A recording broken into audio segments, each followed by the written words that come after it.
Thank you very much. Thank you.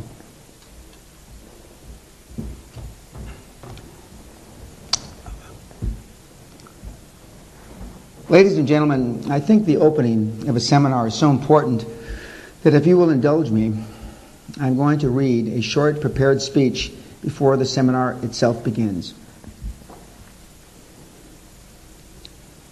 Once upon a time, you had a dream. You saw life as an exciting challenge, and you took a gutsy chance. You made a terrifying leap into the unknown and survived to experience the sweet taste of success, victory. I don't know when this was, but I do know you did it. Otherwise, you would not be sitting here in this room today. Perhaps it was a death-defying skateboard or bike trick. Maybe it was climbing the tallest tree in the park or asking out your first date. Many of you will have, at one time, taken that frightening step of starting your own business. Stacking all your chips on the table and betting everything you own on your ability to win. Whatever you did, you took what I call a quantum leap. You challenged the world, and you were invincible. You fought, you dared, and you won. Then something happened. You allowed your self-doubt to pierce your armor. You listened to the naysayers of this world and started to believe them. You started to question your abilities. What if my success was just a fluke? Maybe I got lucky. Supposing I can't repeat this stunt again, what will people say? You started to falter. You started to doubt. In short, you stopped playing to win and began to play not to lose.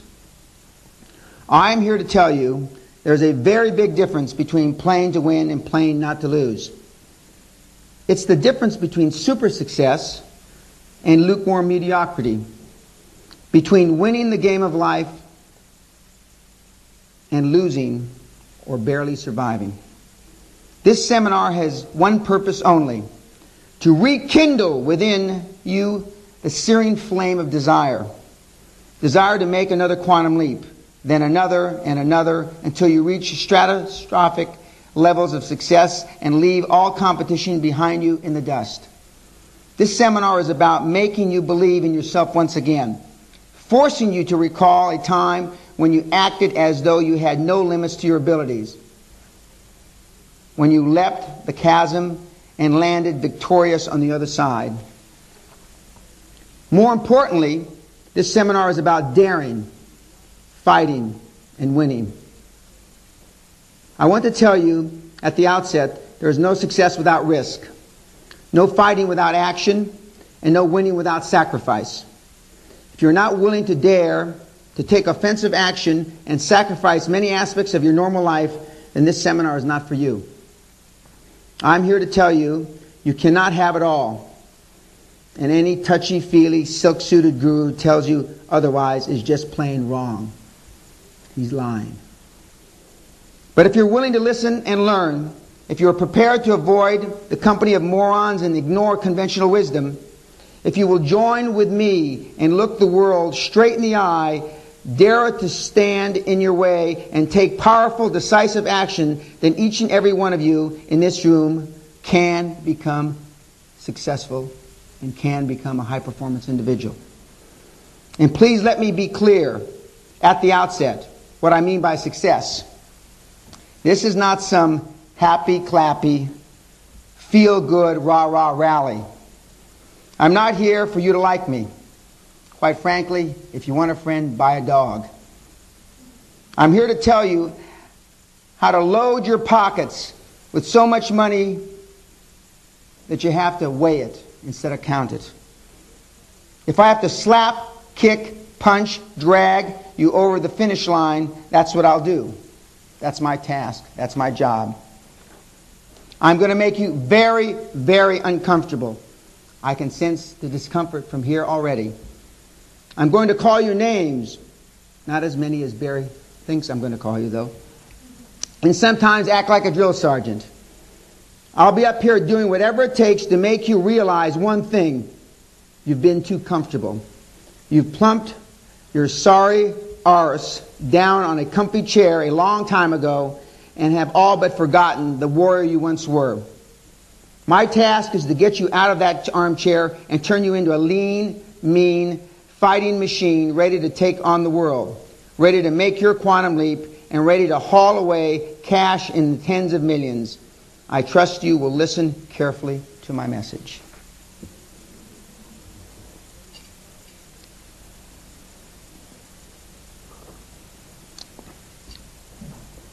This Quantum Leap Advantage seminar is broken into 5 sections. And we call it Quantum Leap Advantage because you follow these precepts and you will have an unfair advantage on the competition. The first section is, who am I? Why am I qualified to be here today?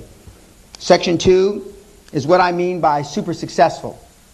And my definition of success is significantly different than definitions you've heard in the past. The third section is preparing you yourself for your own quantum leap. And we will go through what I call the 15 keys to super success. Section 4 is actually achieving your own quantum leap.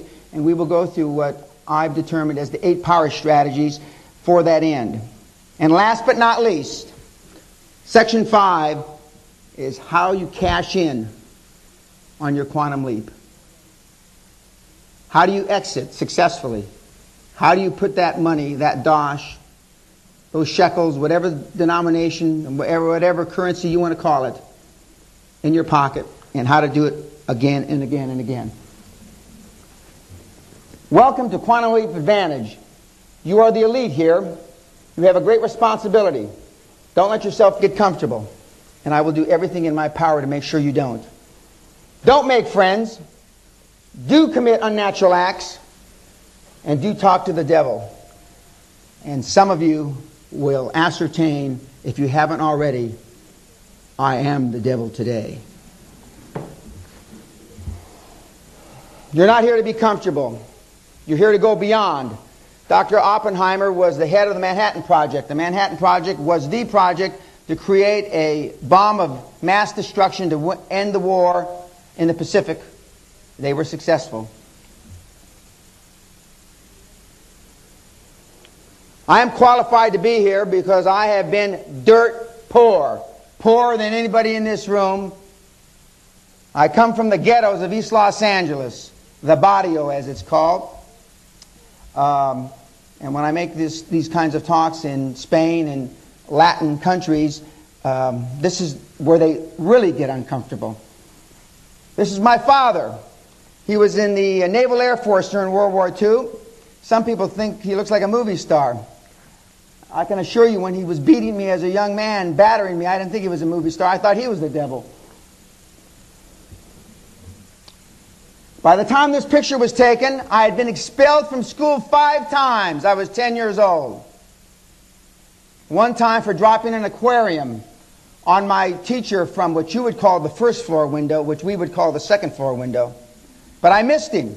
I only hit him in the shoulder with the aquarium, and it broke his collarbone, as I did recently in a sporting accident. By the time that picture was taken, I looked like a young little cherub. Only for the photograph, I can assure you. By the time that picture was taken, I was 16 and a half. I had been expelled a couple more times. And shortly after that picture was taken, the head of our school gave me my diploma and said, "Get off campus, Mr. Pena. We don't want your kind here because you're just going to disrupt graduation." And I did. And by the time this picture was taken, I was 21, had flunked out of university 3 times, and volunteered for the draft to go away to the Vietnam War. And those were my 2 best friends, and we enlisted on the buddy plan, where we were supposed to all go to the same post. One went to Fort Hood, Texas, one went to Chicago, and I went to California. So I learned very young that you can't trust the government. This was a turning point in my life. Quite by accident, I became an officer and went through OCS and learned discipline. And what most of you lack in this audience, and in every audience I speak before, is the discipline to be a high-performance individual. And we will talk a great deal about that. As you can see, I certainly wasn't born with a silver spoon in my mouth. Some people in this audience were. But I'm not going to point you out, even though I know. I know there's life after death because I have been broke 5 times. And I've been in financial disarray as recently as 1993.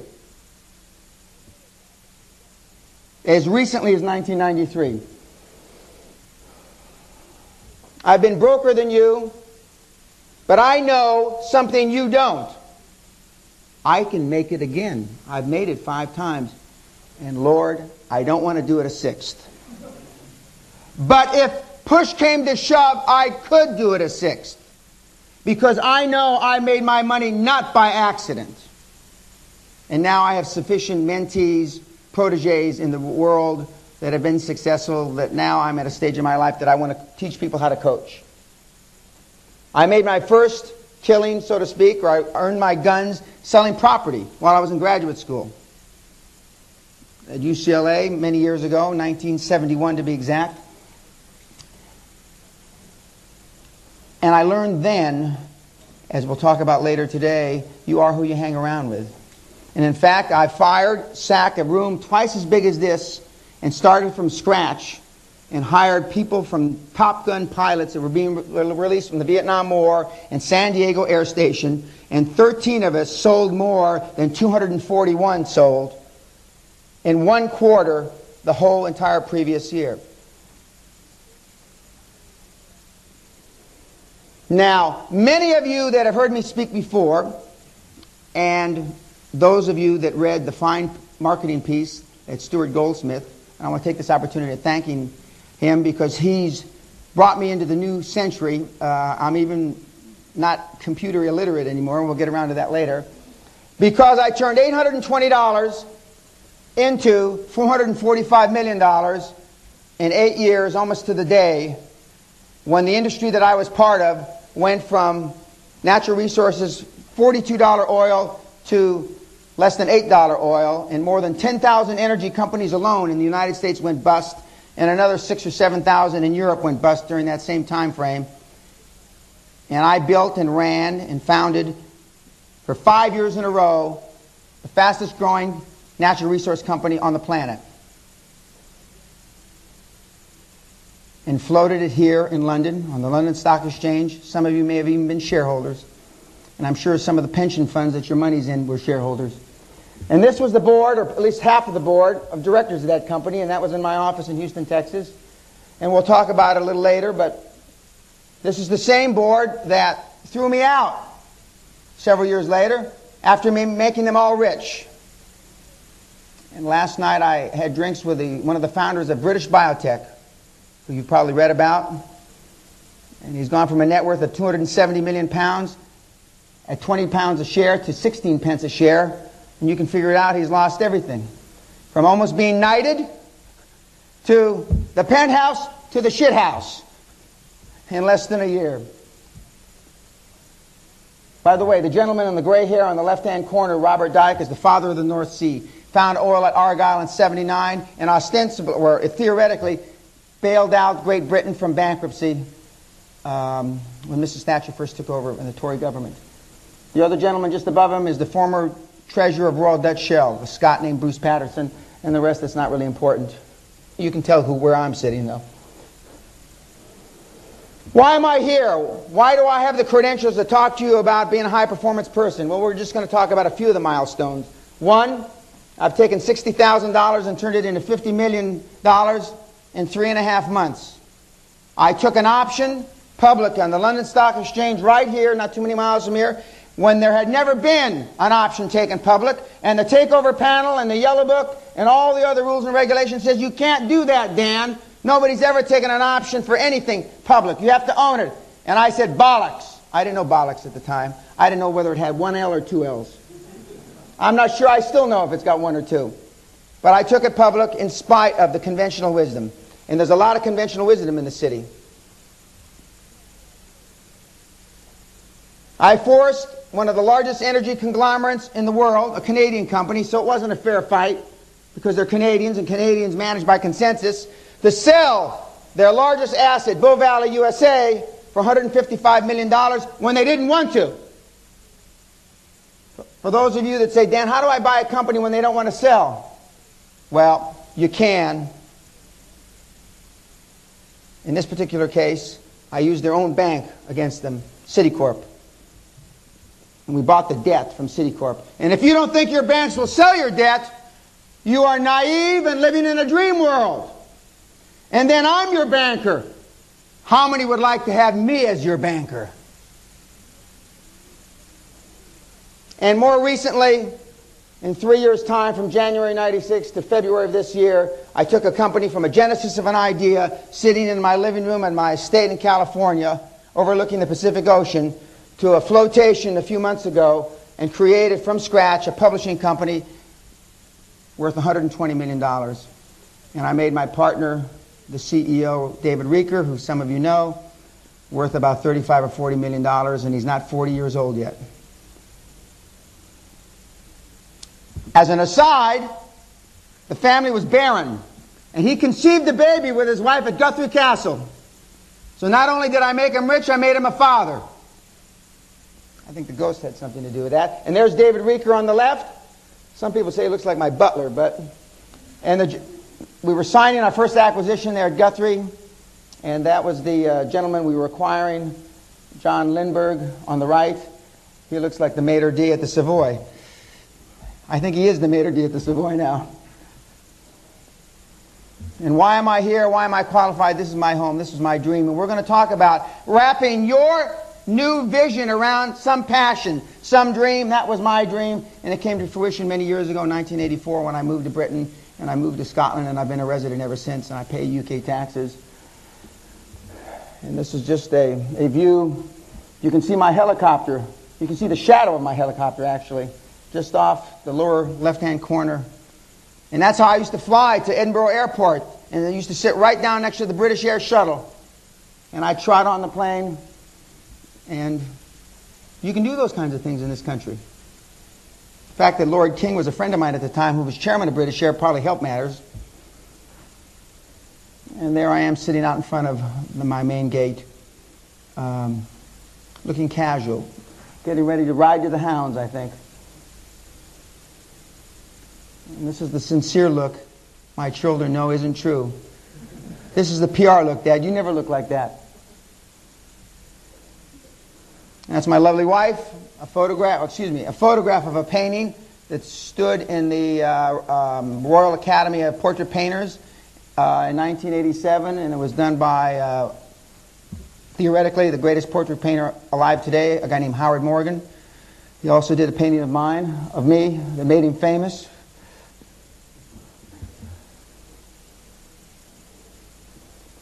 Why am I qualified? Well, let's look at the other side of that question or that statement. You, in your search for being a high-performance person or additional wealth, have listened to people that have made money by putting bums on seminar seats, selling books and tapes. They've made more money up here, as Barry said, than out in the real world. I've made all my money out there, and I have now decided to come out of retirement and talk, and as we'll talk about in depth, change the way business information is disseminated on this planet. And if I can do it, coming from the background that I came from, then there's no doubt in my military or civilian mind that you can do it. One of my best friends, who wasn't on that slide, is Ruben Munoz, who's serving life for murder in Florida State Penitentiary. He does not believe the success that I've had because he knew me as a child, as an adolescent. He can't begin to fathom how I've turned my life around and focused on being a high-performance person. The business success business is sick with diarrhea. Everybody understands diarrhea? Well, I am the kaopectic, and kaopectic is what you take to stop up diarrhea. In the Netherlands, they don't understand kaopectic. Took me 20 minutes, so finally I just don't use this slide in the Netherlands anymore. I've made more money on one deal than all the silk-suited gurus in the industry. And my unique selling proposition is as follows. I've made more money than the entire industry cumulative since the beginning of time. And if you can find anybody that's made more money from scratch than I have, created more wealth, I will retire instantly. I will take you and your significant other to his next seminar, and I will pay for first class at a Ritz-Carlton equivalent and fly you there first class. I've had that unique selling proposition for 6.5 years now, and nobody's ever called me, wrote me, emailed me, or faxed me. And none of the gurus have ever sued me, because none of them have any money. Summary. I was no hope, wasted space. It's hard for me to say that about myself. In fact, it's almost impossible. I find my throat straining, but it's true. I flunked out of school. I got into a lot of trouble. I came from an impoverished background. If I had it harder, I've had it harder than most of you. And my father had to work 3 jobs for us to eat. His salary as a policeman when I was a little kid was $142 a month, about 80 quid a month, 20 quid a week.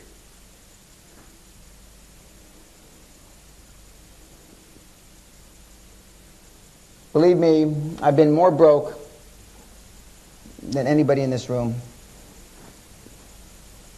Again, I didn't have a silver spoon. I came from nothing to make hundreds of millions and live on a grand estate, a 15th century storybook castle, Guthrie Castle in Guthrie, Scotland. In short, there's no doubt if I can do it, you can do it, and that is my message. And we will move on.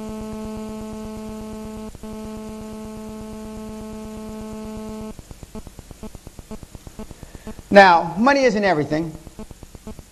But quite frankly, ladies and gentlemen, it's the only thing anybody keeps track of. People don't keep track of your brownie points when you do good things. They do keep track if you give money to charities, etc. And one of the things that we will discuss later on today is I have a lot more choices in life. Mr. Goldsmith has a lot more choices in life than you do, only because we have more money.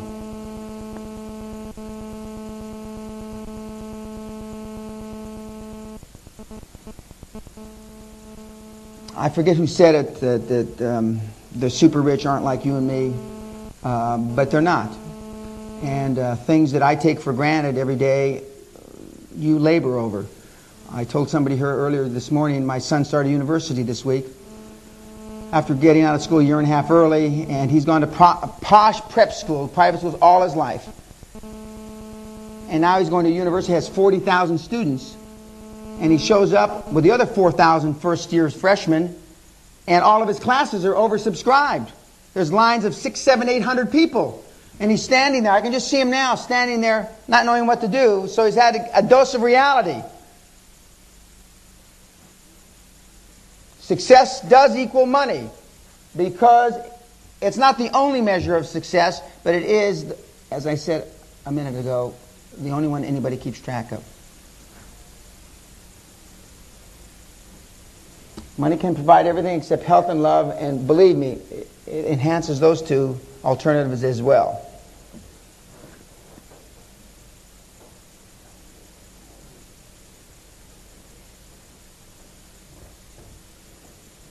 Now, I'm sure we have some former placard carriers in the audience, and I'm going to tell a little story. A number of years ago, before apartheid was stopped in South Africa, I was going into the U.S. Embassy with a friend of mine, and he said, I've seen some of these people carrying placards around out in front of the embassy, and I've seen them grow middle-aged. I've seen them go from adolescence to their 30s and 40s. And I said, well, don't you get tired of driving through these same placard carriers day after day, John? He said, no, thank God they carry placards, Dan, because then we have nothing to worry about because they don't do anything. Well, some of those people, God willing, Allah willing, whatever, became high-performance people and now are doing something about apartheid, and apartheid's ended. We are going to talk about you not being a placard carrier anymore, but actually being a person that takes action.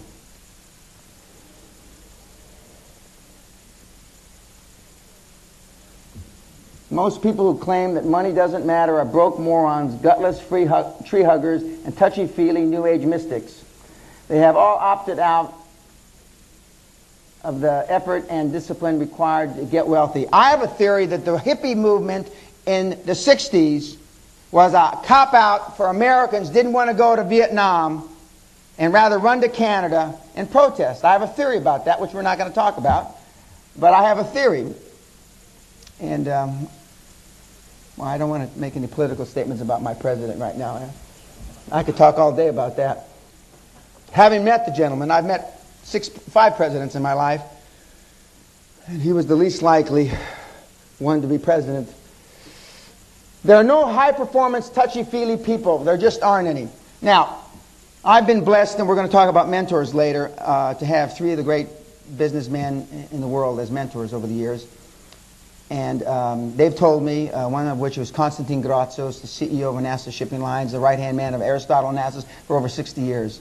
And he says, you always hear about these, and he didn't use words like this, but touchy-feely people, Mr. Pena. You never call me Dan. He said, but I've never met one. Mr. Onassis and I never met one. We hear about them, you read about them, but I've never met one. Maybe in your lifetime you'll meet one. Well, I'm 54 years old, and I'm still looking for one. Maybe one of you will prove me wrong. Please, my email is danpena.com. Drop me a line if you can find one. Seek and destroy. That's the way it should be, but now it's become a fellowship, hugging each other. This ain't a warm and fuzzy thing. The rules used to be simple. You lose, you die. This was a commentator on the 5th big network in America. On the way here, my cab driver said, this is a guy that will give the Americans a run for his money. And I said, well, who lives there? He says, Richard Branson. I said, yeah. And I said, yeah. And he says, Bill Gates is buying a house right down the street from him, which I didn't know either. And he told me, he says, where are you going? And I told him the Renaissance. He said, oh, I brought a ride in here last night. I said, yeah? He said, yeah. A British businessman, entrepreneur, is going to get battered by an American tomorrow, or today. I said, yeah? I said, what do you mean? He says, yeah, he's going to get a bollocking from some American to tell him what a weak 4-letter word he is. And I said, well, I'm not American. He said, really? And then he kept on talking and telling me about his dad who bought 1 pub and then 2 pubs and 3 pubs and 4 pubs, etc. And now he owns 19 pubs. He sold it to White Bread, I think he told me. And but he's driving a cab. So I had to ask the question, why are you driving a cab? Oh, he says, well, I inherited all that money. I like to talk to people all day. I said, well, that's wonderful. I'm sure it makes your father proud.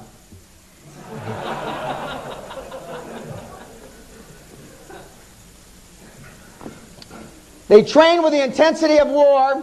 That's why war has little effect on them. Roman Legion commander, circa 200 BC. High-performance people practice, practice, practice. They practice being high-performance people, and as we get on to the presentation later on today, you are who you hang around with, and that's how you'll be measured. And if you hang around with non-high-performance people, guess what? And if you think money can't buy happiness, you don't know where to shop. That's a Linda Penaism. My wife, as told to the Financial Times by some 23-year-old girl at that time was making 12,000, 13,000 pounds a year, wanted to know if my wife was really happy. And it's hard for me to say this without laughing. And so my wife took the patients, and they were in Hyde Park, and they were taking photographs of her. She sat down on this bench, and for 2 hours my wife explained to her that she was happy, and that, you know, contrary to what poor people think, that rich people are very happy. And what I would have said was, my worst day, sweetheart, love, my worst day is better than your best day. You notice how I didn't use the 4-letter word. I'm getting so good, I can't believe it. I'm trying to clean up my act for the new millennium. I have to make a speech next year in Germany, some big economic council, and they don't like the F word and the C word and all those words that I normally use. So I'm practicing as we lead up to the new millennium. As soon as I make that speech, though, I'm going right back. I'm not changing that much. You don't want to be broke in the first 2 decades in the new millennium, believe me. Believe it. I mean, you don't want to be broke anytime. But you are now part of the largest buying unit on the planet, about 365 million people. Competition is going to be extraordinary in the new millennium. And you're going to see that some of the business practices that got you to where you are today in 1999 aren't going to work in the year 2000 moving forward. There are not enough young people to support the old, and so state benefits will not be worth having in the new millennium. In America, they're not worth having now.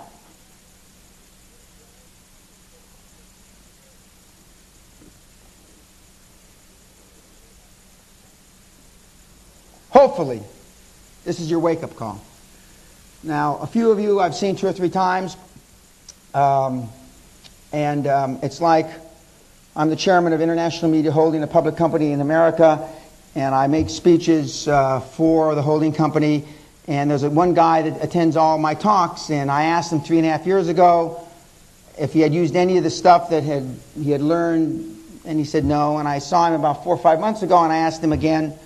And some people are groupies, so to speak, that just want to hear and think it's important to at least expose themselves to others' opinions, although they have blinders on and they're never going to adapt to change. And we're going to talk a lot about change. But God willing, this is your wake-up call. Achieving a quantum leap now means having so much money you can't count it, you have to weigh it. Now that seems absurd. That seems unreasonable. Well, I was Bunker Hunt's partner when he captured silver, or almost captured the silver market 20 years ago.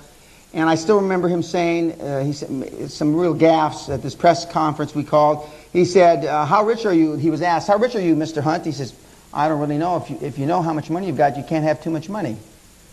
And I believe that. I haven't written a check since 1981 or 82. I still carried an old Bank of Scotland crumpled up check number 1 from my checking account at the Bank of Scotland up in Scotland. And there's a lot of things, as my children would tell you. I bought gasoline from a pump with a credit card for the first time last year.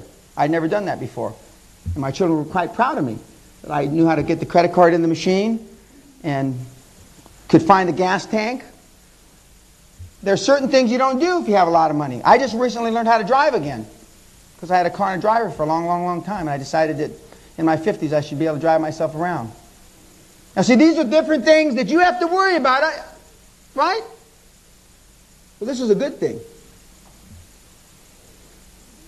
The quantum leap is a move you're already prepared to make. You just haven't done it. Every single man, woman, and child in this room is capable of that leap.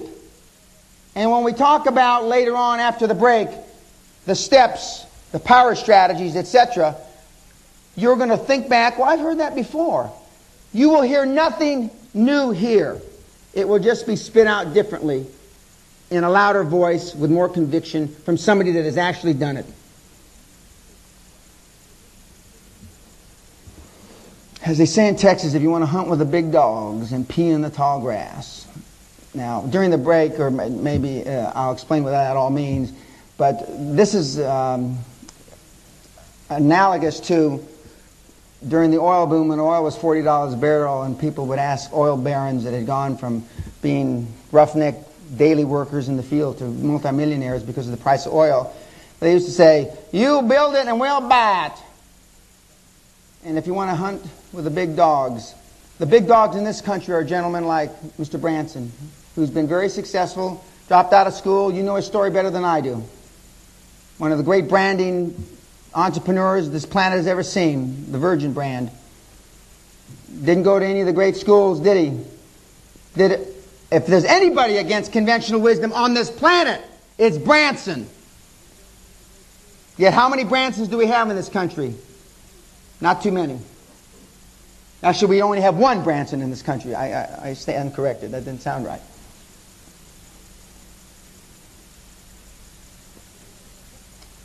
Of the 300, it's about 365 billionaires. We've had a couple other internet stocks go public in the last few days. There's about 365, 370 billionaires on the planet. And their wealth and assets exceed the combined annual income of nearly 50% of the people on the planet. That's staggering. That's staggering. And many of those internet people are here in Europe. And I know you don't have part of the currency and all that, but the rest of the world considers this Europe. I know that's hard for the Britons to believe, but the rest of the world believes this is Europe. Living here, I know it's not. But when I go across the channel in the Netherlands, where I have a lot of business interests, I talk about Great Britain being Europe.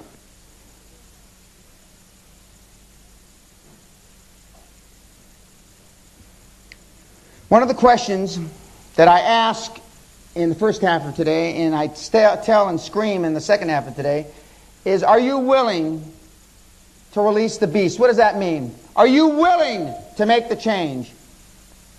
Are you willing to look at life differently? People do big changes for two reasons. Desperation and inspiration, ladies and gentlemen. Which cue do you fall into? Are you desperate? Or are you inspired?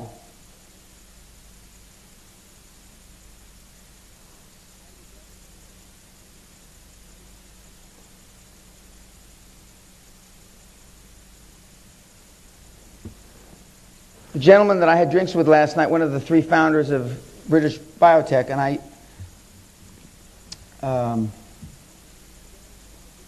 who went from almost knighthood to down the pan in a short period of time. And there's three, and that's why I don't mention the name, because there's three, but you've all read about it in the newspapers, is a stronger person today because, tall trees experience strong winds, and I'm sure that he will come back and he will do another great entrepreneurial thing, and I'm looking forward to it, and I may even be part of it. But if you expect not to experience turbulence as you grow as an individual, then you're not living in the real world. At no time in our history is change more rampant. Internet and cyberspace and all those things are changing our life by the minute, not by the day or the week, by the minute. And it will make life more difficult for you if you don't change, and it will make life more easy for you if you do.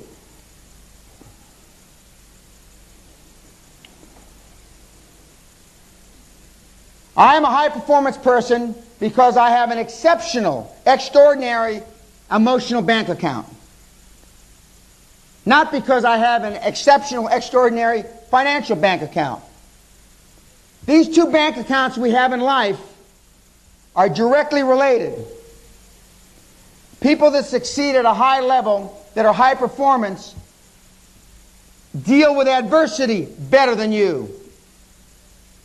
There's an interesting book called The Adversity Quotient, which I happen to like. I believe it's by Dr. Paul Stoltz, where he dictates, or he says time and time again, and example after example, people that have undergone great stress and learn how to deal with that stress the best are able to succeed at a very, very high level because they realize that these things aren't life-threatening. You will run low on your emotional bank account way before you run out of money. This country, European countries have different culture, and you're taught in a different way. That is, in some cases, a hurdle. Now, I don't know how British Mr. Branson thinks he is. I don't know. I've met him, but I've never talked to him about that. But I'm sure he doesn't think he's as British as the Queen.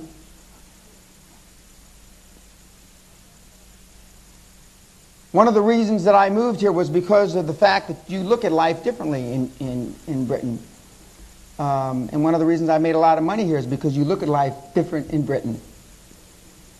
But the city and the country and Europe is getting, I don't like to use more Americanized, but it's getting more economic in their viewpoints of how they do business.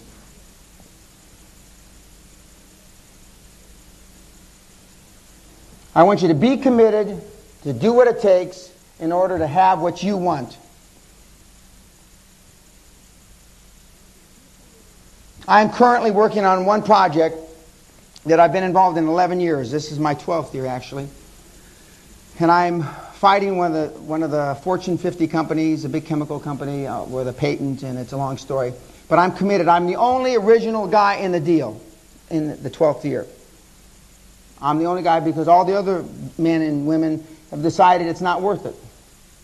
It's not worth the hassle. It's not worth the toil. But I'm committed to win. The other companies spent about $125 to $150 million keeping me out of a certain business. And I've spent $4.5 million of my own money, plus about another $6 or $7 million of various other people's money, making sure that I stay in long enough to be in the business. Now everybody's gone, and I bought out everybody for pennies on the pound, or pence on the pound. And now we are going to get a new patent, because our patent expires a year from last July. Now we're going to get a new patent, and the big company is going to have to buy me out. And I would gladly have shared this money with all my other partners, but they're all gone now, because they weren't committed to go to the end. High performance people have commitment as one of their strongest characteristics, excuse me. How committed are you?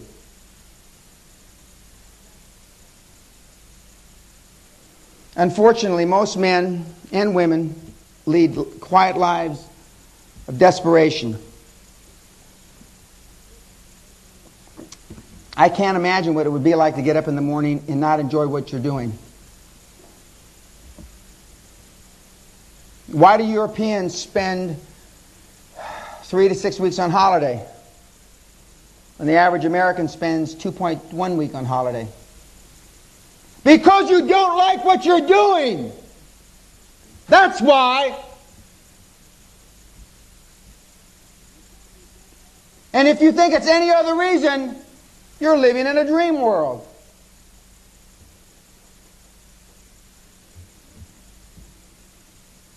Success leaves clues. I'm up here because I've been successful at a very high level. When we talk about how high-performance people train themselves to be high-performance individuals, well, success leaves clues. One of the clues is, and as we'll talk about later, is I only deal with high-performance individuals. How can a lawyer or solicitor that makes 50,000 pounds a year, for example, although I just heard they're crossing over the £1 million, the senior partners in the big firms this morning on the news, BBC. I love BBC. They had a great deal about elephants a few nights ago, and a poor elephant got her hoof amputated. She's a famous elephant at one of the big zoos. And BBC did a 2-hour special on something you could have talked about in 10 minutes. That's what I love about BBC. They don't give a damn what it costs. I mean, I knew more about elephants. They got the same cardiovascular problems, except they don't suffer from, heart attack. I mean, it's unbelievable what I know about elephants. Just like Open University. If they had had Open University where I went to school, I would have sat and drinking beer all day and watched Open University got a degree. I mean, that's what's great about this country. Remember, ladies and gentlemen, this country ruled 2/3 of the world at one time. Correct? 2/3. What happened? But remember, there's a very small step from the limo to the gutter. And it's a very big step from the gutter to the limo.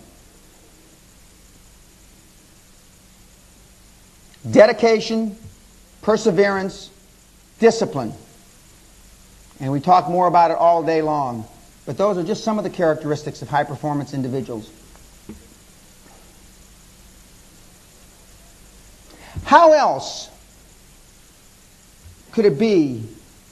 Why would I take the time to share what I know with you?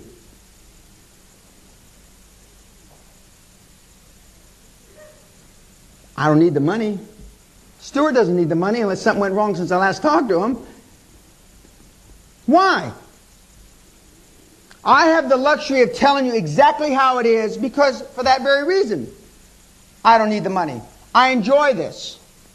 Where else can you get paid, a tuppence really, but get paid and be able to batter people around? I mean, where else?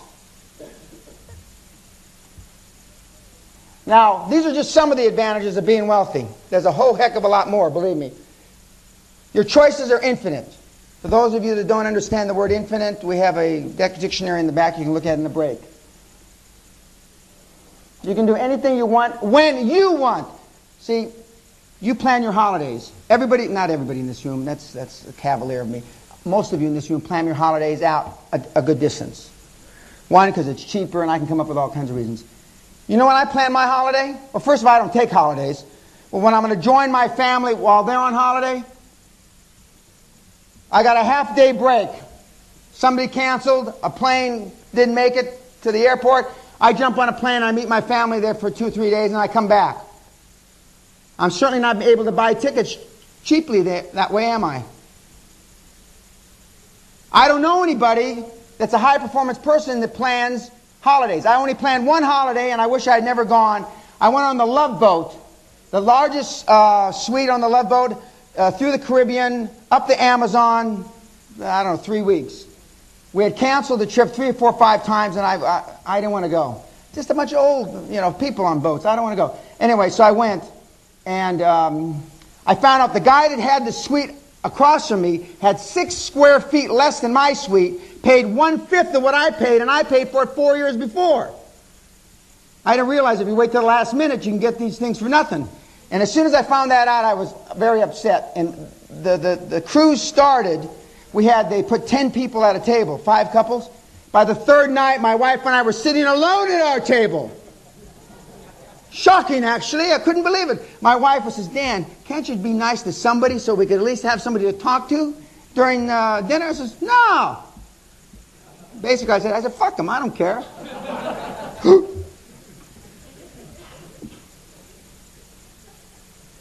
You have real personal power. What do I mean by that? Personal power is I can say what I really believe and what I really know that works to you, whether it makes you uncomfortable or not. And in the recent publication of my new book that Stuart published for me, I tell it just how it is. I don't pull any punches. It's bloody hard to do what I've done, but it's not impossible. But you got to be dedicated. And you can take care of others, children, parents, selected friends. You've got choices again. I was talking to my mother who's almost 80. She's selling my house that she lives in, and she's going to move. We got an offer. It's acceptable. It hasn't even cleared escrow, 45 days, and so I get a voicemail that she says, I'm worried about being homeless. And I talked to her, and it's a struggle for me to talk to my almost 80-year-old mother. And I said, you're not going to be homeless. She said, well, how am I going to move everything? What am I going to do with the car? And I said, you know what we're going to do? I'm sending my staff over. We're going to drag all your stuff out, and we're going to make a big bonfire. And we're going to burn every damn thing you own so you don't have to worry about moving it. And then when the fire's really roaring, I'm going to pull in your new Cadillac and burn the shit out of it too. And then you won't have problems. Now the cab driver who's driving me, he's thinking to himself, he's giving his mom a real go, my God. And I said, this cab driver feels sorry for you, Mom, so I'm going to give him the phone and you can cry to him. And she says, oh, you're just teasing me, aren't you? And I said, yeah, I'm just teasing you. You can take care of others, and that's fun, to be able to do that. It's fun to be able to do it and not have to do it. That's the difference. Some of you feel obligated that you have to. And some of you that feel obligated that you have to don't have the means to do it. And especially in this country, some of the most respected families in this country are the oldest and most wealthy families in this country. Why? Some of them did great things.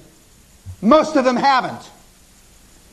In my part of the world where I live, you go to University of Edinburgh, Oxford, Cambridge, you come back, you go in the Black Watch, which was a regiment. I don't even know if the Black Watch is still around. For 4 or 5 years, you come out, you go to the city, you work for a merchant bank for 2 or 3 years, you come back and you drink yourself to death. And they've been doing that for several hundred years. That's where I live, in Scotland. And it's not going to change. And I'm certainly not going to change it. They're waiting for me to drink myself to death up there, so I can quit talking about them. I've said that. I had my 50th birthday at Glom's Castle, Queen Mum's home. Lady Strathmore, Lord Strathmore. She's the lady-in-waiting to the Queen Mum. I don't know how many. She's been lady-in-waiting about 80 years, I think. And I don't exactly know what the lady-in-waiting does. But I know the Lady Strathmore, now the young Strathmores are there, and they said that I couldn't rent the Queen Mum's place for my 50th birthday. And I said, oh yeah, I can. And they said, no, you can't. Well, to make a long story short, I did. And you know where I'm going to have my 60th? Buckingham Palace. And if you don't think so, live 6 more years. And especially now they need the dosh. I said this before that, though. Now they need the dosh. You know.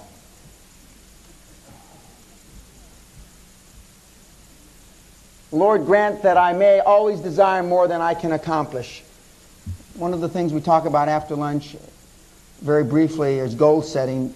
And one of the things that changed my life was when I heard Ted Turner, the mouth from the South, as he's affectionately called in Georgia, say that my dad left me 2 things when my dad committed suicide back in the early 60s. He left me a $2 million billboard business, an advertising company, and the idea to set goals that transcend my lifetime.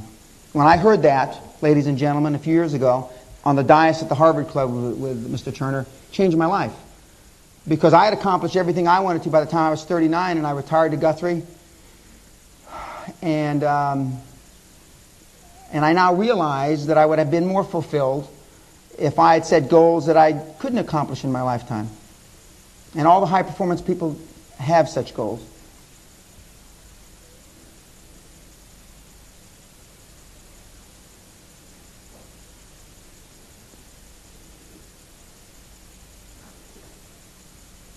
Now, this next section is how do you prepare for your quantum leap? Now, we're going on the assumption that everybody's here to at least consider a quantum leap. We're not going on the assumption that you're all lazy, satiated, over the hill, dead broke Brits. So we're giving everybody in the room the benefit of the doubt. By the way, when I'm in the Netherlands, I don't give them the benefit of the doubt. Because if there's anybody, because I tell them, you used to control 40% of the world, which they did, and we go through this, and I have a whole speech that I give at Nairobi University, which I'm on part of the staff, as Holland isn't heaven. Now this, you can just imagine how this goes over. When I'm at Unilever, Royal Dutch Shell, or whatever, Holland isn't heaven. So I'm actually nicer to the Brits. That's because I live here. Okay. You only have one time to make a first impression. So we're going to talk about how you groom yourself to be a high-performance individual. And we're going to talk about from the way you dress, to the way you talk, to the way you act, and more importantly, the way you are perceived. Because perception is reality.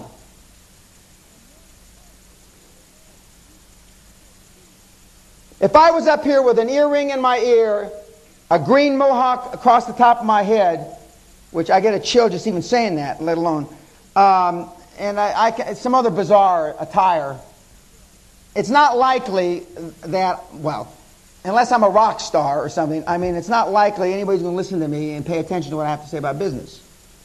And they shouldn't. They shouldn't. You know, Richard Branson wears Nike or Reebok running suits, or maybe it's Virgin. I don't know if he makes the clothes like that. When you get to be Richard Branson, you can dress that way. But everybody that reports to Richard Branson is dressed in business attire. And one of the reasons that I believe the invitation required business attire was because we want you to think like a business person. Now see, I used to say businessman, but I'm getting ready for the new millennium. And I realized that there are a few high-performance women. Not many, but a few. Now we're going to talk about the 15 keys to super success.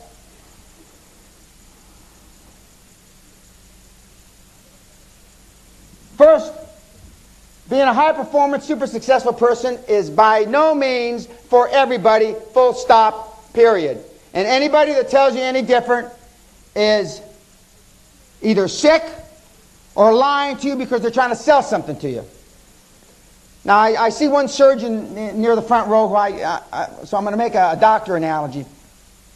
Not everybody can go to medical school.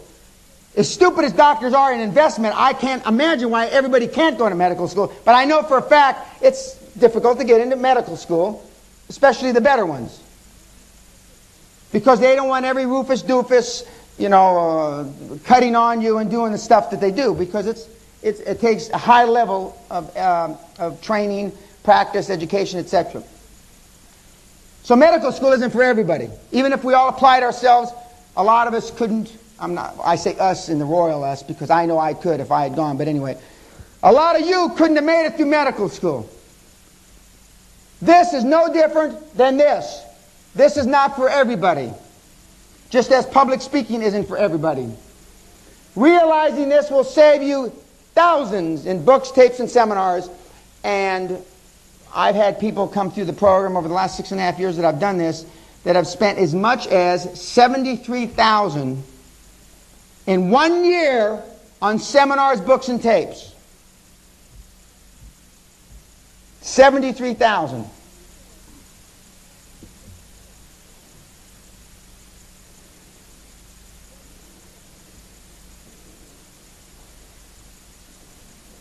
Part of this key is, and I've already alluded to it, it is extremely difficult to do what I'm talking about. But the difference is, I say it's difficult, other people tell you it's easy, and the other people haven't done it. But it's not impossible. What are you willing to give up? What are you willing to sacrifice to be a high-performance individual? Some of you, nothing. Some of you take more time planning your holidays than you do your future or your life.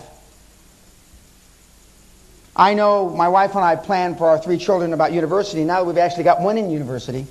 And he tricked us. He wasn't supposed to graduate till June of 2000, and he came to me in February this year, and he said, Dad, I'm tired of school. I don't want to go to school anymore. I'm smarter than all the teachers.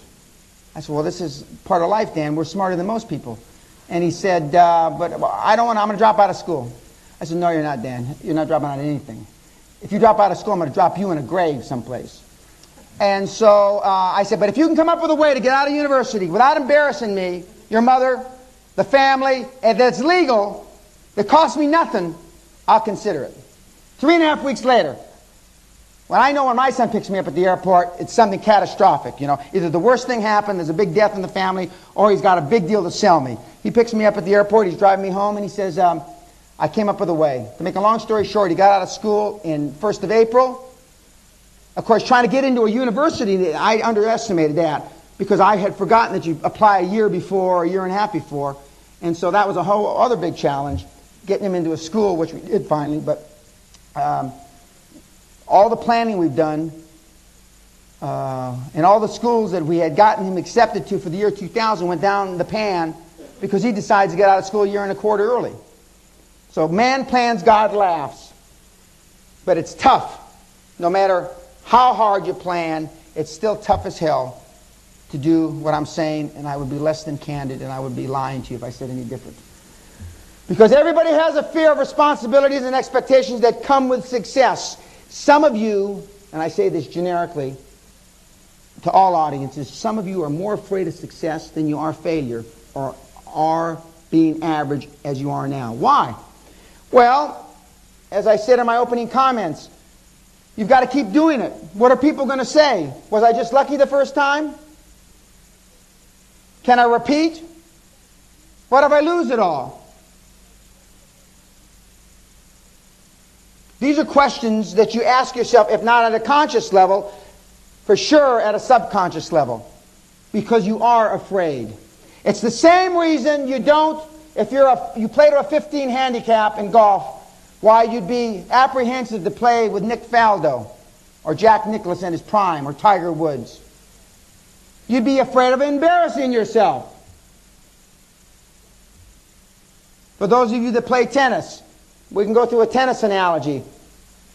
In sports metaphors are more readily understood. I used to use sex metaphors before I got myself cleaned up for the new millennium because I assumed everybody understood sex. Believe me, I've done this long enough now that that's a big assumption that I shouldn't make.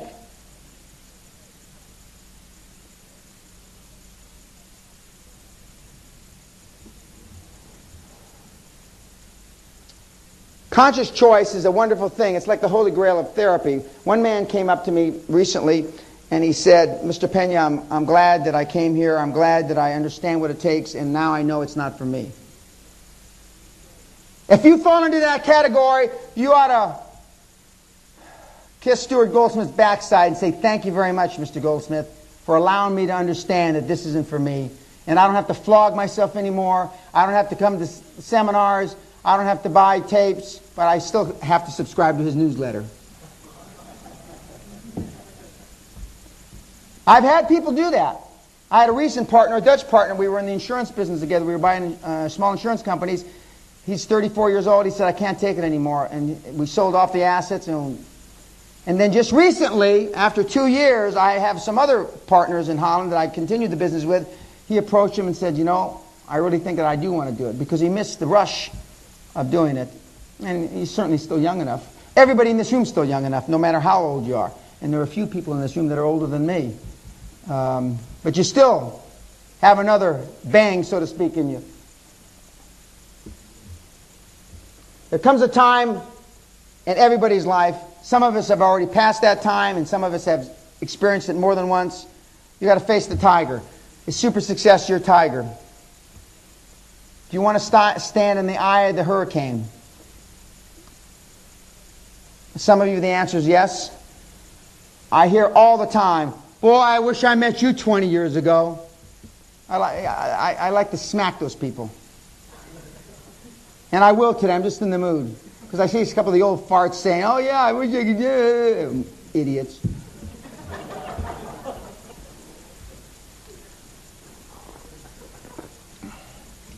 Key number 2.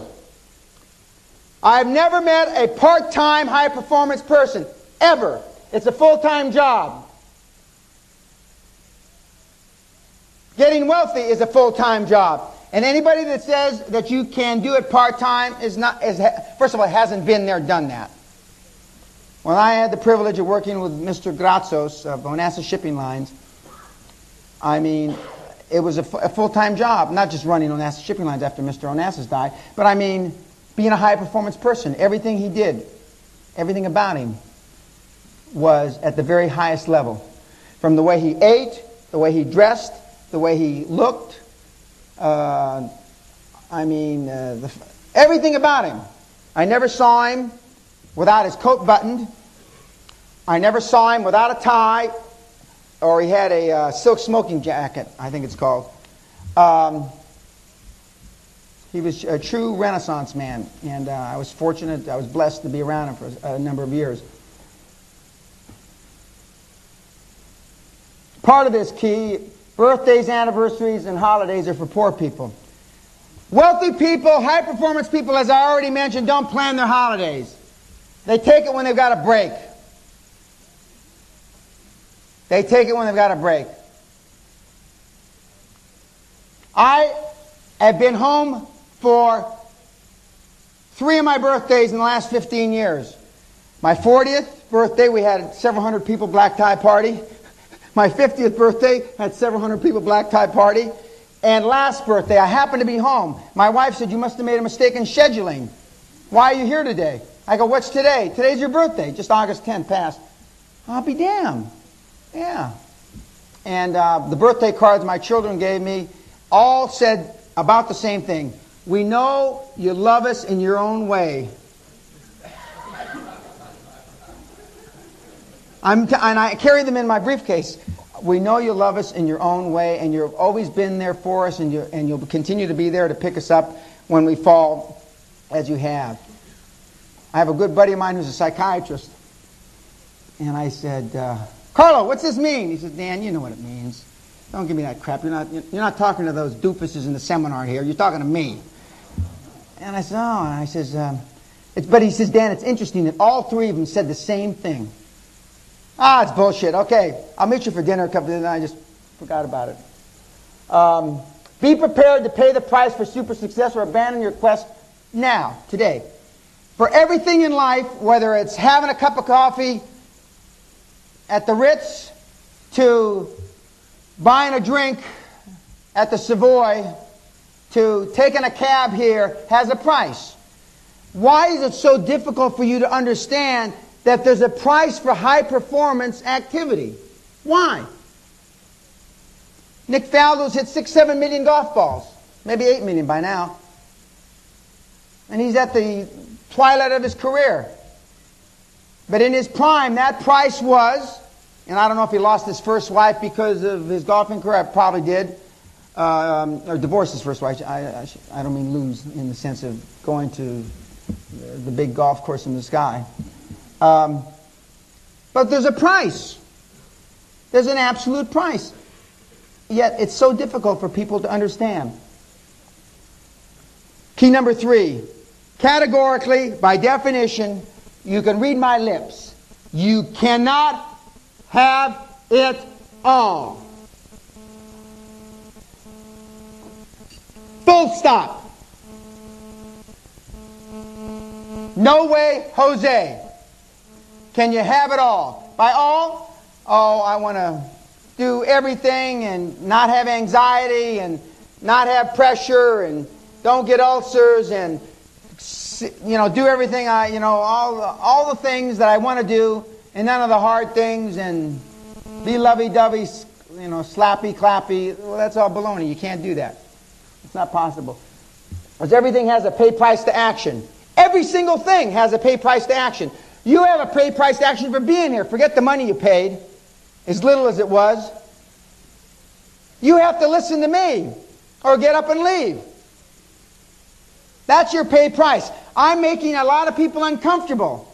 I call it the pucker factor. When you start breathing through your rectum. See, the people that are getting up aren't getting up to go to the loo. No, they're not. They're getting up to go throw up. Because I've hit a raw nerve ending.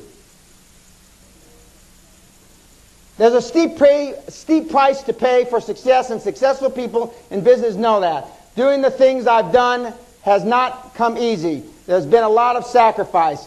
This is one of Sam Walton's, Walmart founder, mentees, a guy named Kent Sutherland, a very successful businessman in Arkansas, who Sam Walton took under his arm, or under his wing, so to speak, in the last 5 or 8 years of his life. And now runs around the country, around the world, talking about Waltonisms. And let me just give you one of Sam Walton's credos for success. It's called the sundown rule. And this is great talking to a group like you, because I know none of you do it.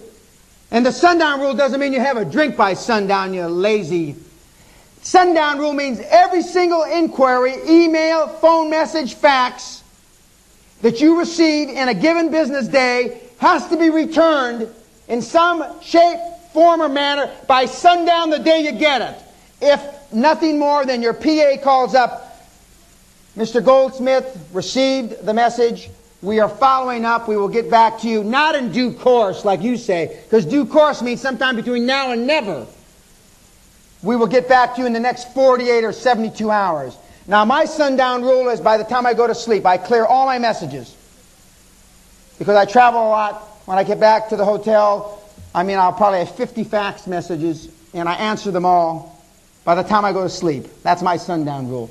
You will be absolutely amazed and dumbfounded how much more you get done in a week. The corollary to that is the British in due course rule. Yeah, well, actually, I was thinking of answering that, but I'm planning my holidays. The only place where success comes before work is in the dictionary.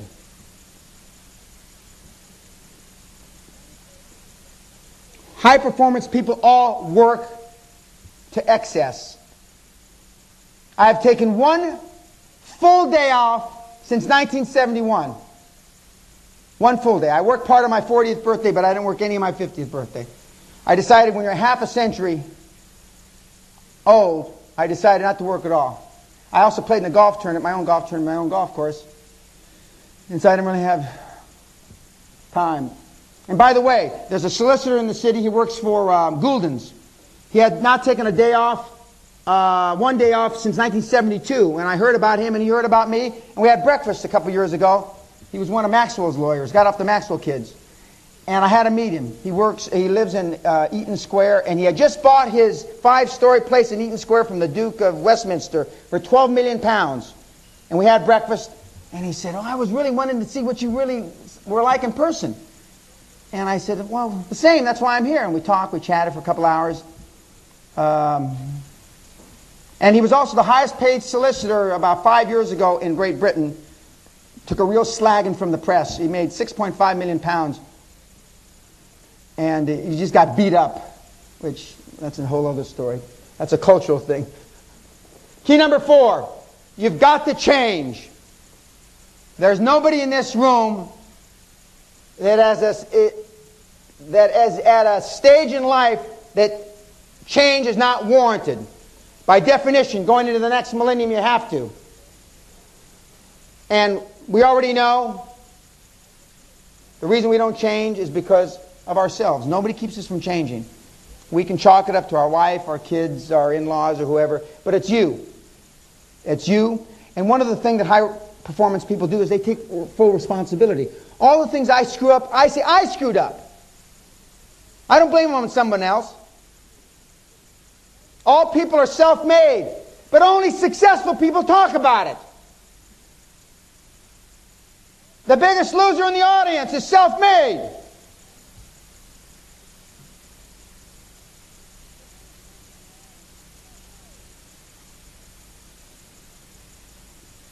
If you want super success, you must do the changing now. Insanity is doing the same thing over and over and expecting different results. Golfing metaphor.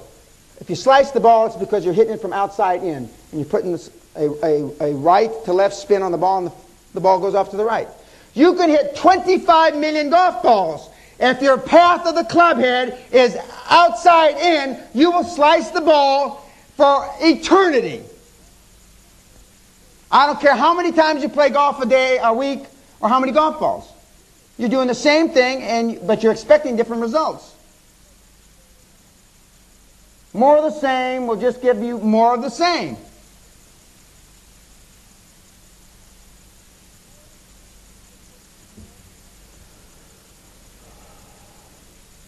We're now getting into my favorite perfectionist paralysis section of my talk. And first of all, the last perfect, and I don't mean to be sacrilegious or anything when I say this, the last close to perfect person that lived, you know what we did to him. I mean, a lot of us worship him at Easter and Christmas, and we look at him up on the cross. First of all, it's not achievable, and it's certainly not achievable by anybody in this audience, nor myself or anybody else I know of or ever read of. And as we say, anything worth doing is worth doing badly at first. How do we start off in every sport that we know? How do we start off riding a bicycle on trainer wheels? As soon as the trainer wheels are off, we fall over on our big head. Everything in life we realize we have to do it poorly first. Why is it any different in business then? Why is it any different in life that we should expect different results? We all know when we start something for the first time, it's not going to be that great. Very few of us go out and play par golf the first time we're ever on a golf course. In fact, I don't know anybody that ever has. Most successful people do it poorly until they learn how to do it well. Just keep blundering. You cannot wait until it's exactly right. As General Patton said during World War II, I think the Battle of the Bulge, he said, I'd rather have a good plan executed today than a great plan executed next week.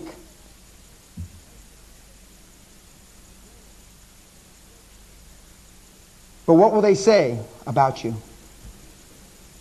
What will my colleagues say? What will they say? How many members of the Reform Club do we have here? None. Okay, what will they say at the Reform Club? Which I just had drinks actually with my English publishing partner. And he was telling me he's got a triple-barreled name. I'm not going to mention his name. And he's talking about Willie, my Uncle Willie. He was talking about William the Conqueror. His family goes back 900 and some odd years for the first part of his triple-barrel name, 700 years for the second part, and only 240 years for the third part. And he told me the story. He says he's been in boarding school since he's 3. He's exactly my age, one day older than I am. And he said, I got a real battering from my father. I wrote home and I misspelled our surname, our second surname, and he wouldn't let me come home for the holidays. He was 5 years old. And you wonder why you are the way you are. And he wasn't mad at his dad for doing that. I wouldn't even do that. I'm pretty hard on my kids. And he says, probably this is the first time in 750 years anybody's misspelled our surname. Actually, when you're through changing, you're through. According to Malcolm Forbes, has a lovely home. His estate has a lovely home near Cadogan Square. I've stayed in it. And truly, when you are through changing, you're through. And that's why people that continue to work live longer, keep their minds active, because they're changing. They're having to adapt to the intricacies of life, the nuances. And ladies and gentlemen, believe me, the pace of change is accelerating beyond your wildest imagination. Quantumly, it's accelerating. And it's going to get faster and faster as we go into the new millennium. Change is a constant factor in the world today. Change has become the norm, not the exception. Management of change is the most important challenge we all face. Nili Karos, she's the president of Nairobi University, which is the Harvard of the Benelux countries. And I'm proud to say a school that I have a very close association with and have worked a lot with over the last 3 or 4 years. I was one of the keynote speakers at their 50th anniversary a couple years ago. Mr. Gates was the opening keynote speaker, and I was the closing keynote speaker. And the whole graduate school program, the MBA program, is based around change. Is based around change. In the next millennium, the average teenager today will have 5 different careers, not jobs, careers, in the course of his or her lifetime. 5. It's actually 5 to 7. Just think about that. It's staggering. When American Telephone and Telegraph decided to cut 40,000 jobs recently, tells a tale. The implied social contract, work hard, be loyal, move up, is extinct and gone forever. The big bucks will go to those who can adapt and change rapidly. If you cannot adapt, you will be swept away by the tidal wave of change. And that's what the new millennium's about.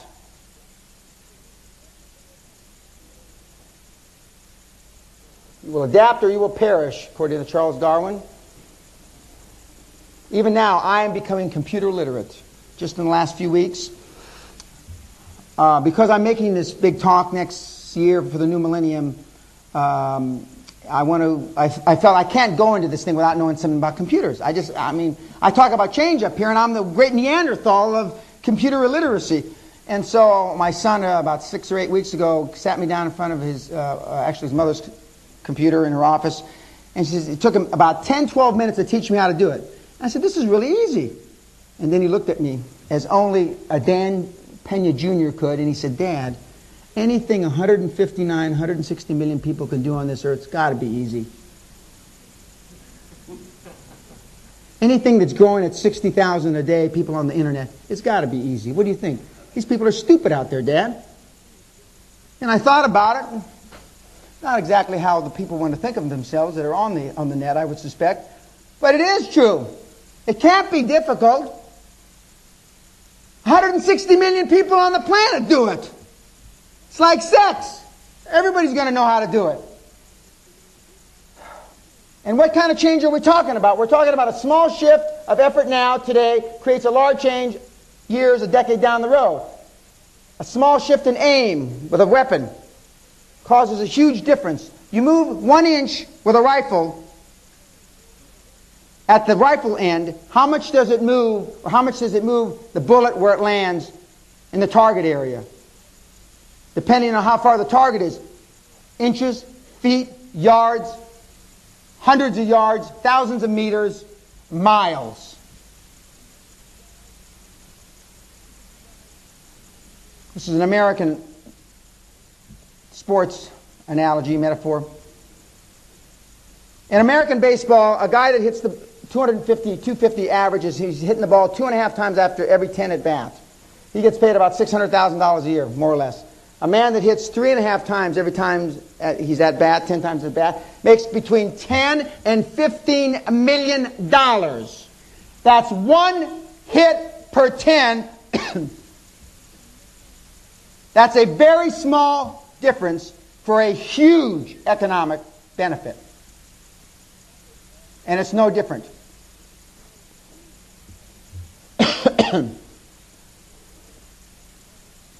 I want you to consider 10% change in your life. It's the important 10. It's also, ladies and gentlemen, and I would be less than candid with you if I told you, it's the hard 10%. When we start talking about the people that you surround yourself with, your friends, your mates, it's the hard 10. Now, one of my favorite examples is George and Deanne. That says Dean. It should be Deanne Verdier. They heard me speak in 1993, November 1993, at a Chief Executive Club outing in Las Vegas. They had a business that, I don't know, was $3, $4, $5 million business a year. And they lived in a nice, we'll call it, I don't know, $500,000 or $1 million house. I don't know what their house cost. He drove a Lincoln Town car. She drove a Miata, whatever that is, some little Japanese car. I just went to George's 50th birthday in Potomac. They live in a mansion, a big farm, 16,000 foot square house, servants. They are now the leader in their industry in the United States. And she came away from the seminar. She went to the castle. We'll talk about that later. And the thing that she learned was everything's not Sophie's choice. We have one surgeon in the audience that I know. He may or may not be a life-death kind of surgeon. But unless you're a life-death kind of surgeon, a heart surgeon, you do not make life-death decisions in your everyday work. Full stop. Yet, you take the time as if it were life-death on almost everything you do in business. She went away with knowing it's not Sophie's choice. It was a famous movie. Meryl Streep won an Academy Award for it. He came away with the idea that there's a difference between playing to win and playing not to lose. Those are the only two concepts they came away with, and it changed their life forevermore. Key number 5. Don't listen to the doofus morons. And I'm not going to get into what a definition of a doofus moron is, but suffice it to say, most of your relatives, your significant other probably, your brothers, you know, it's mother, father. You know what made us sick? Our parents. My mother and father made me sick, and their parents before them, and so on and so forth. And what made my friend with a triple-barreled name sick? He's got 800, 900 years. Anybody that keeps track of 800 or 900 years of lineage, forget about it. Who gives a shit? And I said, how come you're not a Lord or a Sir Doofus or something? Well, actually, he says, my father's still alive, and I will be. Really? Jolly good. How much more does he have to live? Pay no attention to what the critics say. No statue has ever been erected to a critic. No statue.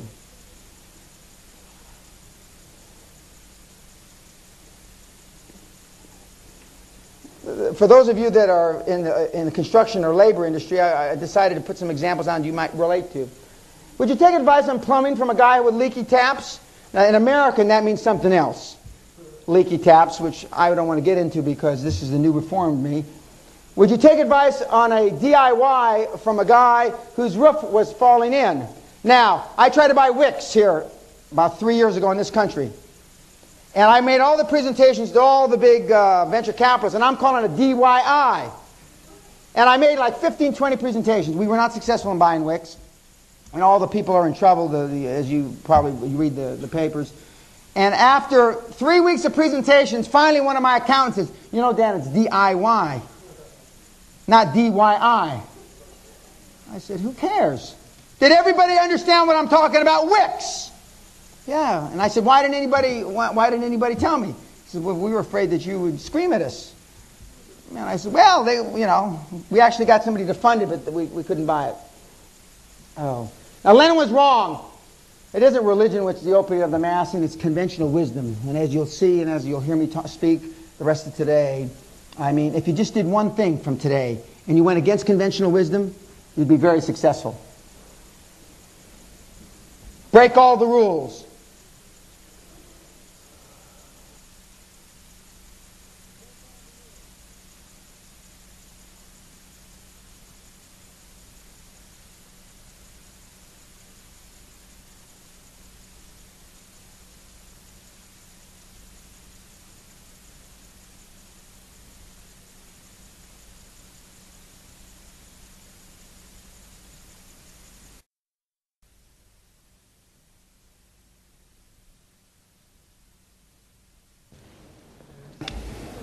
During the break, I was reflecting upon the first time I gave a seminar of this nature, May the 22nd, 1993, at the Sheraton Hotel, downtown Civic Center, Los Angeles.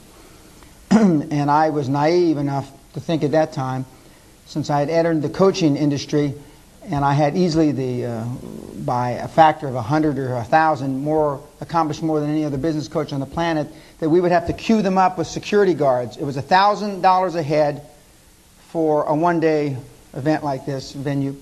And we would need security guards, and we would queue them up like 20 across and 600-700 deep. And we had a room that could hold, I think it was 2,700 people. We had 141, of which probably 20 were there, were my relatives. Maybe more than 20 were my relatives. I'm not that naive anymore, and I realize that knowledge doesn't come easily, and especially in business. And so we are going to move very rapidly through the rest of this morning until lunch, and then we have a lot of stuff to cover in the afternoon. We were on the 15 keys to super success, and we're on number 6 now, which is you are who you associate with. And I always remember this because my mother, when I was dating, used to tell me, Dan, you go to bed with dogs and you get up with fleas. Now, this was before AIDS. Quite clearly, I would be dead today if AIDS had existed in the 60s. There's no question whatsoever. And but she was referring to the quality of young woman that I dated in the 60s. And but you are who you surround yourself by. And as Machiavelli said, the first method for estimating the intelligence of a ruler is to look at the men he has around him. He obviously wasn't a 21st century man because he says the men and not the people, the men and women. Now, just think about, as we go through these next slides, if you were to be judged by who you associate with, play golf, tennis, have a meal with, etc., etc. Just think about it.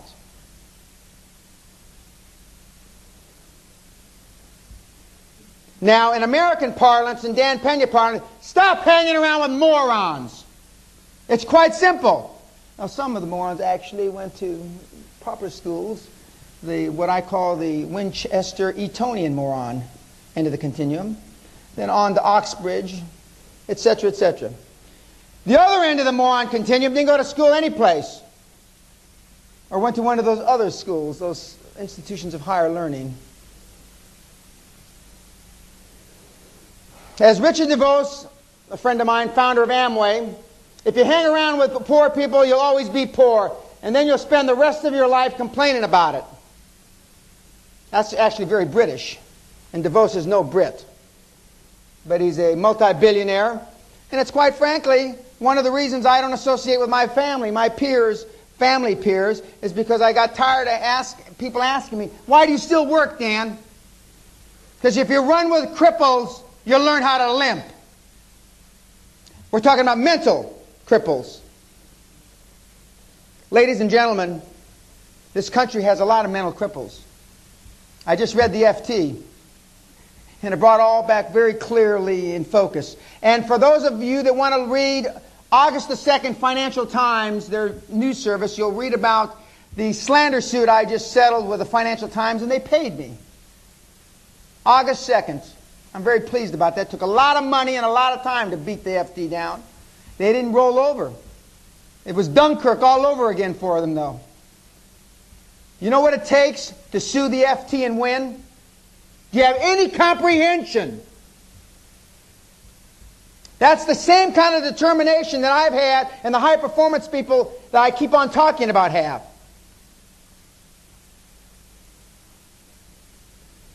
And I will stick it up the backside of the FT to the day they put dirt on me. Every chance I get. I can't wait to go on TV shows. Now, we used to do this to the audience, and we'd start down here and we'd work down. You make a list of everybody you've talked to, not done in the sexual sense, that you do business with, that you talked to, that you had lunch with, etc., in a week. Then you make another list of all your goals, personal, financial, etc. Then you match the lists. And we used to start like with this woman right here on the end, and by the time I'd get down to this guy down at the other end, and he'd have to go to the bathroom. Most women talk to their mothers 6, 8, 10 times a week. That's neurosis feeding neuroses. Less than 2% of the people that you deal with on a weekly basis have anything to do whatsoever in any shape, manner, or form with any goal that you have for your future. Then why do you talk to them? You talk to them because it's comfortable. It's comfortable. And unfortunately, your parents and your relatives and even your children, and for some of you old people in the audience, your grandchildren, fall into those categories. The most contagious thing is not a positive attitude, it's a negative attitude.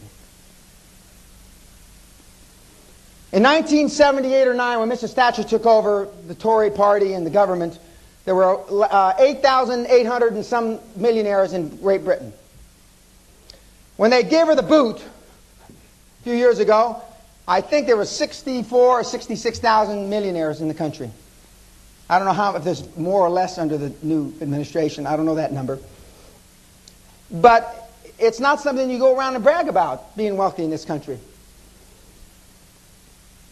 Most people are entrenched in their negative, they're skeptical.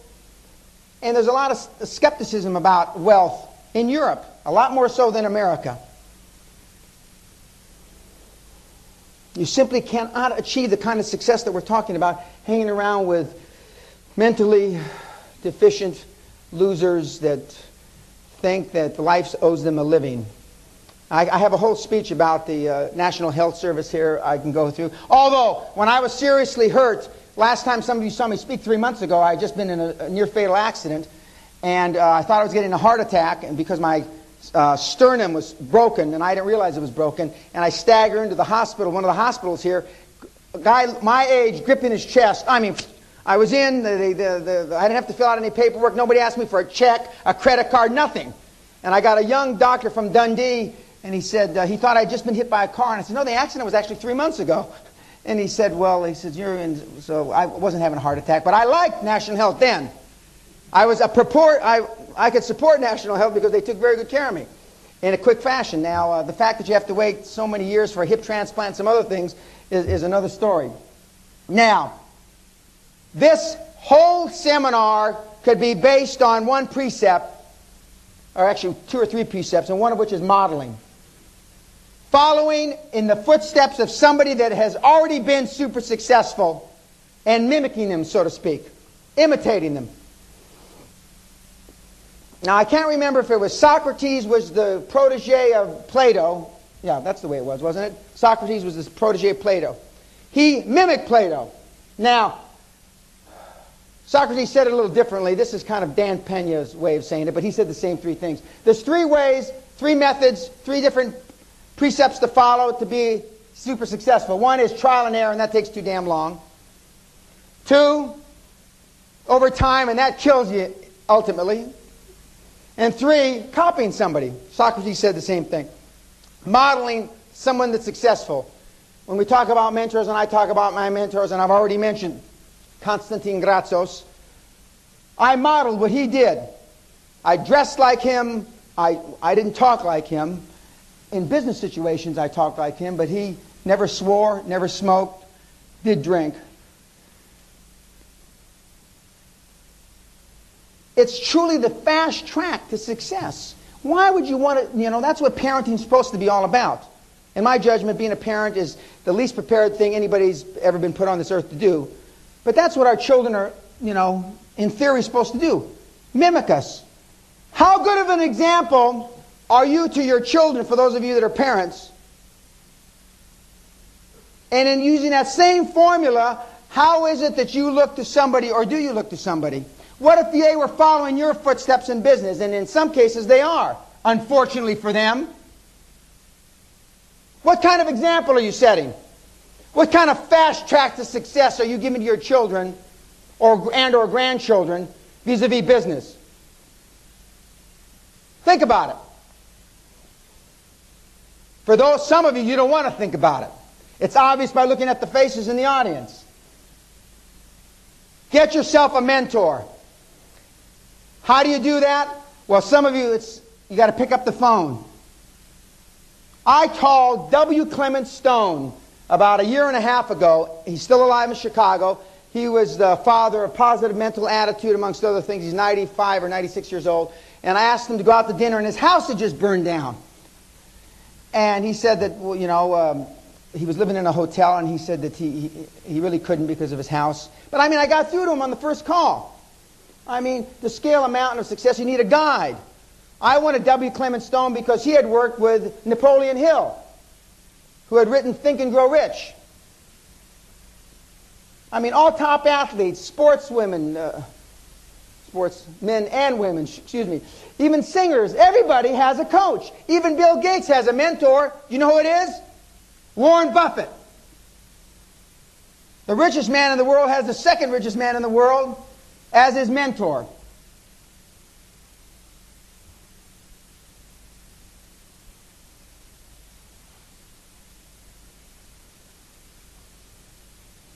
A mentor is nothing more than a high-performance coach. And I've had three. I've already talked about Mr. Gratsos. So I had Mr. Gerald Orman, who's still alive. He's 80 years old, founder of Orman Industries. And I had a gentleman named Jim Newman, the founder of PACE organization, which stands for Personal and Company Effectiveness. And his stable of mentees goes from Henry Kissinger to the Joint Chiefs of Staff to the founders of McDonnell Douglas Aircraft. And I could go on and on and on. And I was privileged to work with him for 20 years.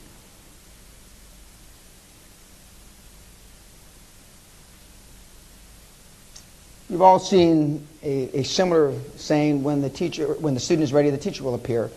Well, in olden times, they were the masters. They were the master mentors, the people that coached you from the time that you were a very young person through middle age until they normally passed away.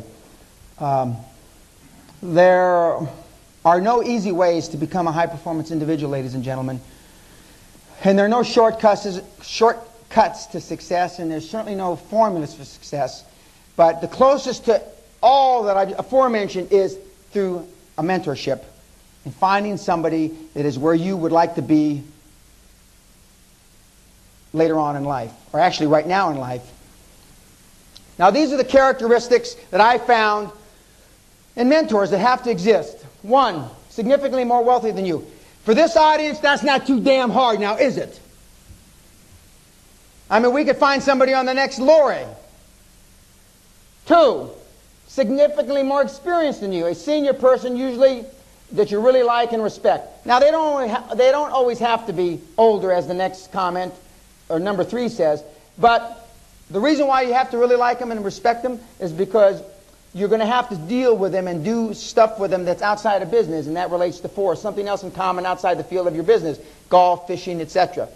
Mr. Gratsos, we had in common, we loved good food and good drink. And I still remember telling his seventh wife, for real, his seventh wife, Costa smells like liquor. Oh, no, he must have been standing too close to me. I mean, because he wasn't drinking. Jim Newman and I had tennis, and Jerry Orman and I had golf, have golf still today. But we had something else in common, that we could enjoy together and not spend every minute talking business. Because your mentor doesn't want you like putting a Hoover to his ear or her ear and sucking all the knowledge out in 15, 20, or 45 minutes or an hour. They want to deal with you as a human being, and they want to relate to you and your problems and all the other things. I still remember, been there, done that, when I was in really financial trouble, when I had all my assets in a lawsuit in 1992. They put what's called a constructive trust in America around all my assets for 19 months, which really essentially meant I couldn't write a check for 19 months, and my personal overhead is staggering. And I went to play golf at Bel Air Country Club with Jerry Orman, and there was 3 Fortune 500 retired chief executives there. Bel Air Country Club has the novelty of having more retired Fortune 500 chief executives as members of any country club in the United States. And I used to be a real good golfer, and I couldn't get the ball off the tee barely. So we got in the cart and we went around, and after 9 holes, we stopped in to have a drink and something to eat. And so they said, I told them what had happened. They just froze all my assets. And all the chief executives retired said at the same time, almost in concert, "Oh, it's going to get a lot worse." And I said, "God, help me. It can't get any worse than this." And sure as hell, boy, were they right. It got a lot worse. The moron lady judge, Elizabeth Ray, I still remember, she decided that there was a chance that I did all these bad things, so she made it even tougher on me. And we went through a 7-week trial. It was just gut-wrenching 7-week trial, which I won, all 32 counts. But it got a lot worse. But the fact that they could relate that to me. And so when it got a lot worse, I didn't like it. It didn't make me feel good, but at least I was prepared for it. And much of dealing with great problems and anxiety is preparation. Being mentally prepared. Grazos, to me, gave me courage in battle, friendship in trouble, and wisdom in rage. The third one was the one he worked with me the most, because I didn't need courage in battle very much, and I wasn't much interested in friendship in trouble. But I was a pretty crazy young man, and he gave me wisdom, the insight. The various vignettes he would go through dating back from the 20s, 30s, 40s, 50s, and 60s with Mr. Onassis. So I thank him for that, amongst other things. Before you even ask me why I won't be your mentor, that's not the business I'm in. There are plenty of people in this country that can be your mentor. I have as many mentees as I can handle now. But it's not that difficult. One of the things I do is I deal with many retired chief executives here in Britain and in other places in the world. Nobody calls them. Nobody calls them. Key number 9. Somehow, some way, you've got to overcome fear, and particularly, specifically in this country, the fear of failure. I was working on a transaction, and fear is false expectations appearing real. How many times have we seen something, we think we see something in the dark, and there's nothing really there? How many times have we worried about a problem, made it so anxious, it's given us an upset stomach, and then when the thing really happens, it's not anywhere near as bad as we thought it was? Fear is good. It sharpens, as we'll see in a slide or two from here, it sharpens our senses. It's a resource.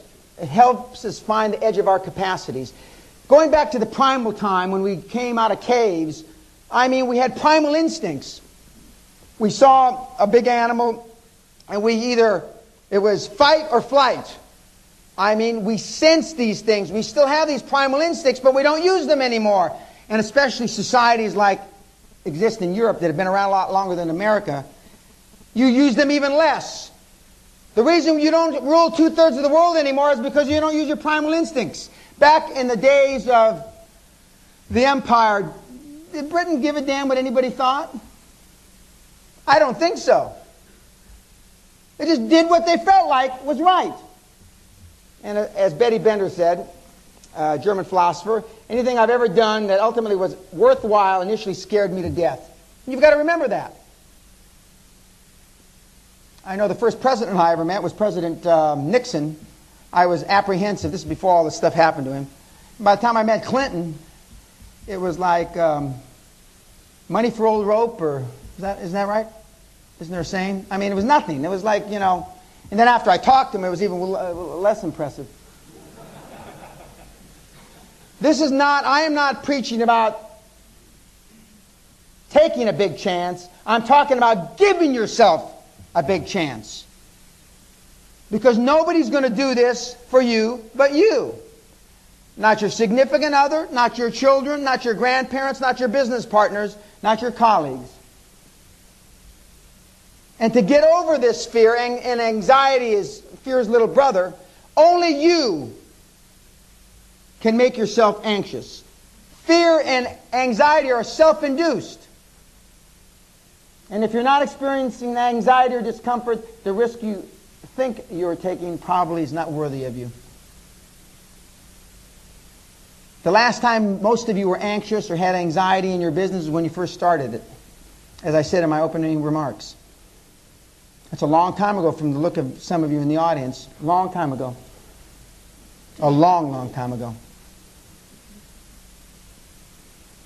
And if you don't understand this precept, any problem solved will immediately be replaced by a larger and more complicated one. If you're in the process of making a quantum leap, then you don't understand business. Remember when you first opened up and you first started and you worked around the clock and you did whatever it takes and problems just came out of the walls, but you somehow survived, you somehow dealt with them. What happened? What happened? Same person, you're just older. A little more lazy, a little more satiated. And if you don't understand, progress often masquerades as trouble. When somebody tells me his business is running smoothly, I know he's dying. I don't want to hear. Do you think Microsoft is running smoothly? I don't think so. Do you think Nike, under Phil Knight's leadership, is running smoothly? I don't think so. Do you think Richard Branson, the Virgin Group, is running smoothly? I don't think so. No organization in the growth phase is running smoothly. The road to success is always under construction.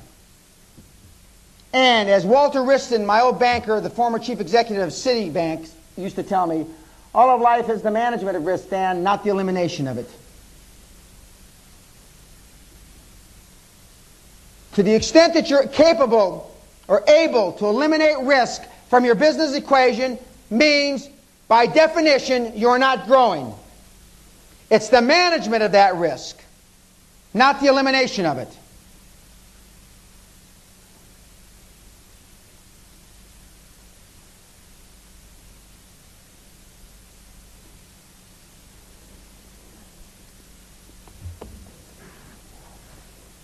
Now, one of my very dear friends, Pete Conrad, just passed away, the third man to walk on the moon. And as a little sidebar comment, he was sitting in my house in California with my children, explaining to my sons what it looked like, what it was like to be on the moon and look back at Earth. And it inspired my two sons, and they both went to the NASA space camp shortly thereafter. And his wife was saying that, you know, Petey had, as he was called, had the two qualifications to be an astronaut. So I'm expecting, you know, some academic stuff. And he says, yeah, one, he was a midget. And he says, not much bigger than the monkeys they used to send up, so he could fit in the capsule. I'm thinking to myself, God almighty, well, what's number two going to be? And number two, he was fearless. He didn't care. The monkeys didn't know they could die. And he was a fearless test pilot to push the edges of the envelope and didn't care.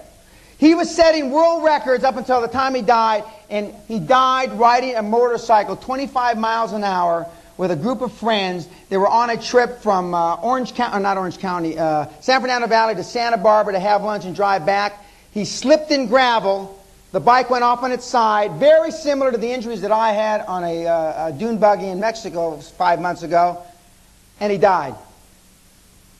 Now, when he went to the moon, and when we send rockets to the moon, they're off course 95% of the time, but we continue to readjust, readjust, readjust until we are there.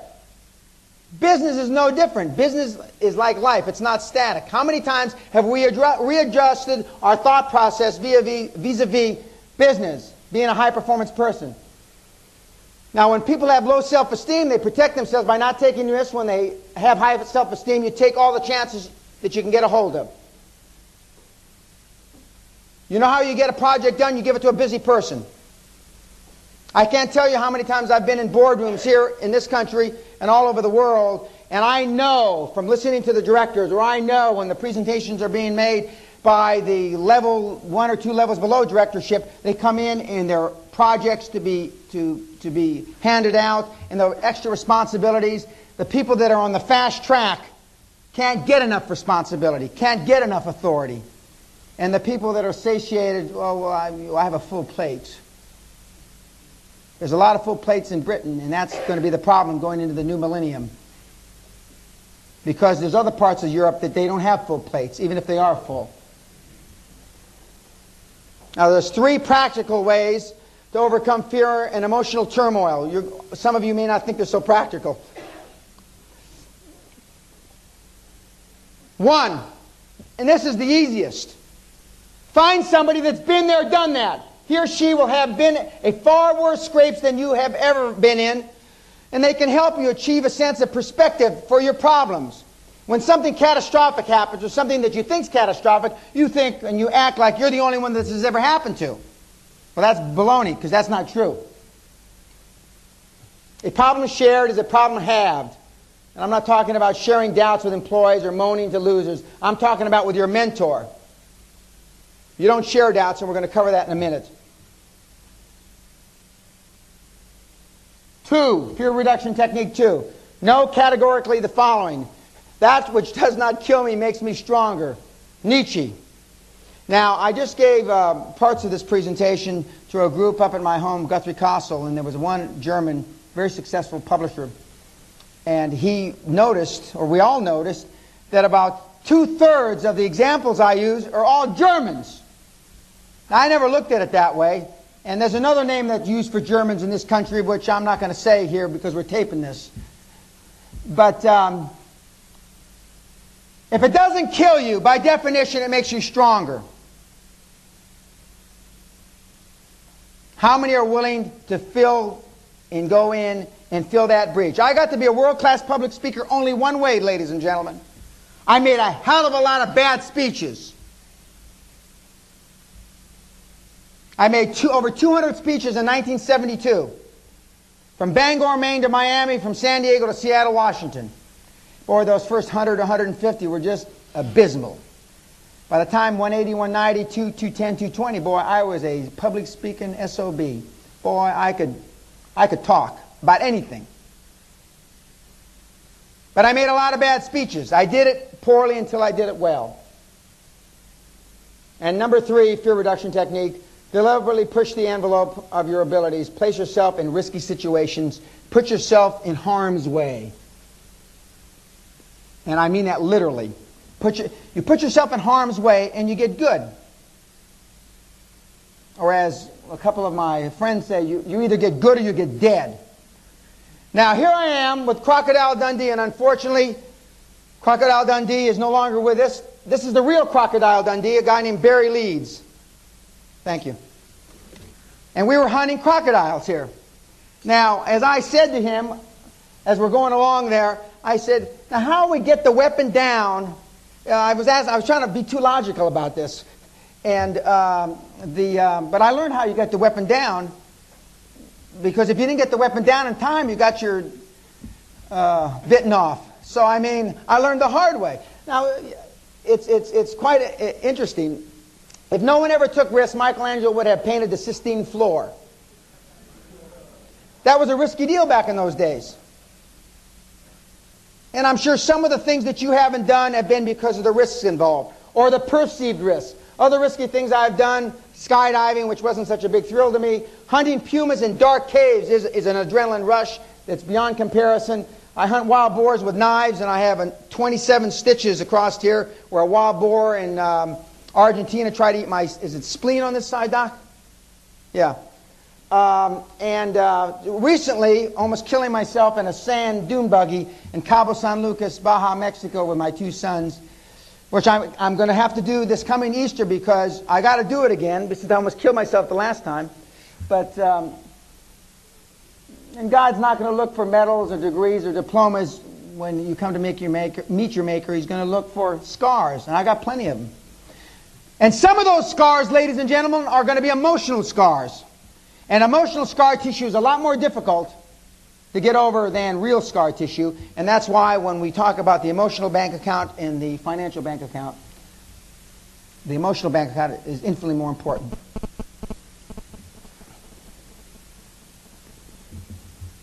I've already talked about Sophie's Choice.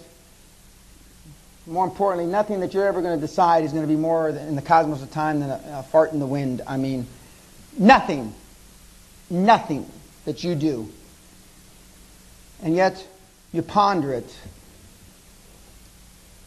Peter Drucker, the famous management consultant, he's in his late 80s now, he's written 35 or 40 books. He and I agree on 3 things in his most recent book about the 21st century. Number 1, he says the university system as we know it today is irreversibly down the pan. I agree. Okay. Number 2, the PC, the computer, the personal computer is the worst thing that ever happened to the entrepreneur. If you remember, for those of us that are old enough, the computer back in whenever they invented it, the 30s or 40s, was invented to assimilate and gather information, not make decisions. Just gather information. And now we use it to make decisions. Financial calculations that would take weeks or months before we can do in hours, sometimes minutes. It still takes us weeks and months to make decisions. Why? And number 3, Mr. Drucker says, and I believe with all my heart, eventually in the new millennium, I'll be gone probably, he for sure will be gone, is that it's going to be the haves against the have-nots. The poor are going to rise up and try to take the money from the rich like me. And that's why I've trained my sons. And they're going to be on the embattlements at Guthrie with my arsenal that I have, stacking them up to the top 70 feet high. Because if they're going to come and take my money, they better be prepared to spill their blood on my golf course out in front. The objective, to replace fear with passion. That should be your objective moving forward. And as my good partner Bruce Whipple would say, I'm increasing my risk and stretching my comfort zone on a daily basis. Risk doesn't scare me anymore. I have replaced fear with faith. I find the 2 emotions can't exist at the same time. And I agree, and I couldn't agree more. And for those of you, a couple of you have met Bruce. Bruce is my, for the lack of a better term, clean-up hatchet man. He goes into business ventures that for whatever reason go wrong, and they always go wrong, and he fixes them. And that's what he does, and that's what he does very well. He looks at a problem, like if during the bombing of London during the war, he'd look at this, he'd be climbing over the debris with Churchill and say, God, what a great opportunity for an engineer here. Geez, I can't believe, look at all the stuff we got to rebuild. I just look at all the damn rubble and God, what with all the headaches. To him, the glass is always half full and not half empty. And by the way, if you're ever in business with me and you see Whipple walk in the door, it's because you're walking out the door. Just remember that. It's because you're exiting. Because he doesn't come along to pat you on the bum and say, what a good job you're doing. He's there to cut your heat off. Key number 10. Practicing being super successful even when you're not. What do I mean by that? Well, it's like I practiced being presented, as it's called, to the Queen and the Duke of Edinburgh many times for many years before I ever was presented. I practice in my own mind. What would I do? What would I say? Etc., etc. I practiced when I was brought into my university, where I finally graduated from, as the most successful alumni in the history of the school. I And when I addressed the graduation class, this was 1990, I said, I've been here before. This is déjà vu for me. And then I said under my breath, it's about time you finally called me back. I should have been called back 10 years before. But I practiced these things because I mentally am prepared, because these are part of my goal systems. These are part of my dreams, part of my passions. When was the last time you practiced? I know the answer. Now, we've talked about comfort zone. And by the way, Jim Newman is the originator of the comfort zone concept when he was at IBM with Ross Perot, I might add. One's image of the way things are supposed to be. That's our comfort zone. My father takes a vacation late July through early September every year. He goes to his condominium in Maui. My birthday's August 10th, so he's missed my 20th, 30th, 40th, 50th, and if he lives long enough, 60th and 70th birthday. He'll never be there because it's out of his comfort zone. He is convinced Maui, the only time to go to Maui is the 25th of July through the 6th of September. How many of you take your holidays the same time frame every year after year after year? Most of you. Now, this is my discomfort zone definition. Feeling ill at ease and out of your normal element, or believing a situation to be uncomfortable, having never really experienced it. Most of you can't get up here and speak like I do. First of all, none of you can. But I mean, most of you can't even get up here and speak. Most of you would be apprehensive doing some of the things that other people feel very comfortable. And I'm not talking about high wires. I'm just talking about regular, everyday things. Now, super discomfort zone, which is beyond just discomfort zone, is being uncomfortable and filled with dread almost beyond your comprehension. For most people, public speaking or life-threatening activities. One of the reasons I do life-threatening activities is because they expand my comfort zone. I've been involved in over 700 business transactions. And the life is about continuing to expand your comfort zone until you die. When you stop expanding your comfort zone is when you stop using your mind, you stop developing the primal instincts that we have, and then what's the next step? Horizontal to the ground deed, as they say in Scotland. They say a lot of other things in Scotland. Courage is not the absence of fear, it's proceeding in spite of those feelings. Now, I get apprehensive. I get nervous. I was nervous. And you can tell, if anybody has followed me around, I was in Fiji a year ago, January or February, making a speech to, as I found out, 600 or 700 right-wing, neo-Nazi, fascist, crazy people. I filled in for somebody. God knows how I got, but anyway, I filled in. And I said my first couple of jokes, the first opening remarks, and nobody laughed.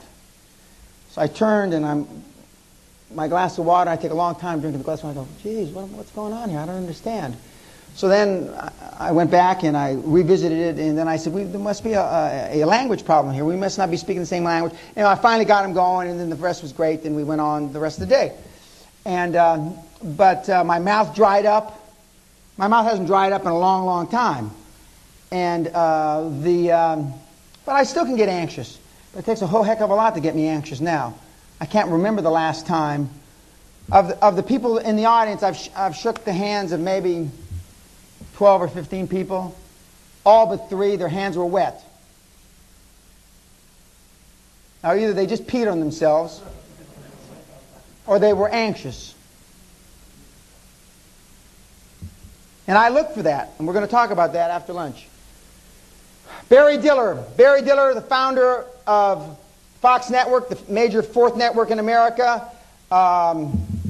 Viacom, and amongst others. Barry says it differently. He's talking about discomfort or comfort zone. Failure is hard, but you know what? This is a billionaire. There are real payoffs if you can figure out how to get over the fear of it, how to live with it, and ultimately how to push ahead.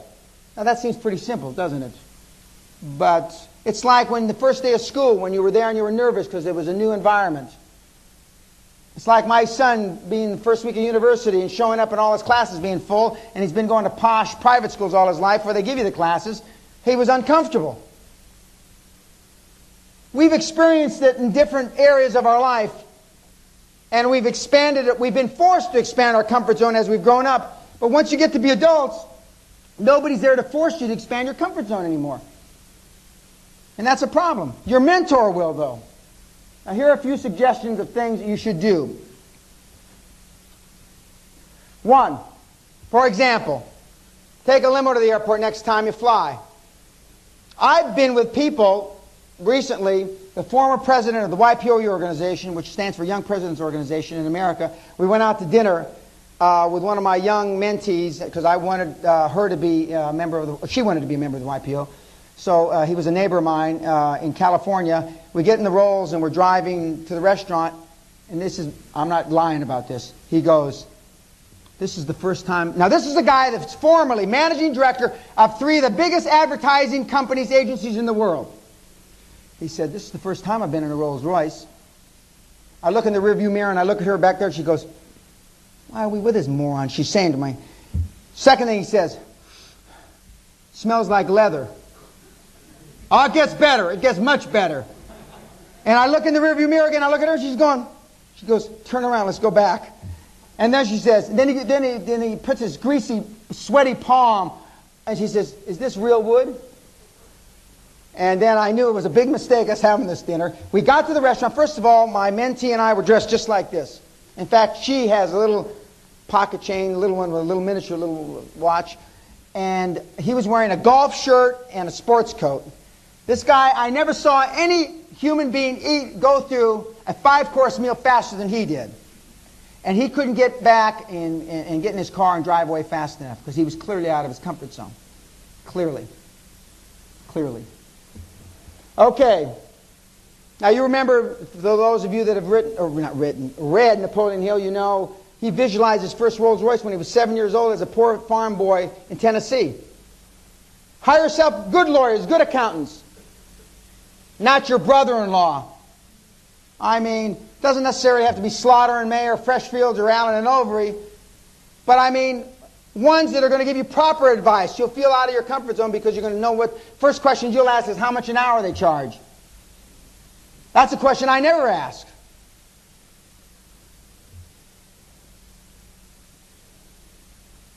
Now this is really important. Now, my tailor, ladies and gentlemen, is the tailor to the Queen of England. His name is John Kent. He makes most of the suits for the royal family. I could tell you some stories about the Queen and when she gets fitted for clothes, but that's not proper. And there's only 2 people in the world I won't slag off. 3 really. The Queen Mum, and the Pope. That's it. It's a very small, tight-knit group. Okay. But I buy Savile Row clothes and way before I could afford them. You only have one time to make a first impression. And I can't emphasize enough. It's like me showing up to a meeting and you're going to play golf later in the afternoon and you're wearing golf clothes and I came in dressed like this at 6 or 7 o'clock in the morning. You never get done apologizing for how you look, even though you stop saying the first few minutes, the conversation, oh, I didn't realize, blah, blah, blah, blah, blah, blah, but you never really get the leverage back in the meeting. You don't.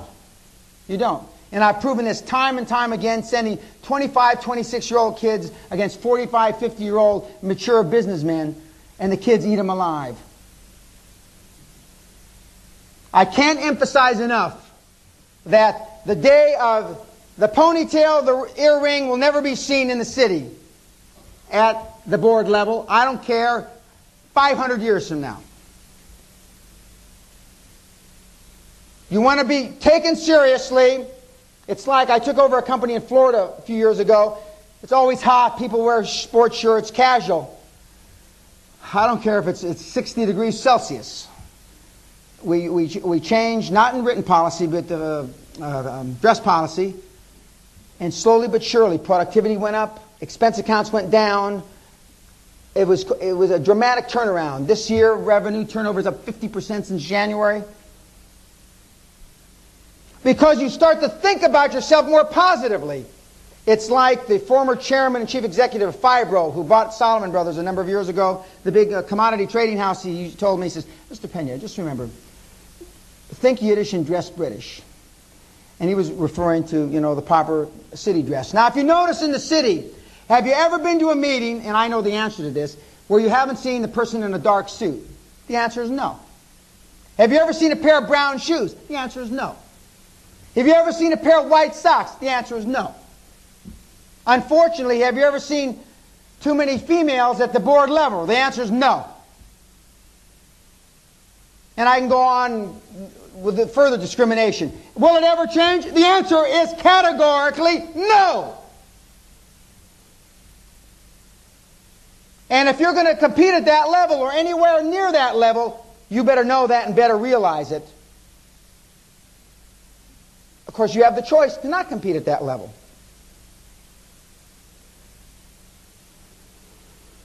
Book a table at the best restaurant. When we were children, when I was a young man, before I married my wife, she was my girlfriend, we used to go to La Quinta Country Club in Palm Springs. Sammy Davis Jr., Frank Sinatra, and Bob Hope all were members, and I used to sit in the men's grill. It cost us $215 a night to stay. This was in the early 70s.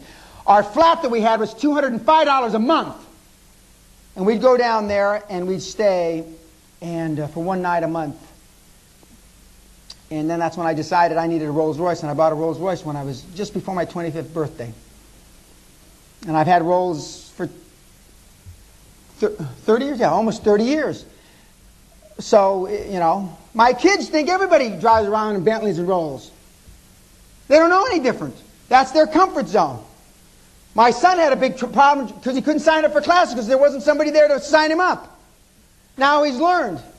He's going to class on Friday and Saturday, which knocks the hell out of his party life, which I think is a good deal. I would have paid money for that. Take a weekend, as I told you, join a good club, join the best club. You cannot afford. And I was poking fun at the Reform Club, 1832. I can give you the story about it because I've been there a lot. First time I was there, I said, reform of what? Mr. Pena. And then he went through the history of the Reform Club, et cetera, et cetera. It's like the first time I ate at the House of Commons, the House of Lords. I enjoyed that, but now it's not such a big deal. I think it's quite interesting that the House of Commons, they won't let the people from the House of Lords in the House of Commons, right, in the chambers. They make them stand by some little rail like a dog. I thought that was quite interesting. But I know who runs the country now. When I first came over here, I didn't understand the pecking order of politics. Now, when you think about getting tired, what happens? You get tired. Well, conversely, ladies and gentlemen, when you think about getting rich, and that's all you think about, guess what? You get rich. There was a 10-year period of time in my life, all I thought about, from the time I woke up to the time I went to bed, as my wife would attest to, much to her chagrin many times, I was thinking about business. When my friends would come and visit me up at Guthrie, I'd have a meal with them, a drink, and then I'd go back to the office and work. They'd go out and play golf. I'd stay at the office and work. You don't have the fastest growing natural resource company 5 years in a row because you're taking holidays. You don't grow at 67,000% per year for 8 years in a row, or over 500 million% because you're taking holidays. If I had been in the computer business, the pundits say, and I shudder to say this, I would have been worth $50 to $100 billion. Because I was in a collapsing industry. I am now in the internet business. Because I got one more big bang in me before they put ground on me. And yet this is where I live. And the reason the castle experience is so important to some of you, is because it pushes your comfort zone. And it helps you practice to see how the other high performance people react. And the first time you sit down to dinner there in the big formal dining room, everybody's nervous. I don't care who you are. And you got 10 pieces of silverware going this way and 6 going this way. And even though I always tell everybody, go ahead, eat, start without me, nobody to this day has ever picked up a goddamn fork or a spoon or anything. Because even though we know it starts out and works in and moves down, you're not really sure. You're really not sure. I don't care your public school training, whatever. You're really not dead positive, and you're not willing to commit a gaffe, a faux pas. It's an interesting experiment. Ted Nicholas, Stewart's and I, a good friend, he said, Dan, why don't you make it a learning exercise instead of a ass-puckering exercise, and why don't you go through it? But I still like it to be an ass-puckering exercise, so I like it that way. I like it that way. And nobody's ever picked up the bell, the ring, for nobody. I think that they just sit there waiting for the second course forever. Nobody's going to pick up that bell even when I'm not there. Because they're not sure whether you ring it twice, once, or 10 times. They're not sure whether you stick it up your bum. They don't know what the hell the story is. Key number 11, perception is reality. Now, I've said this, but it's worth repeating. Ladies and gentlemen, you've been to a lot of seminars, you've heard a lot of speakers. Some of you have heard me before, and that's why you're back. Some of you aren't back because you've heard me before. High-performance people understand you don't get a second chance to make a first impression.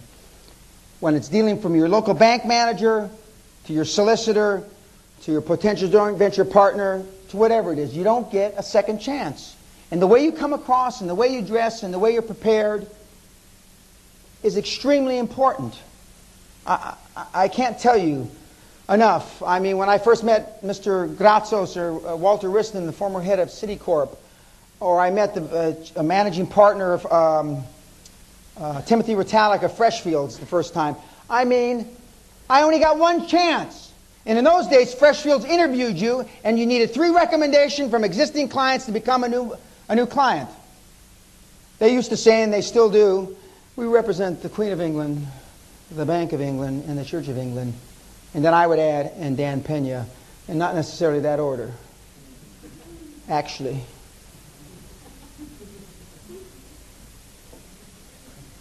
And can you just imagine in the early 80s having some wise, cocky American, didn't look that great then, sitting with the number 1 guy in the note paper for Freshfields? I had some Freshfield partners came over and had lunch with me about a year and a half ago and said, Timothy sends his best. Could you tell us some stories about how you used to give Timothy a bad time? Because these guys wouldn't even, they call him Mr. Ritalik, not Timothy. So I shared some of my intimate stories about him. He was a great guy. And a lot of what I've been able to accomplish since then is because of his representation and the fact that Freshfields took me on. They made a mistake, and they took me on. Key number 12. I've already talked about this. Play to win. Don't play not to lose. Most of you that have existing businesses that started from 0 turnover and have grown it to 50, 100, 500, $1 million in turnover, you experienced quantum growth when you first started your business, but now you're playing not to lose. Because you're fearful of what people will think. Perhaps you got lucky, and you try to hang on to the assets that you have. You covet your assets. I call it sitting on your assets. And this country is not the only country that does that. It's all over the world. This is known in gambling as playing with scared money. I can smell scared money. Just like of the 12 or 15 people that I shook hands with, 3/4 of them had moisture in their hand. And it isn't because the room's hot. You're not under the lights like me. How many times in sports or athletics have you seen a team take an early lead, then settle into coveting their lead or sitting on their assets, playing not to lose, only to be beaten in the last minutes or in overtime, etc.? That's what most of you have been taught to do in your life. We had a gentleman that came to the Castle seminar a week ago, who he's an heir to a 100-year-old steel dynasty in Kenya. And he says the 280 relatives are only just sucking the dynasty dry Nobody's grown the thing since my great-grandfather at the turn of the century. Because you cannot jump a chasm in 2 leaps. The ones that try to jump in 2 leaps, you wind jumping on Dunkirk or something. When I use the Dunkirk analogy or metaphor, nobody understands other than in this country. You either do it or you don't do it. You're either pregnant or you're not. You're either in business or you're not. Key 13. Now, I'm giving you the benefit of the doubt that you all have a dream. And the reason why you plan more time around your holidays, for your holidays, is because you're probably not working in your dream. You're not passionate about what you do. And as a song from South Pacific says, if you don't have a dream, then how can you have or make a dream come true? I have taken my passion and wrapped my new profession around it. I enjoy what I do infinitely more than anybody in the audience vis-a-vis what they do.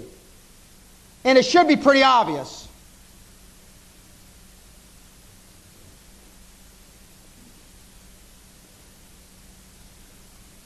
Blessed are those, was he English actually?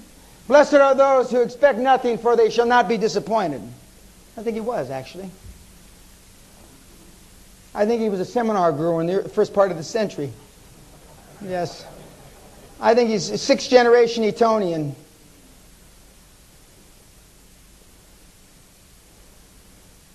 How important is it to have a dream? I mean, these are words, but I mean, it's not calculable.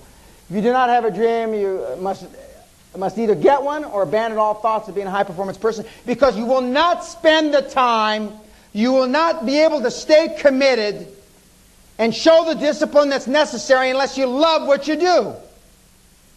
You just won't. Full stop.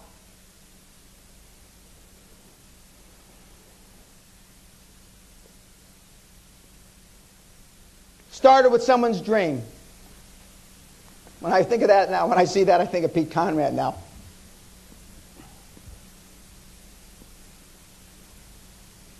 And dreams must come a size too big for us to grow into them. They must. I can remember vividly the things that I've accomplished. Virtually all of them started with a dream. From my estate in Scotland, I could see my kids and the governesses and nannies playing on the tennis courts. I thought we were going to have 2 courts. We only have 1. And I could see all these things that have happened in my life. The estate I have in California overlooking the Pacific Ocean. I can see the whales, and all that has come to fruition. My biggest problem, as I already said, is I accomplished everything I ever wanted to by the time I was 39. I didn't set my goals high enough. And as my friend Donald Trump would say, you've got to think anyway, so why not think big? And the rest of that sentence is, because it burns the same calories. By the way, thinking small and big burns the same calories, which was novel to Donald. Smart guy, though. Super smart guy. Tom Jefferson. Now, by the way, if you follow American history, now he's no good. Father of the United States is no good. He fathered kids from slaves. He did all this stuff. Now he's no damn good. I like the dreams of the future better than the history of the past. Father of the United States, one of them, along with George Washington and a couple others. One of the measurements, by the way, when I go into an organization to look at it from a consulting point of view, to talk to the directors, do they have more memories than dreams? If they got more memories than dreams, they're out of there.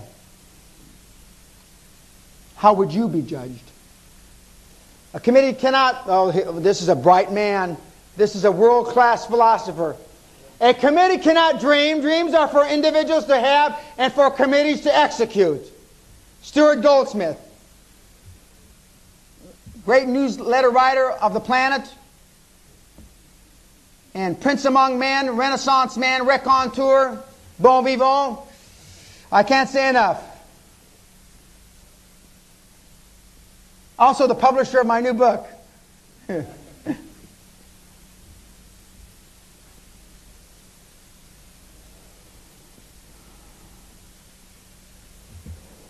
It's another way. It doesn't take any more effort to dream big than it does to dream small. But remember, big dreams, big problems, big rewards. Everybody forgets the big problems. My problems compared to your petty-ass problems, yours don't pale in complexion. I mean, they're not even on the same continuum. For those of you that understand statistics, I mean, you're like in the first standard, you are the mean, and I'm in the 100th standard deviation from the mean. I mean, I'm not even in the same planet. Because when you have big rewards, you have to have big problems. Bill Gates has big problems right now. The Justice Department is trying to take his dynasty apart. It's 50-50 whether he's going to win.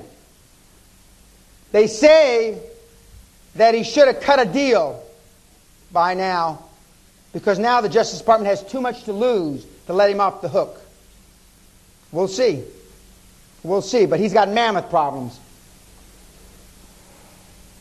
And I learned many, many years ago, as have my mentors coached me, life's too short not to follow our dreams. I'm 54 years old. I still have the energy that I had when I was 30. In some respects, I have greater energy. I still enjoy what I do. I love what I do. I still travel, 15, 20,000 miles a month. I'm on planes. Fortunately, I don't suffer from jet lag, because you know why? I've decided that I couldn't suffer from jet lag about 20 years ago. Because you can't travel as much as I do. If you suffer from jet lag, you're just screwed. So I don't suffer from jet lag. For those that understand that from an emotional point of view, or from a medical point of view, I just don't. Every entrepreneur has to take a leap of faith and pursue his or her dream. I'm living proof. Howard Schultz, founder of Starbucks. By the way, they all told him that his idea, nobody's ever going to pay for coffee. I can go on and on and on and on. The world's flat. You can't have, everybody that has ever done anything against conventional wisdom that made meaningful change on this planet was told that he or she was crazy and full of crap. No exception. None. And if you go out and start practicing some of these precepts, you will be told the exact same thing. And that, my friends, is the reason that most of you will not. Full stop. Because you do care what your neighbor, your colleague, your relative thinks about you.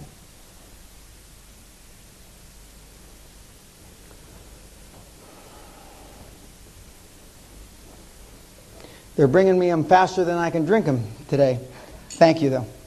I said this earlier on. My life was changed dramatically when I understood what Ted Turner said about your having goals that transcend your lifetime.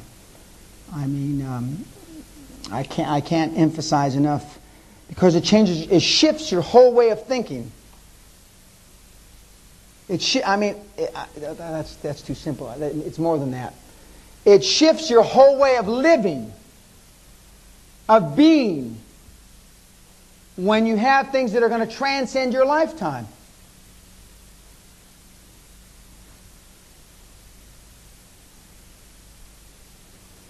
Now, when I went into the coaching business, I tried to distill my thought process down to as few principles as possible. I came up with, these are my 5 credos for success. I live by them, and they're quite simple. Number 1, yesterday's dreams are today's realities, or today's dreams are tomorrow's realities.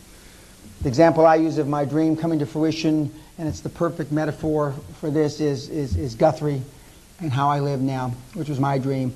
I came from a house that was 880 square feet. If you can believe that. That's roughly, let's see, is that 25 by, whatever it is, anyway. 880 square feet isn't very big. And so for me to dream the impossible dream. Number 2, seeing dreams ahead of time now. And that means, if I was a young man, like there's a few young people in the audience, 30 years old and I had a goal to be whatever, I'd see myself there now as I look at as a 30-year-old. I don't, even though intellectually I understand that she's going to maybe take me 5 or 10 years or whatever the time frame, you don't see yourself there when you think everybody else thinks you're going to be there. You see yourself there in time now. I'm going to be managing director of XYZ company, whatever. And right now I'm a clerk. And I'm 23 years old. I see myself there now, not as I might be when I'm 45 years old. Number 3, simulation. Practice within when you're without. I've talked about that. Virtually all the major events that I've been a part of, I practiced for years before I ever actually did them. So when I did them and I was living that dream, it was déjà vu. It was like I had already been there. I'd already been there. All the great speeches I've made, all the super high-performance, successful people that I've had the privilege of meeting, I practiced in my own mind before I was there. Number 4, and this has never really been a problem for me, is act as if I have no limits to my abilities. There's nothing I can't do. I know intellectually I've got to stay focused, I've got to stay determined, but I mean, act as if there were no limits to our abilities. When we were building Great Western Resources, and I was asked by the Financial Times, the energy editor, or whatever the hell he was called at the time, well, how is it that you've grown significantly when everybody else is going out of business? And I said, I was being a smart ass when I said it, but I said, well, actually, and I've given my British accent, actually, we decided not to participate in the energy recession. And we acted as if we had no limits to our abilities, and we would have been highly surprised if we hadn't been the number one company on the planet. But it's the truth. Even though I was taking the piss out of him when I was saying it, little twit making 14 grand a year, asking me, I still get irritated thinking about it. You know? I spend more on shoes a year than he makes a year. Little twit. Anyway, and number 5, another one I've never had a problem with, is enthusiasm. I've never met a high-performance person that wasn't super enthusiastic. Never. And enthusiasm comes from the Greek word God from within. Very simple. And I repeat those, and I used to say them every morning and every night as affirmations. Now I say them, a couple times a month, and I read them, and I copy them in my diary every month. But these are the things I live by. And my children call this the 5 credo crap. Because they've been hearing these since they were in their mommy's tummy. My oldest son can give this talk. I'm not just about this, the whole seminar. I mean, because they live it.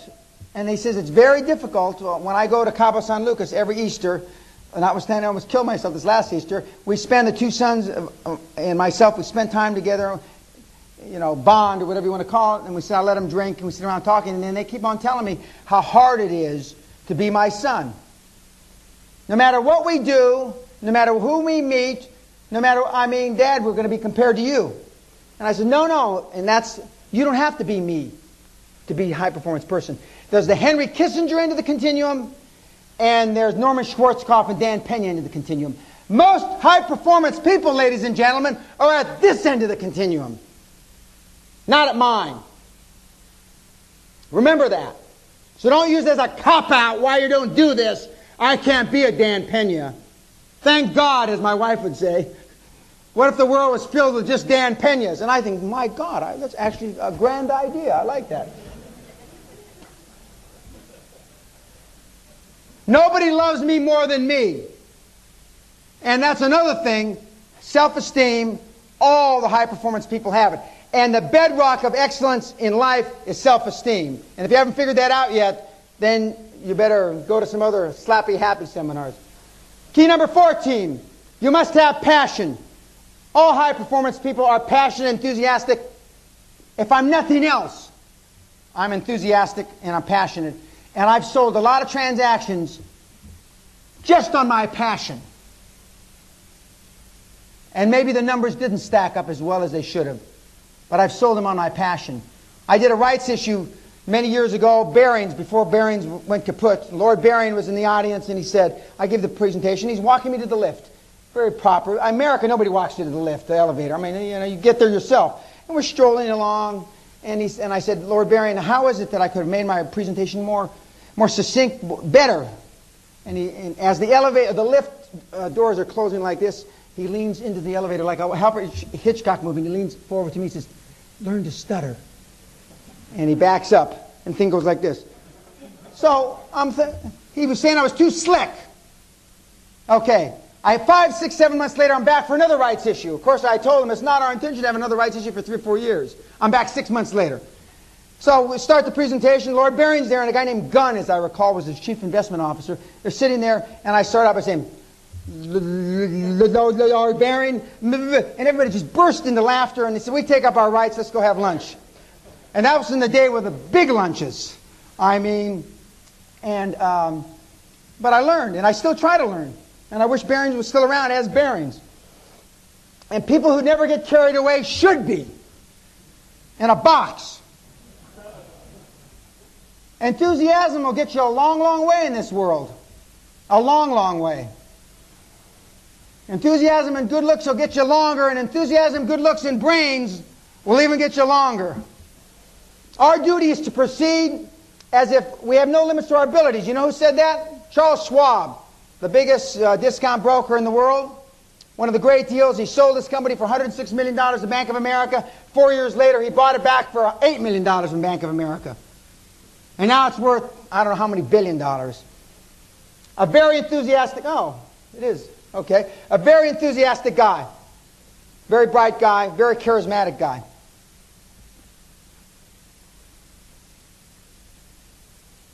If you attack every problem with enthusiasm, as though your very life depended on it, you'll succeed.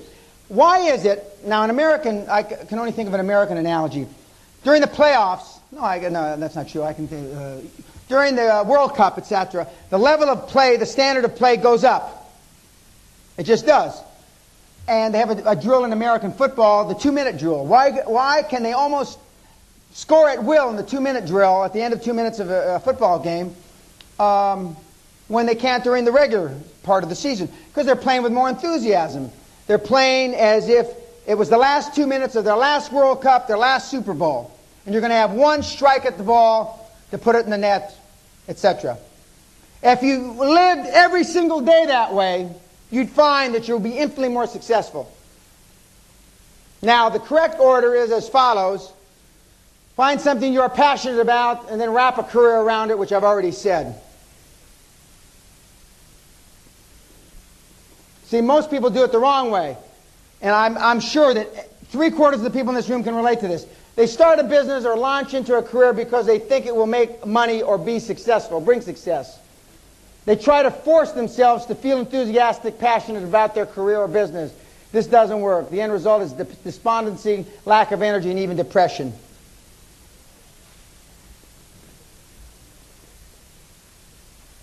I used to ask the questions, how many are passionate about... I don't ask that anymore. Quite frankly, I don't care. Because you're going to lie to me anyway. There are many things in life which will catch your eye, but only a few will catch your heart. Pursue them. Pursue them. And I told my mother all the dogs I slept with as a young man I was in love with. Now, good example of passion. I'm in the halal food business in the Netherlands. Make a long story short, a young man, a baker, been a baker 17 years, approaches me with an idea. We're in the Amstel Club, the business club in Holland, which I'm an honorary member, in Amsterdam, and he comes to me, he says, I've got an idea to make not fast food, prepared food in the supermarkets. Halal is like kosher food, but it's for Muslims. And I said, how many Muslims are in the world? He goes, 1.7 billion. I said, you sure about that? I said, 40% or plus, because there's just over 6 billion people now. I said, okay. And then I said, what's the margin on this food? Because I like big margin business. He says, the margin on this food is between 40 and 95% profit. Okay. Third question. Who else does it? Nobody. I asked that question 5 times. Nobody. Then I called a friend of mine who's the former chief executive officer of Booker PLC, Charles Bowen. Charles, you ever heard of this halal food stuff? Yeah, for 20, 25 years people have been doing to do it. Has anybody done it? No. Why? He says, I don't know. I said, you're absolutely positive. Yeah, Dan, yeah, I am. Thank you. That's all the due diligence I did. Full stop. 1998, the company was the Innovative Company of the Year by the Economic Ministry of the Netherlands, and the CEO was nominated as CEO of the Year, Entrepreneur of the Year, by the European Economic, whatever the hell, for Europe, the new Europe.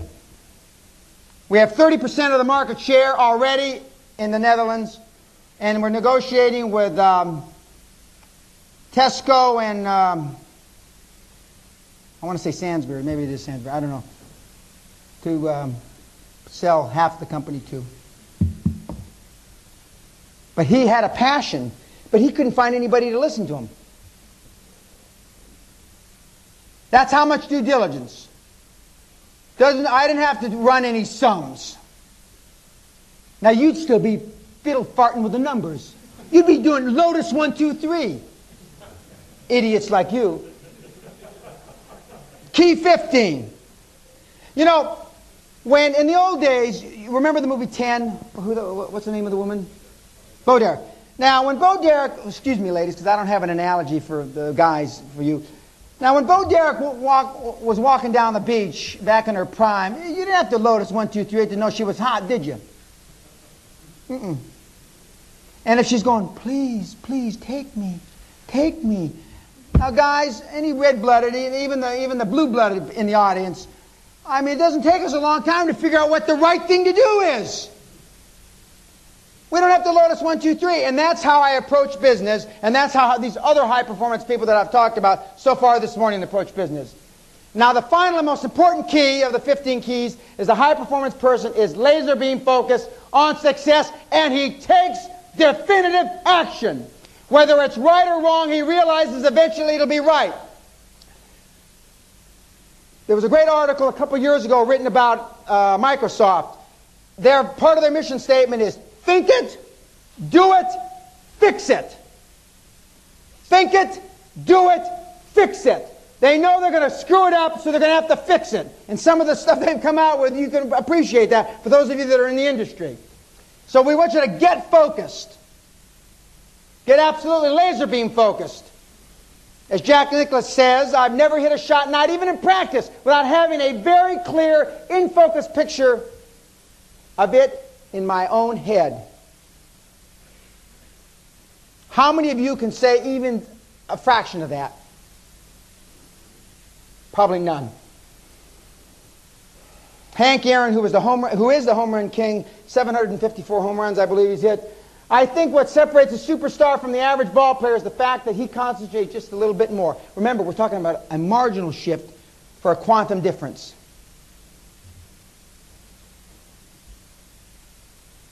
I think my work's a holiday. High-performance people focus on the few, not the many. Some of you are involved in 10, 15, 20 projects, and you wonder why none of them are successful. I can tell you why. Because you're involved in 10, 15, 20 projects. Involve yourself in one or two, and then see what happens when you've shifted all your energy to one or two things, preferably one. It's been proven time and time again, you can only supervise properly 2 or 3 people. The secret to my success in building the fastest growing company 5 years in a row was I had 2, maximum 3 people reporting to me. I still remember when we were big enough to have an IT officer, what the hell is IT? Chief Information Officer. First of all, I didn't know what the hell that they did, but they wanted him to report to me. I said, bullshit, I don't want him reporting to me. 1, I don't know what he does. 2, find out where he should report, and he ultimately reported to the finance director, which I now find out is the right thing. Just like human resources, and we shove everything under the FD. He doesn't have enough to do anyway. Keep him away from doing sums. Focus is another word for discipline. How many of you can count yourself as a disciplined man or woman? Having lived here for 15 years, I know how many.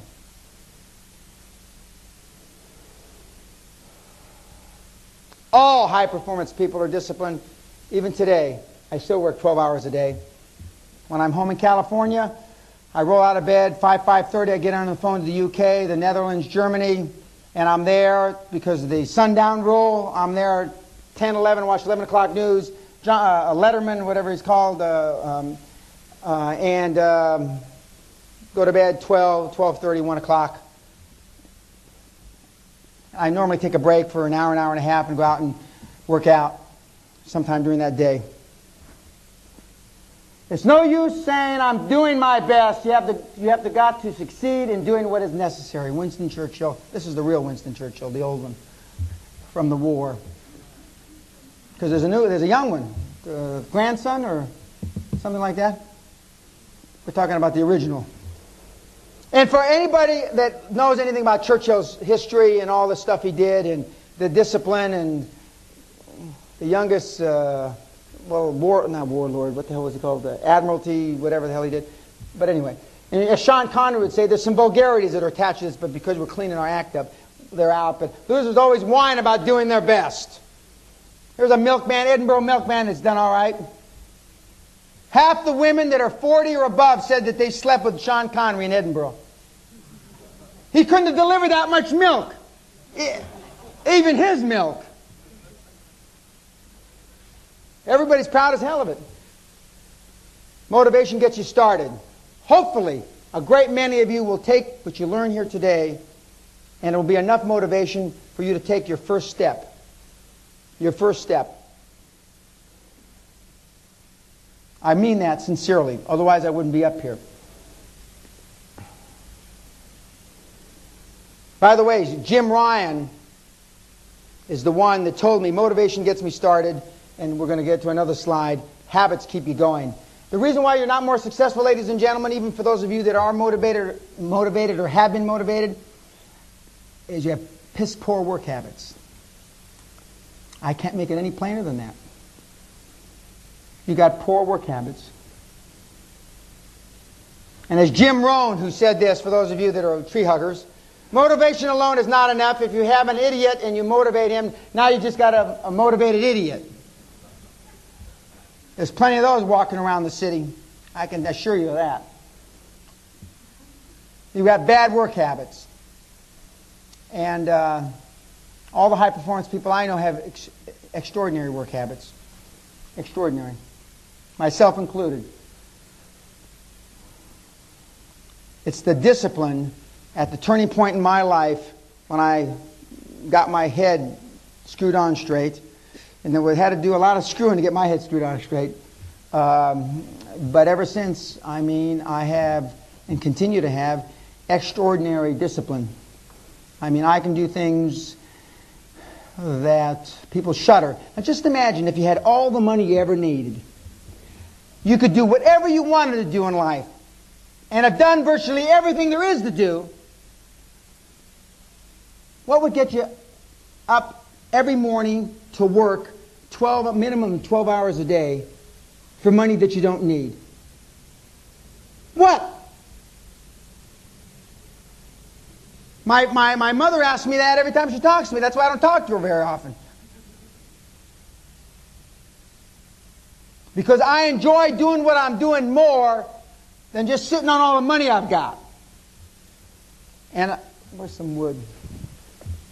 Touch wood. I hope to God it never changes till the day I go. And if you associate with undisciplined people, you will become undisciplined. And for a lot of you, you're not that disciplined to begin with, so it could be a death spiral. Now, you don't have to be as disciplined as I am. I think it's important to understand that. Forget that walking on coals, and I've done all that. The discipline, it's Alistair Cook, the famous, I don't know if he's a journalist, but he's British, I know that. He said, being a professional is doing a professional job, and when you don't want to do it and still doing it. It's carrying on in a disciplined fashion, in a professional fashion, even when you don't feel like it. Every day that I get up to speak, I'm on the dais and the podium, I don't feel like doing it. Today happens to be one of those fortunate days for you because I like doing it today. But I've been, and I remember I had 104 temperature once in Chicago, and I had food poisoning, and I was dying. And I would have given somebody 10 million pounds to blow my brains out. And I was in a 16-hour workshop, and I struggled through it, and nobody knew the difference. And they were filming it just like they're filming it today.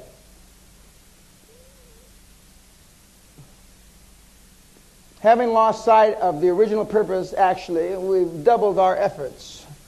That's quite British, actually. This is not the thing to do.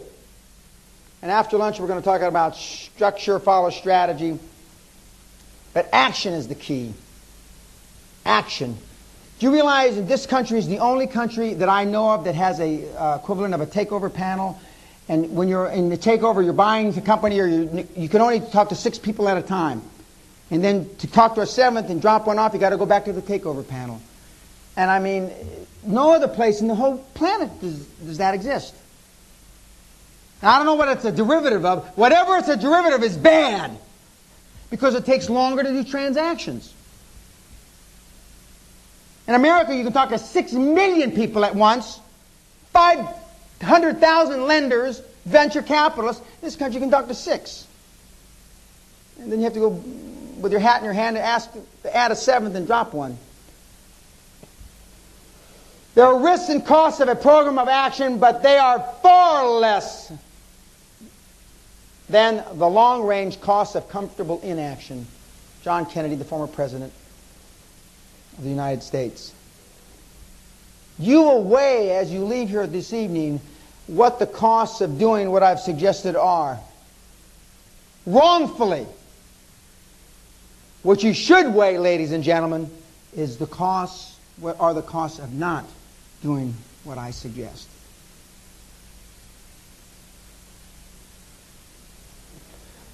Even if you're on the right track, you'll get run over if you just sit there. Many of you understand intellectually what I've said so far today. A few of you even understand it emotionally. But if you sit still, you're bound to get run over, especially moving into the new millennium. Competition is going to be fierce. Fierce. And it's the hungry organizations, the hungry individuals, the hungry companies, the hungry PLCs that are going to be able to benefit. Because we're not interested in no action, talk only people. This is a different kind of NATO. We're interested in people that take action. And it's going to be fierce. It will be absolutely fierce. Winners are successful because they take action, they make the calls, they do what's necessary, and they don't just do their best. They force the issue. They're on the offensive. I've never seen a high-performance person go into the defensive mode. And just as I took on the FT recently, or one recently, I took him on a long time ago, all my British lawyers advised me against it. It's a no-win situation. The chances of winning are slim. The costs are great. It's the taking action. It's like Richard Branson taking on British Air. Now that to me is a no-win situation. But it's the difference. It's the difference in mindset. Some people say being a high-performance person is a difference in mindset. No, I don't think it's a difference in mindset, ladies and gentlemen. It's a difference in belief in yourself.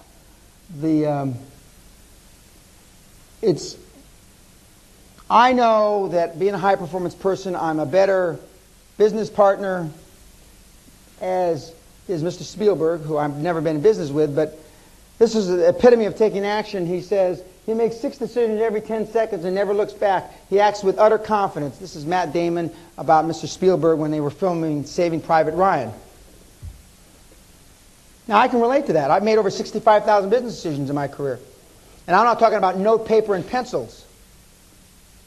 65,000. But when you figure that out, that's only 6 or 8 decisions a day, every day, for 30 years. This entire room hasn't made 65,000 business decisions in your cumulative careers. We want to be a YTA. You take action. Don't think too much about it. You take action because your instincts are almost always right. Your instincts are almost always right. Your primal instincts. The instincts that got us here as a species. Homo sapien, erectus, whatever the hell that we're called.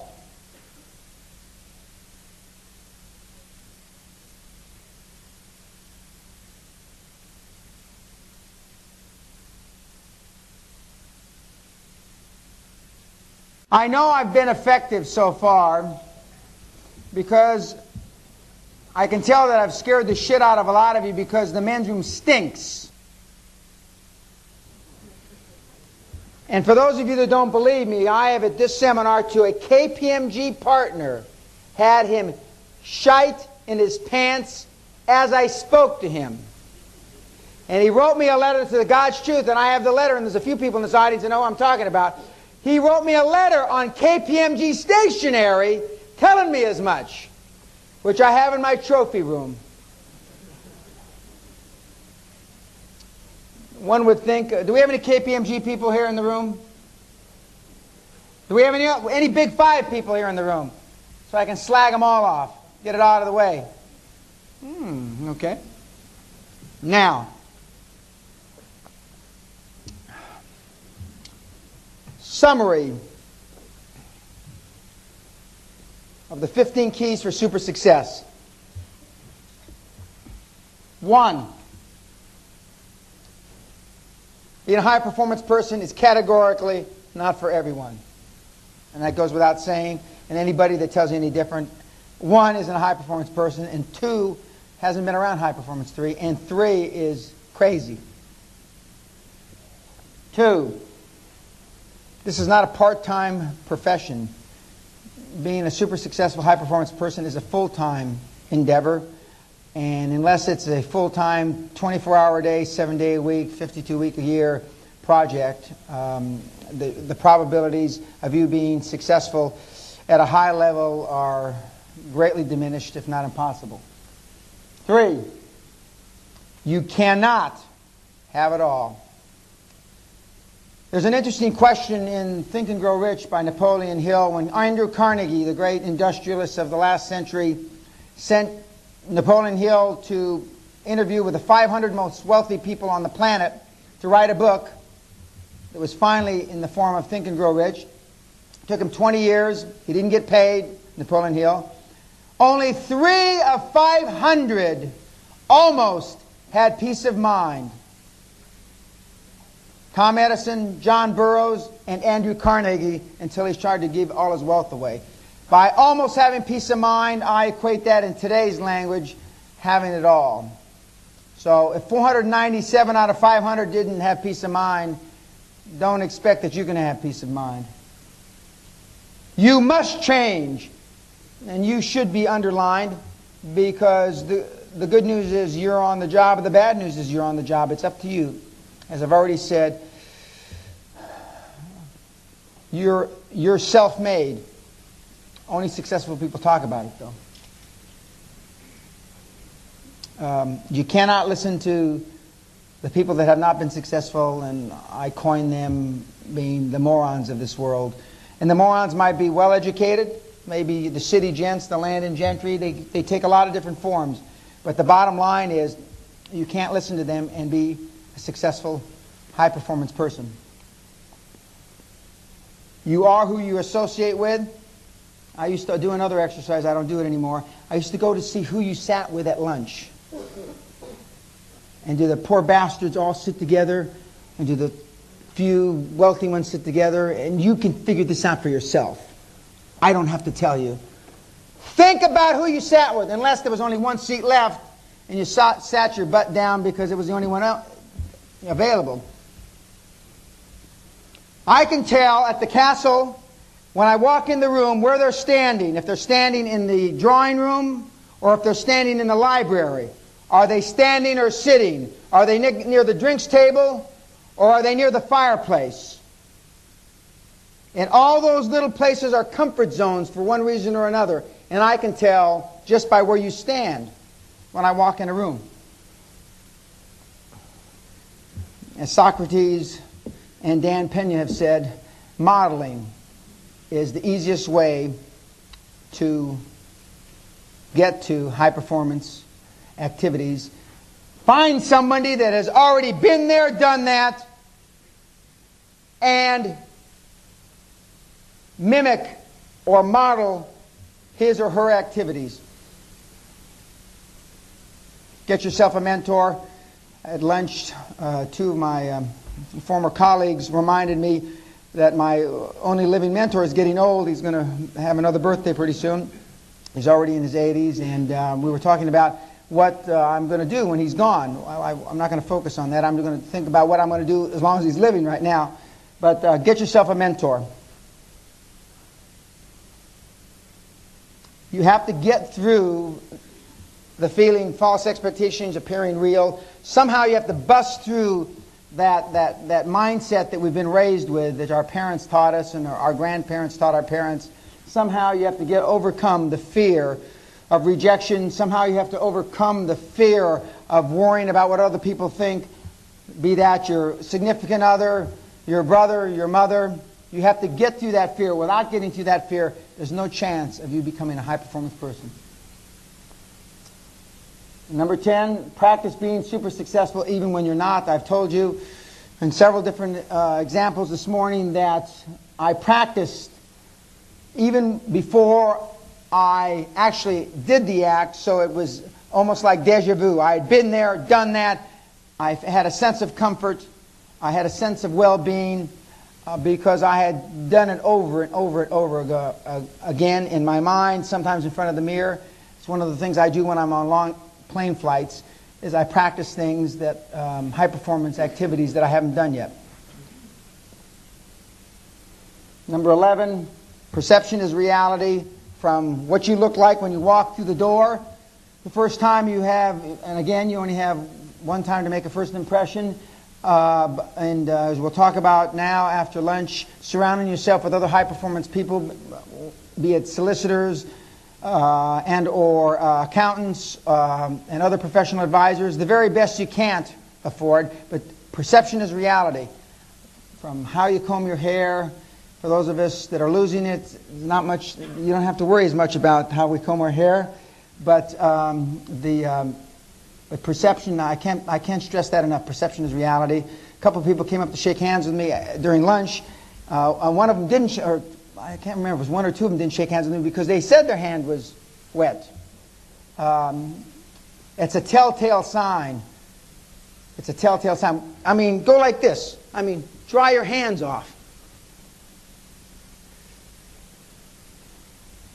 Number 12, playing not to lose, but playing to win. As I told you, the Verdier is one of the two things that the Verdier family, and by the way, husband-wife teams don't work very often. I've only seen them work once or twice in 30 years in the real world of commerce.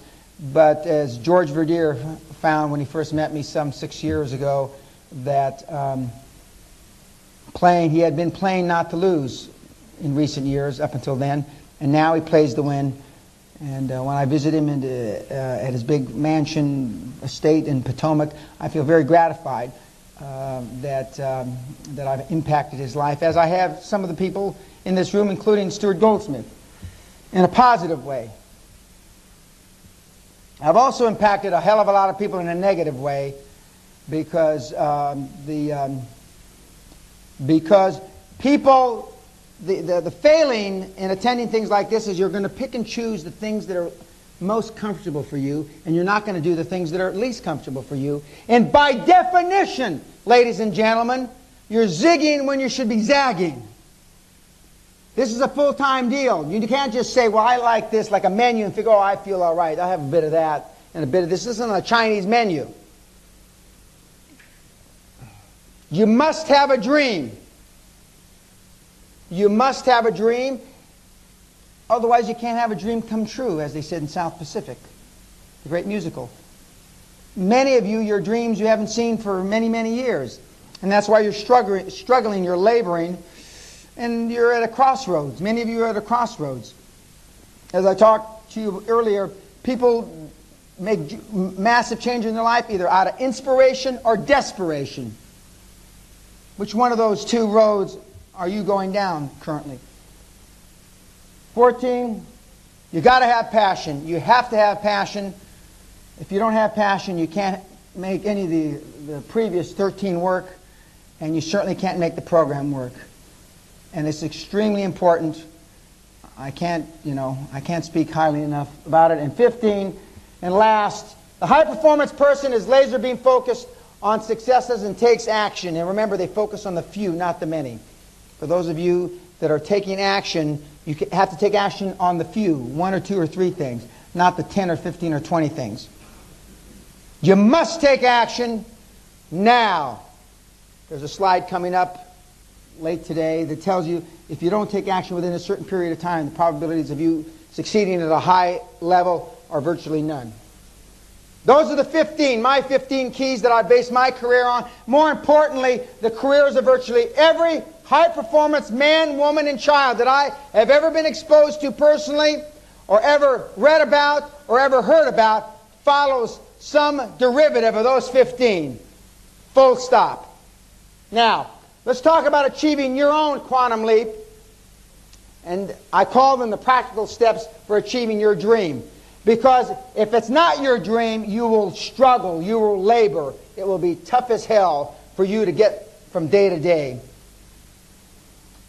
Let's talk about the 3 C's of making money. To make a ton of money in your life, there are only 3 ways to do it. And a similar speech is given at the Harvard Business School when you start the Harvard Business School graduate school. Those 3 ways are crime,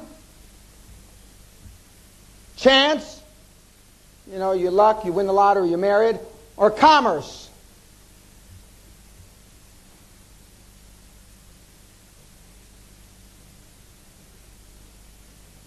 Well, let's put it this way. Crime isn't worth it for me. For some of you in the audience, it might be worth it, but it's certainly not for me. And by the way, the very best criminals in this world are high-performance people. Saddam Hussein is a high-performance person. Stalin, Hitler are high-performance people. High performance doesn't mean good. It just means operating at whatever they do at the highest level possible. So if you're going to be a bum asshole, you can still be a high-performance person. Chance cannot be relied upon. Over the average lifetime, good and bad luck tend to even out, leaving a net effect of 0. There's a few people I know that the only luck they've had is bad luck in recent years, so it may take a long time to net out to 0. And that just leaves business, commerce, every day of working, toiling in the trenches of commerce, the trenches of the city or the trenches of wherever your business endeavor leads you.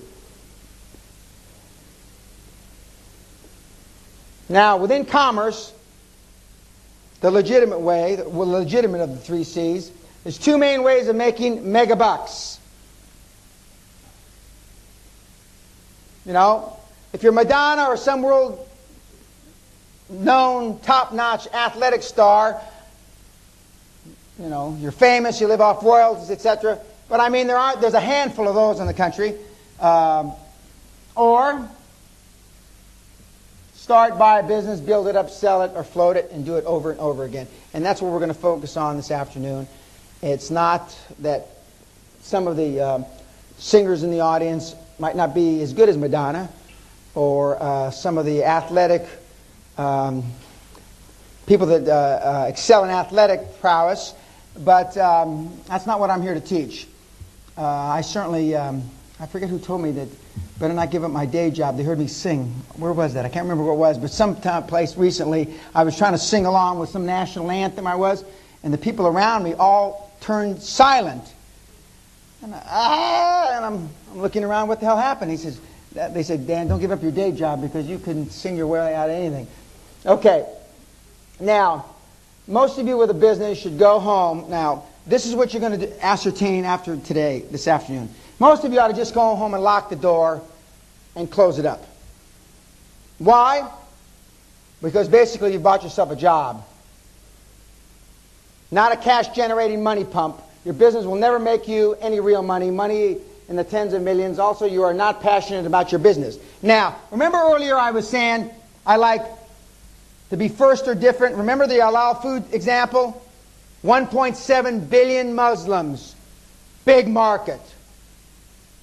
Second, 40 to 95% profit margins. Why do I like big margins? Because then I don't have to be so smart running the business. Third, be first or be different. How many of you in this audience are first or different in your business with huge margins and a big market? I know the answer.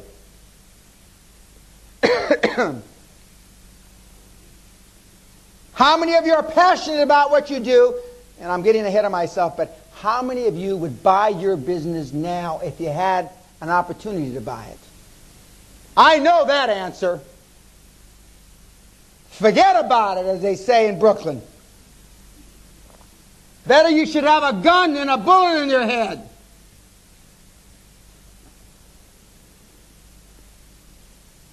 What does it take to be the kind of individual, the kind of entrepreneur that I'm talking about? The willingness to stand alone. See how many ticks you can put by these for yourself. The confidence to challenge the conventional. The unswerving commitment to vision. The passion for being on top. I'm not talking about that schoolboy top. The public school kids, I'm not talking about that top. And the courage to do as you dream. How many of those can you tick? Put a check mark by. If you can't put a check mark by all of them, something is desperately wrong with what you're doing. By the look on your face, and I'm blinded slightly by the lights,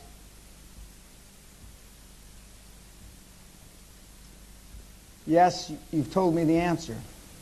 And for the very young in the audience, look around you and see the old ones and look at their faces. Quiet desperation, I think.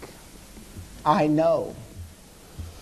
I will now share with you my 8 strategies for creating or building a super successful business. And these are learned by me over 30 years, over 65,000 business decisions in those 30 years, involved in over 700 business transactions, involving many billions, thousands of business meetings, and more than 16 million miles on planes. You have never met, nor probably never will meet anybody as experienced as I and what we're about to talk about. And when I sit at a meeting in the city with Freshfields and PricewaterhouseCoopers and McKinsey and God knows who else, and there's 10 or 15 professionals around the room, without a doubt, I have more experience than the whole goddamn table. Cumulatively. So listen well. Power strategy number 1. It all starts with a dream about which you are passionate. I said this earlier in different ways. If you're not passionate about what you do,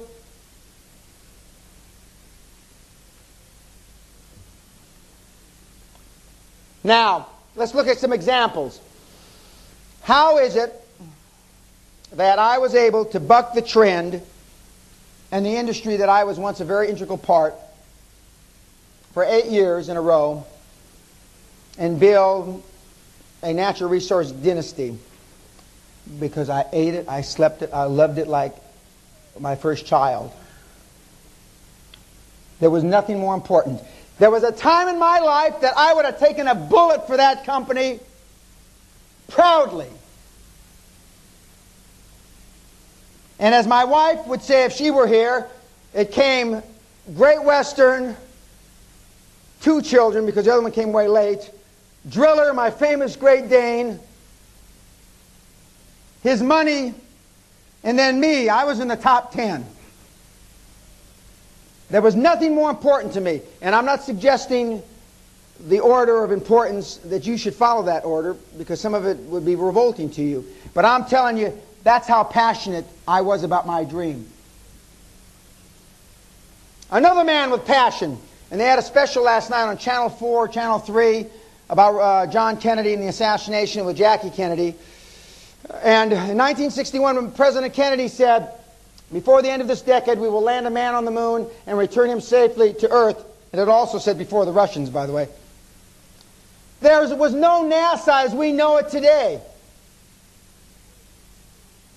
We didn't have the power in America to get a monkey off the ground, let alone men, even though people like Pete Conrad were small and demure in size. He lived that dream until he died, and then the United States carried on. People like Tiger Woods, Michael Jordan, Pele, they dreamt of greatness athletically. Michael Jordan saw himself as a little boy in the ghetto he comes from, or came from, winning multiple world championships in basketball. Pele saw himself, and I don't know what position he played in football, saw himself kicking goals in the World Cup and winning. Tiger Jones sees himself winning more major championships than Jack Nicklaus. High-performance people get paid for performing their hobbies. This is like a hobby to me. When I was building Great Western and some of the other successful companies I've been involved in, I didn't look at it as work, as you do, because I enjoyed it. It was like a hobby to me.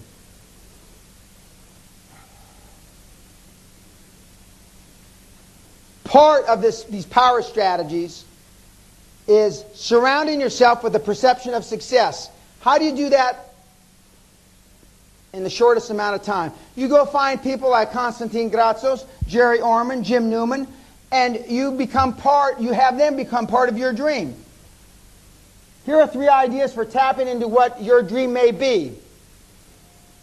Push your boundaries by trying a lot of different things. You never know what new thing might turn out to be your passion. Well, at some of your ages, you've only got one more shot at it. So I wouldn't try too many different things. If you haven't figured out, in sex, there's certain positions you like more than others. You've already figured that out, I hope. So for those of you that are close to my age, if you haven't already figured it out, I just take a shot at one now. And remember, a rut is a grave where the end's knocked out. And most people live in a rut all their life. They do the same things over and over. I already gave you examples of my father. Same holiday. I saw you all cringe when I said that because I know you take the holiday at the same time as my dad does. I see a couple of brave souls saying, "Oh, no, I don't, Dan. No, I don't." 2 out of 120. That's great. We'll shoot the rest of you during the break. Number 2, think back over your life to the times when you were really happy. Doing something you loved. This isn't when you were an adolescent in the bathroom either. Use this to point to the type of person you are and what you might be passionate about doing.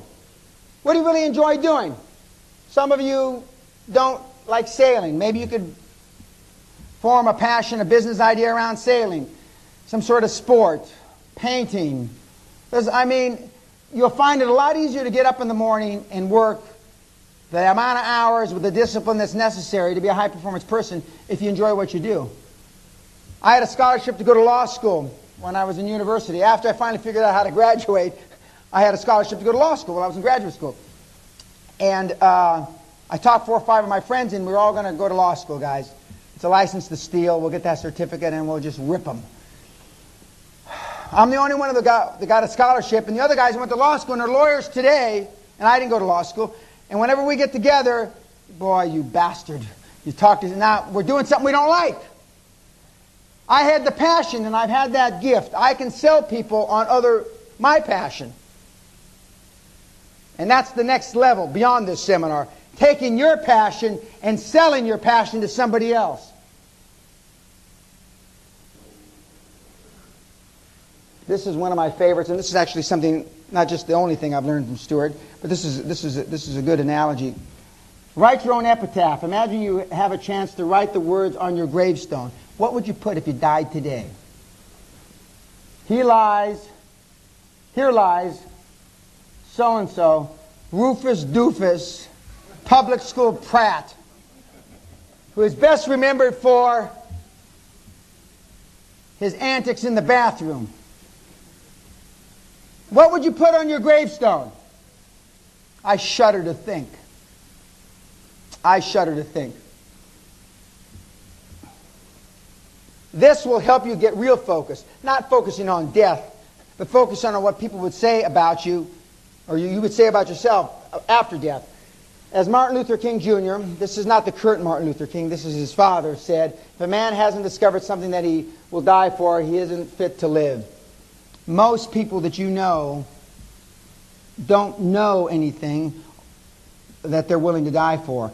Obviously, during wartime, this country is a perfect example. You rally around the country and you do what you have to do to break free of tyranny, etc., etc. So this country knows how to have passion. It used to rule 2/3 of the planet. There were some passionate fellows and ladies, a few of the queens, or a couple of the queens anyway. Okay. Another way of looking at it, and this is Zachary Scott. He's a famous tough guy, American cowboy actor. He said, as you grow older, you'll find that only things that you regret are the things you didn't do. When my grandmother, who died at 90, almost 95, and I spent the last few moments or lucid moments before she expired, all she talked about was the things she didn't do in life. Here's a woman who was a great-grandmother, had accomplished a lot, but that's all she talked about to me. And one of the things that she had the most remorse about is not reconciling with my grandfather 60 years before, because the family, la familia, said it wasn't the right thing to do. And now she's died lonely by herself with just her grandson, who doesn't have that much empathy, holding her hand.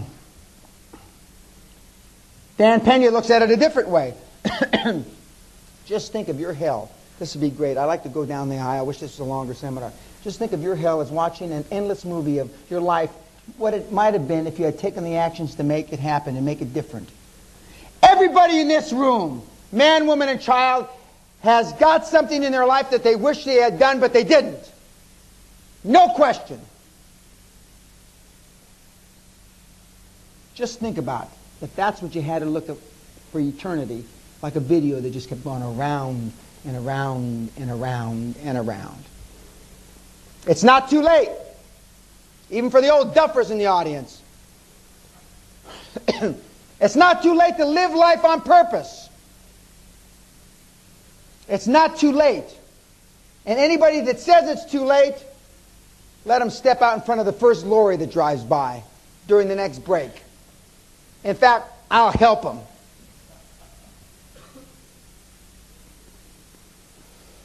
Always aim to have more dreams than memories. Remember earlier, I measure organizations when I go in to talk to people by the amount of dreams they have vis-a-vis or in reference to the memories. I know a company's dead in the water if they're talking about all the great things they've done. Jack Welch, who in my judgment is one of the great chief executives of all time in this century, who heads up General Electric, he doesn't talk about any of the past laurels, any of the accolades the company's had. He's been Chief Executive of the Year in the United States like 13 of the last 15 years, or 14 of the 16 he's been CEO of General Electric. And all he talks about is the future. All he talks about is the future. Bill Gates talks about the future. Richard Branson talks about the future.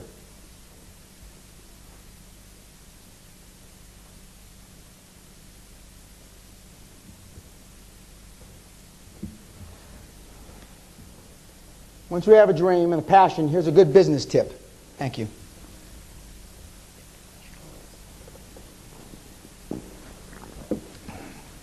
Thanks. What I need is to have these full of gin. Be first or be different. Now, a week ago, I used to do an exercise. Now, see, I've learned over the years that people don't like to be embarrassed and breathing through their rectum. So I don't do any of these exercises anymore. But I used to go down the rows and tell me how you're first, how you're different. It was just a debacle. It was one of the most debilitating things to witness. And I filmed some of these But we don't do that anymore. Because even though virtually a majority of the product that we have developed over the years have won Telly Awards, which is the equivalent of the Academy Awards in the movies, but I mean, people from an artistic point of view and material, but people don't like seeing people get the shit kicked out of them and crying. You know, people don't like, I mean, you watch that video one time, that training video, and then you just, the only thing you say is, thank God it's them, better than me. Be first or be different, and if you can't be in your business, can you change your business today to be different?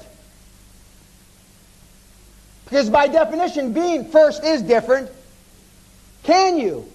If the answer is no, then something's wrong. And believe me, and this is what the Dutch hate when I get on their back when I'm going to the Netherlands next. In the next millennium, believe you me, at the end of the day, as one of my Yorkshire partners would say, you're going to be fucked if you don't change and you can't be different. I mean, the internet is proving that every single day. Power Strategy 2 still. James Morse, which I also think is an Englishman. The only sustainable advantage comes from out-innovating the competition. When was the last time you did anything innovative in your business? Now, I bet you can think of innovative things your competition have done like that. Again, the internet, classic example. I used to think that the internet wasn't going to last. Boy, was I wrong. A fad is a wave in the ocean. The trend is the tide. And that tide is over the entire planet now. It is estimated by the year 2010, 20 to 25% of all commerce done on this planet is going to be e-commerce. How prepared are you to compete? The answer to that question, I hope for your sake, I hope for Britain's sake, is you're ready to compete at a high level. I know different though. Now, interesting statistic, and it's very much analogous to what I'm talking about now. 33% of gross national product in the United States comes from franchises, like McDonald's franchise, Burger King, etc. And franchises came within 11 measly votes of being turned down by Congress in the 50s. If 11 votes had shifted, franchising would have been considered and voted illegal. And now it represents a third of all business in America. I don't know what the percentage is here, but I know it's going up, and it's really going to go up in Europe. The old Eastern Europe, moving towards the Russian side of, it's not called Europe, it's called Asia. But just think of the things that have changed, and there's some more interesting statistics, but it's different than capturing the imagination of the public. It's not the same as revolutionizing it. We've had video phones for 10 or 12 years. Does anybody in the room have a video phone? Does anybody in the room know anybody that's got a video phone? 1, 2 in the room. I actually said this recently, and the guy had a video phone. And he got all excited. He says, do you have one, Dan? Because he wanted somebody to talk to. You were there, Barry. I said, no, I don't have one. I never got one because I didn't think anybody would stand in front of it naked or anything, so I don't give a shit what they look like when I'm talking to them. And I was right. And of the video phones out, I forget the exact statistic, of the video phones that have been made and bought and they're used, 92% of them are used by men, not women. Hair curlers, I can go on and on.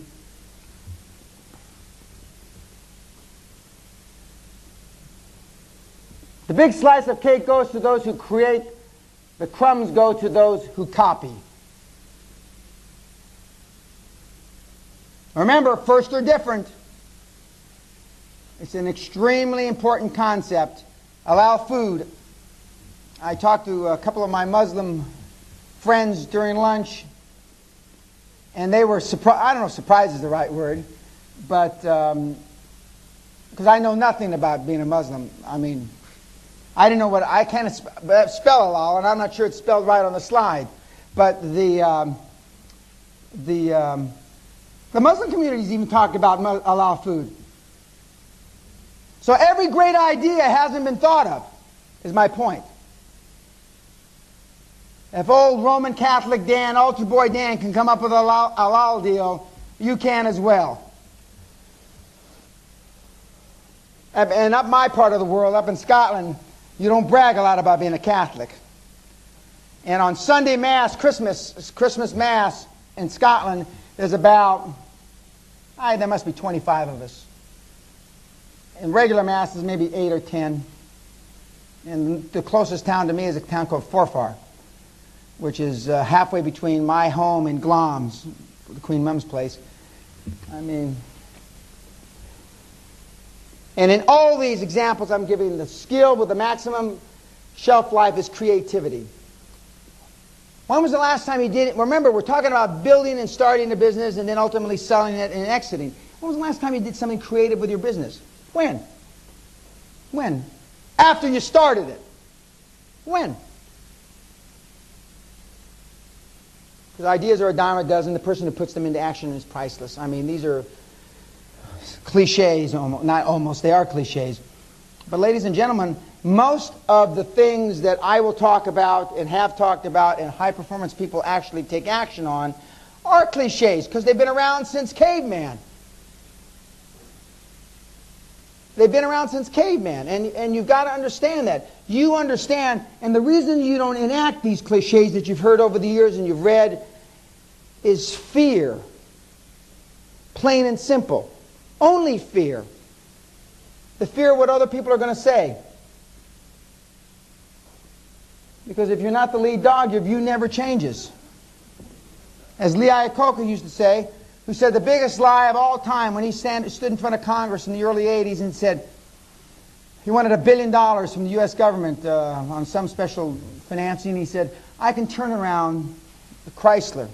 And arguably, if Chrysler had gone down, General Motors and Ford would have been dramatically affected. And he said, I can turn it around. Now, there was no way he believed that at the time. But he says in commercials subsequent to that, lead, follow, or get out of the way. And by following means being different, not the same.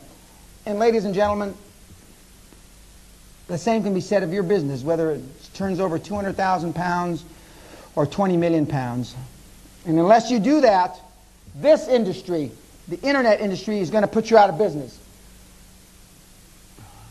An example, Bill Gates grabbed the chance to buy the first operating system for IBM PCs. Tom Monahan built a Domino Pizza, the first nationwide home delivery. And McDonald's was first to offer fast service with consistency. And Disney opened the first theme park. I mean, these are all first. They're all so different. You don't have to invent anti-gravity or faster than light travel. Most different products and services are just a small twist on an old idea, but they are different. They are different. We used to do an exercise taking a business and seeing how you could make it different. I used to do an exercise, and you're going to get an opportunity to fill out a card at the end of the day. You tell me in 90 to 120 seconds your business idea, your revelation, your dream, your passion, your hope, and I will tell you in 90 or 120 seconds, 1, if it'll work.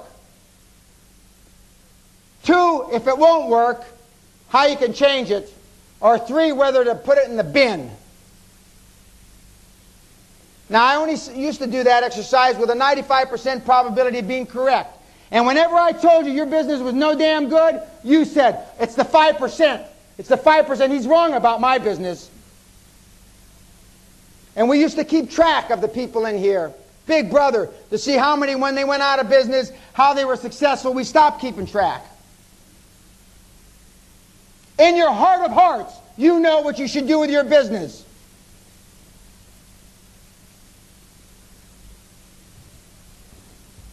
And walk away.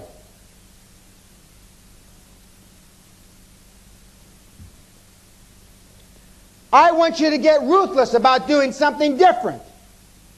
Some people say, precept of my life or my business philosophy is just to get ruthless, period. Maybe that's correct. But I know the probabilities of you being successful vis-a-vis you being docile, I know what they are. Are any of the high performance people you read about docile? Are they? The answer is no. Then why is it so damn difficult for it to get within your skull and gray matter? Again, it's back to the fear, comfort, etc., etc.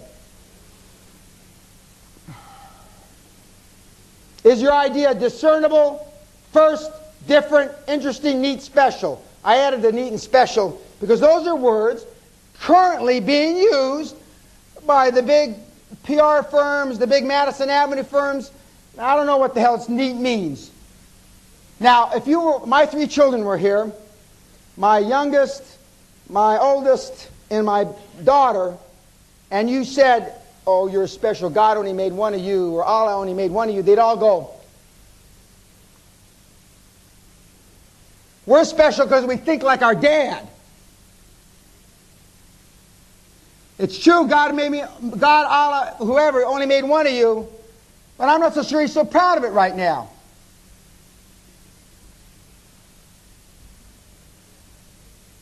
That puckered him right up, Barry. I mean, big time. If eyes were guns, I'd be like right now. Is your idea weird enough? Now that's a word I understand. Because when I was young, I was a weird, cocky, loudmouth kid. And then I got successful, and then he was a weird, middle-aged guy. Now I'm eccentric. Nothing weird, nothing cocky. Some people would still say loudmouth, but I got too much success, so they don't say that anymore. Okay, now these people were all mad as hatters. Steve Jobs, Apple Computer, Michael Milken revolutionized junk bonds, Ted Turner, the mouth from the South, Bill Gates, Warren Buffett, Tom Edison, Henry Ford, Richard Branson, Freddie Laker, Alexander Graham Bell. Would you have hired any of these men, ladies, forgive me, there's no women on this list, would you have hired any of these men? And more importantly, would any of them come to work for you? The answer is no, no. And my answer is yes, yes. I would have given my left foot to work with any of these guys. And I know Jobs, I know Milken, I know the mouth from the South, I know Bill, I know Warren. I've only met Mr. Branson once, and I've never met Sir Freddie. They tell me he's a real piece of work, but I never met him. And I'm not old enough, contrary to what my kids think, to know Tom Edison or Alexander Graham Bell or Henry Ford. Now, my benchmark is I like to hire weird people. The first thing I look at is energy of the individual. The second thing I look at is the business idea. The third thing I look at is raw, innate intelligence. And the fourth and last thing I look at are credentials. You know, double first, bullshit. I don't look at any of that. I don't care. I haven't asked anybody where they went to school or if they went to school in such a long time, I can honestly, with my hand on my heart, say, I can't remember when.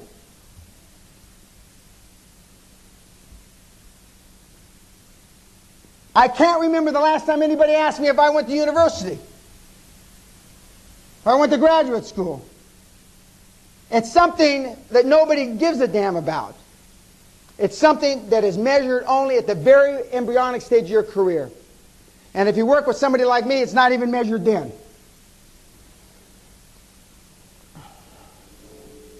Trust your crazy ideas. Trust that lunacy that pops out every once in a while. Trust your instincts. Women are better at it than men. Trust that dream. Trust it. Go with the flow. Let the Force be with you, as they said in Star Wars. Obi-Wan. Let the Force... I believe in that stuff. And I also believe in ghosts because I live in a haunted big house, as they say up in Scotland. And I just first, after all these years, saw one of the ghosts for the first time. About a year ago. Coming down the stairs from the boardroom. First time. My kids have seen him forever. They see him less now because it's like Santa Claus. They don't believe, everybody says that we didn't see any ghosts when we were growing up. So now one of them actually believes maybe they didn't. Then the other one slaps him around and says, what do you mean we didn't? We used to sit down there. Trust those crazy ideas. Spielberg and Lucas and a lot of these high-performance people still think like kids. They still think Santa Claus is around. They believe in the tooth fairy. When was the last time you started? When did you stop believing? My wife would, if she were here, and for the people that really know me in the audience, and there's only 2 or 3, I'm still a kid at heart. I like to do kids' things. I think I still can't die. I think I'm bulletproof. And that's why I almost got killed April the 8th this year. Because I didn't think, jumping off 40-foot cliffs in a dune buggy, I could get hurt. Guess what? I was wrong. I almost wound up dead. The people who think they are crazy enough to change the world are the ones that do. Bill Gates said, I want to put a computer in every home and business in America. And now they're revamping that original mission statement to include internet and World Wide Web and all that stuff. You know what Nike's mission statement is? To crush the competition. Full stop. And one of my good friends, Carl Yankowski, recently took over as chief executive of Reebok. And he says, Dan, they know how to do it. They know how to do it.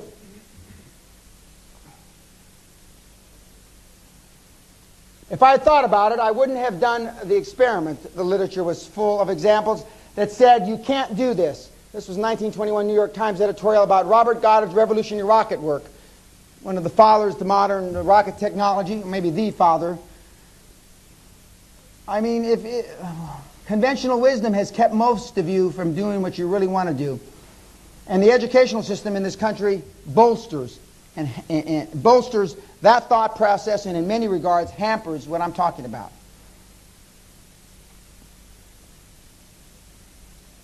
Do you have the guts to throw out today's winning product when you get a better idea? Let me ask you something. Why do we need new automobiles every year? Is it because the other ones fall apart? Why do we need new PCs every, I don't know what it is, 4 or 5 months or 4 or 5 weeks? New drives and new whatever the hell that they're run by? Why? Are they? Are they so better that we can't live without them? I don't think so. When was the last time you threw out a product that was profitable? What we do is we write down stuff. Our cost basis in the deal is 0, so why should we get rid of it? That's how we think from an accounting point of view. And that's just the opposite. You shouldn't think that way.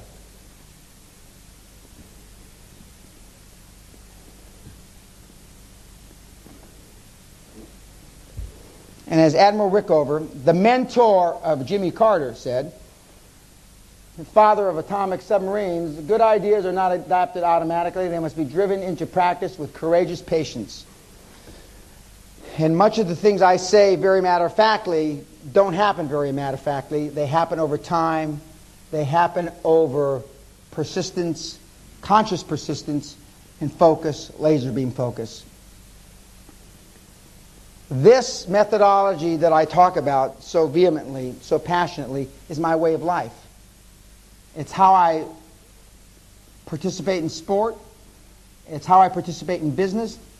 It's how I participate as a father, a husband, a child. It's my life. I think in one way only. If I can't be first, I want to be different. And I want to operate at the highest level I can. The mentor of Ross Perot, Joe Batten, excuse me, I can't believe I almost forgot his name. He and I sat on a board together a few years ago. Has coined the phrase, the motto, or the mission statement for the United States Army recruitment program. It is, be all you can be. Now, I thought we were put on this earth, however we got here, no matter what you believe, to be all that we can be. Not to be a fraction of what we can be. Not to be 2% or 5%. I know we only use 2, 3, 4, 5, 6, 7% of our brain power. It's to be all we can be. And that's what this, and I believe Mr. Branson and those gentlemen that I've talked about almost ad nauseum now, I know they believe that. By the way, you should hear them talk about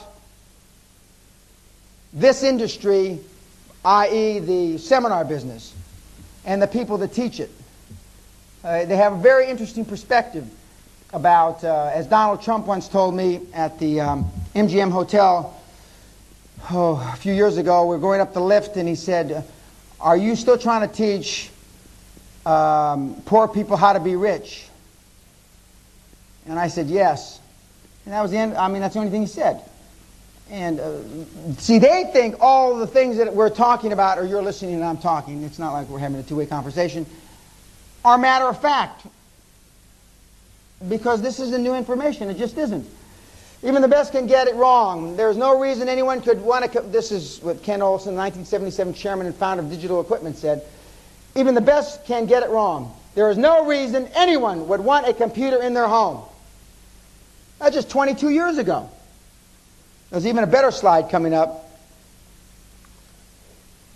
640K ought to be enough for anybody. Now that is pretty damn wrong. Even I understand that now.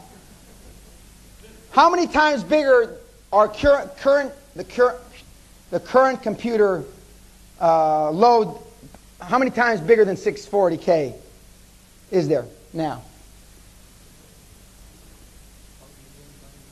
5 million? Well, a lot, right? Obviously, Bill, early in his career, didn't think that through. Now, the first time I read that several years ago, I thought he meant $640,000, 640K. That's what I thought. 1943, Tom Watson Sr., the chairman and former chairman and founder of IBM. I think there's a world market to support maybe 5 computer companies.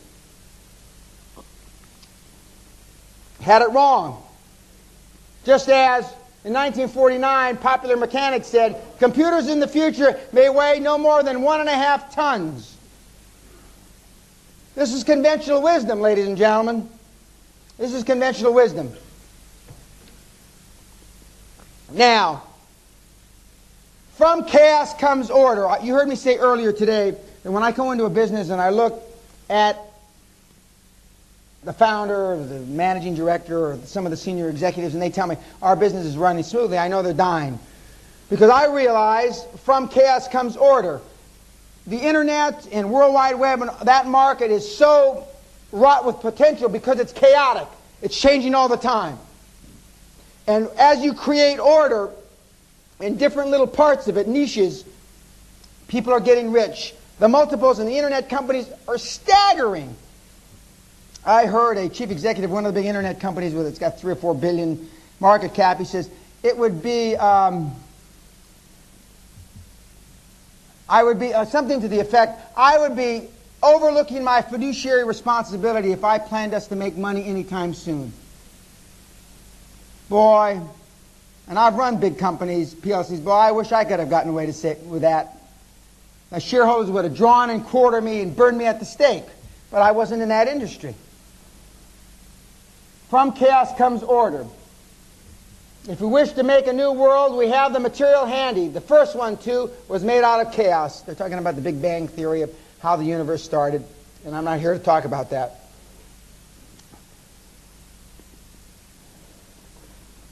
The Chinese image. Before I get into this, do you realize that crisis... anybody speak or write Chinese in the audience? No. Well, the symbol for crisis and the symbol for opportunity in Chinese are the same. The same. Chinese have been around a long time. Before the beginning of great brilliance, there must be chaos. Before a brilliant person begins something great, they must look foolish in the crowd. This is the Qing image. This is the Chinese image for chaos. They must look foolish in the crowd. How many of us have been raised to look foolish in the crowd? I certainly wasn't. In this country, you certainly weren't. that I know of anyway. I certainly think that some of my neighbors up in Scotland certainly look foolish in the crowd when they've had a few drams, but they certainly weren't raised to be foolish. My caffeine high is getting... Thank you. When you tell Stuart Goldsmith you like double espressos, he remembers. No question about it. He remembers.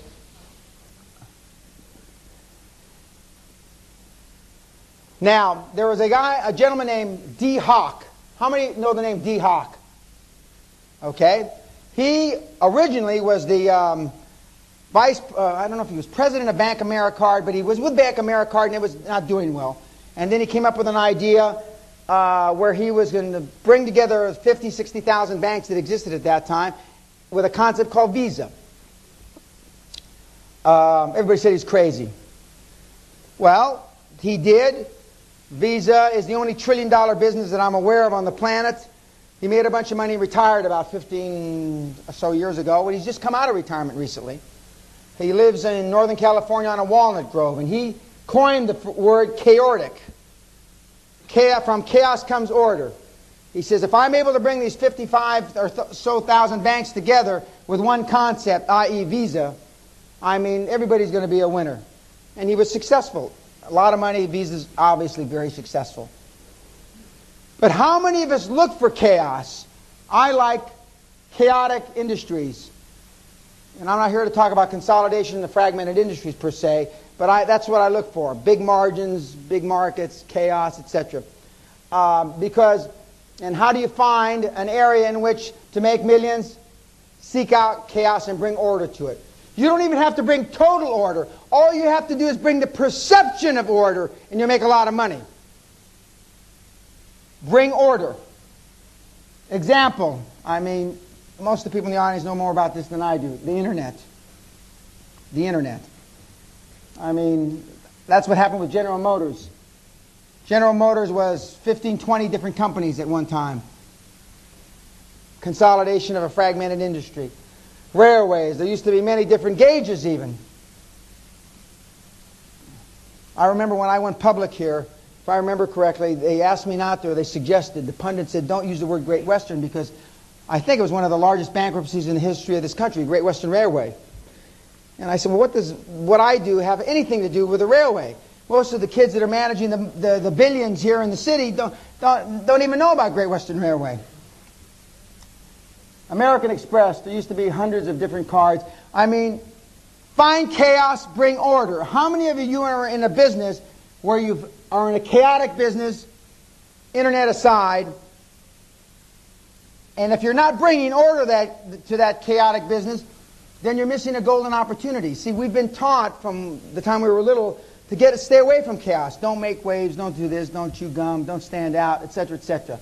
And it's just the antithesis of what it takes to be a high-performance person. They go into a chaotic industry, and one way or another, they attempt to bring order to it. Master the chaos that controls our world, and you will get super rich, rich beyond your wildest imagination, and you can thank Stuart Goldsmith for it. Just keep buying his newsletter. Or no, buy it and give it to friends at Christmas. Now, Stuart's not asking me to say all this, but every time I look back there and he's got a big smile on his face, I can tell he likes it. Okay, power strategy number 3. There are no rules. Be prepared and willing to break all conventional wisdom rules. Now, this country, much more so than America, has a lot of conventional wisdom. A lot of conventional wisdom.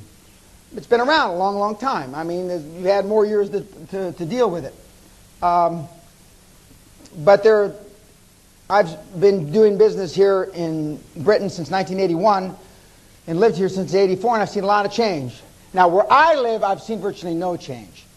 I'm in a time warp. It's the 50s where I live. I'm talking about 1850, not 1950. Up where I live, I mean, it just...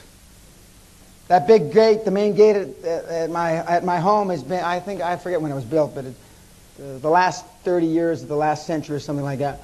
And nothing's changed within those gates. And but break the rules. Be willing to stand up against conventional wisdom. Now, of the 17 Fortune 500 companies who had year-on-year growth of 35% or more, there's only 17 from 1986 to 1985. All 17 did one thing. And Phil Knight is on the cover of Fortune magazine that talks about this survey. They all thought outside the box and they all broke rules. And they were different, or they changed their industry. Dell's in there, Gates is in there, Knight, but they're not all computer companies. I mean, it's surprisingly, but I mean, from '86 to '95, I mean, wasn't the big surge that we've had in the last few years. I'm pretty sure from '95 to 2004, whatever it was, is going to have a whole bunch of internet companies that are in there. Hopefully, they won't all be internet companies.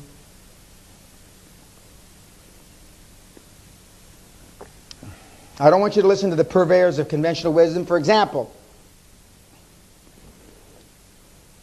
this is the director of the U.S. Patent Office, 1899. Everything that can be invented has been invented, actually. Could have been British, this guy.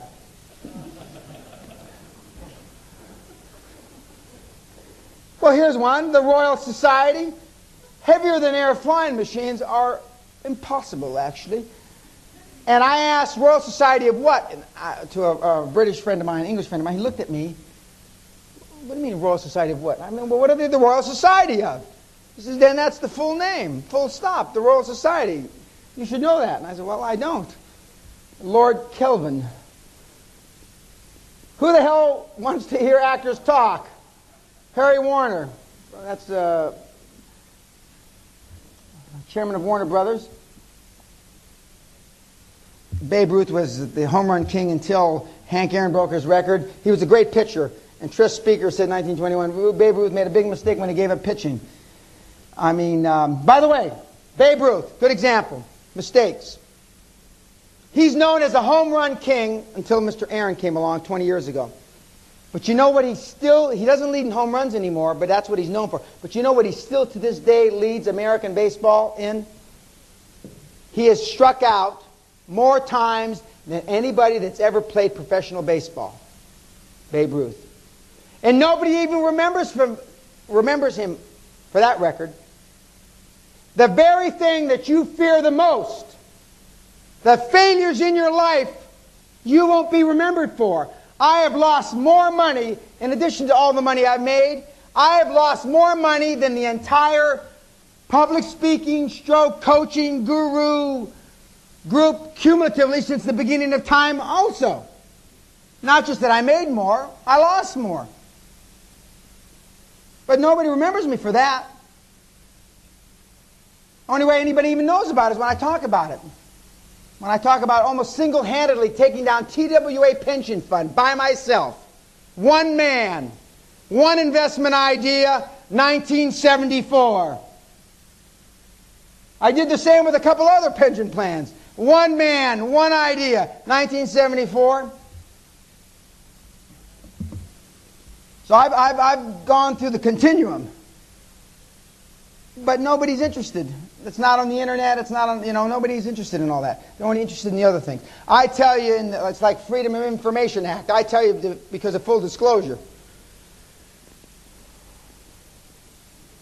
So the rule is start an industry or change an industry. Do not merely copy an industry. You must be different in some way. You've got to look at what you're doing and change it in some way. For those of you that are just cloning somebody else, that may work for a short period of time, but ultimately it's going to be like loose sand under your feet, and you're going to slip and fall and tumble and eventually perish from this earth. And again, I can't emphasize enough, the next millennium is going to be tough, a lot tougher than it is now. And I've got my own theory why Great Britain doesn't want to be part of the big currency. My own theory, which I didn't come to talk about, has to do with the competitiveness of various products and services. That's what I believe. And I believe the smart people, well, if they're smart, the people in government have figured this out.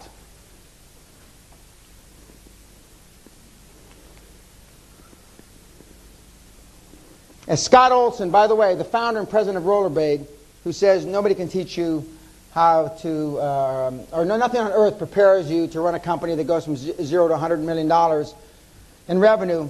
As soon as he went public, the venture capitalists threw him out and sent him on his way. He's since taken another company public in the U.S., and it's a company that's got a kind of a reverse bicycle. You lie on your back and you pedal the bike like this, and it's supposed to be less strain on your back. I don't know. I don't see how you see exactly, but anyway. But the bottom line is, he went public, made a bunch of money, they threw him out again. Apparently, he's fairly abrasive.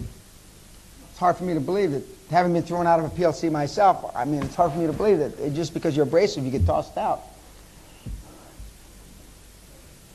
I remember, and when I talk to a lot of these chief executives that are no longer chief executives, one of the biggest things that they have, that they bemoan and they have bitterness about, is when their car and driver are taken away. I've been there, done that. I know what that feels like. Power strategy number 4. You cannot do it alone.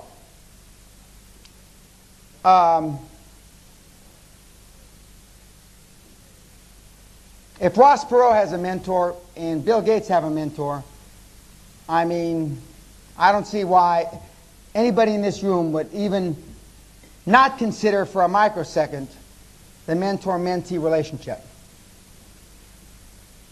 I don't. It would be beyond my comprehension. Now, you can dream, create, design, and build the most wonderful idea in the world, but it requires people to make the dream a reality. Walt Disney was weird, considered a misfit, thrown out of the United States Army as a 4F, misfit, malcontent. Did all right for himself. Would he have come to work for you? Would you have hired him? Every time I mention one of these gentlemen's names, ask yourself, would he have come to work for you? Would you have hired him? In almost every case, ladies and gentlemen, the answer is no. And to make that shift in your mindset, to better appreciate and understand how this process works, your answer has to be categorically yes. At the very least, yes, I'd hire them. Maybe they wouldn't come to work for me, but I'd try to hire them. I recently hired a gentleman that I had fired 8 years ago because he was too aggressive. Sounds funny coming from me, but I sacked him from being too aggressive. He came back and I told him, do this, this, this, and this, then come back and see me. He did it. Do this, this, this, and this, and then come back. And finally came back and I said, okay. So I put him into a project in a company that I'm chairman of, and he's doing very well. But he's crazy. He is the runner-up. There's a boxing or a fighting in America where they put you in a cage and only one person goes out. Well, he was runner-up. He almost got beat to death, and he was runner-up. And this is not a sport you want to be runner-up. You want to be first. It's no good being different in that one. You got to be first. But I took him on, and I didn't tell any of my colleagues about his background.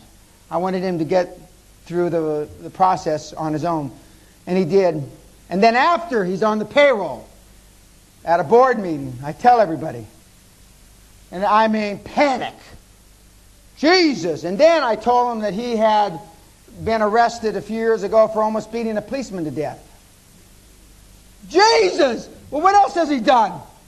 What is he, Jack the Ripper? Well, since you mention it, he wasn't. But, I mean, this guy's big time weird. And I knew my fellow directors wouldn't touch him with a barge pole. Yet I was positive in my own heart that he could get the job done, and he has.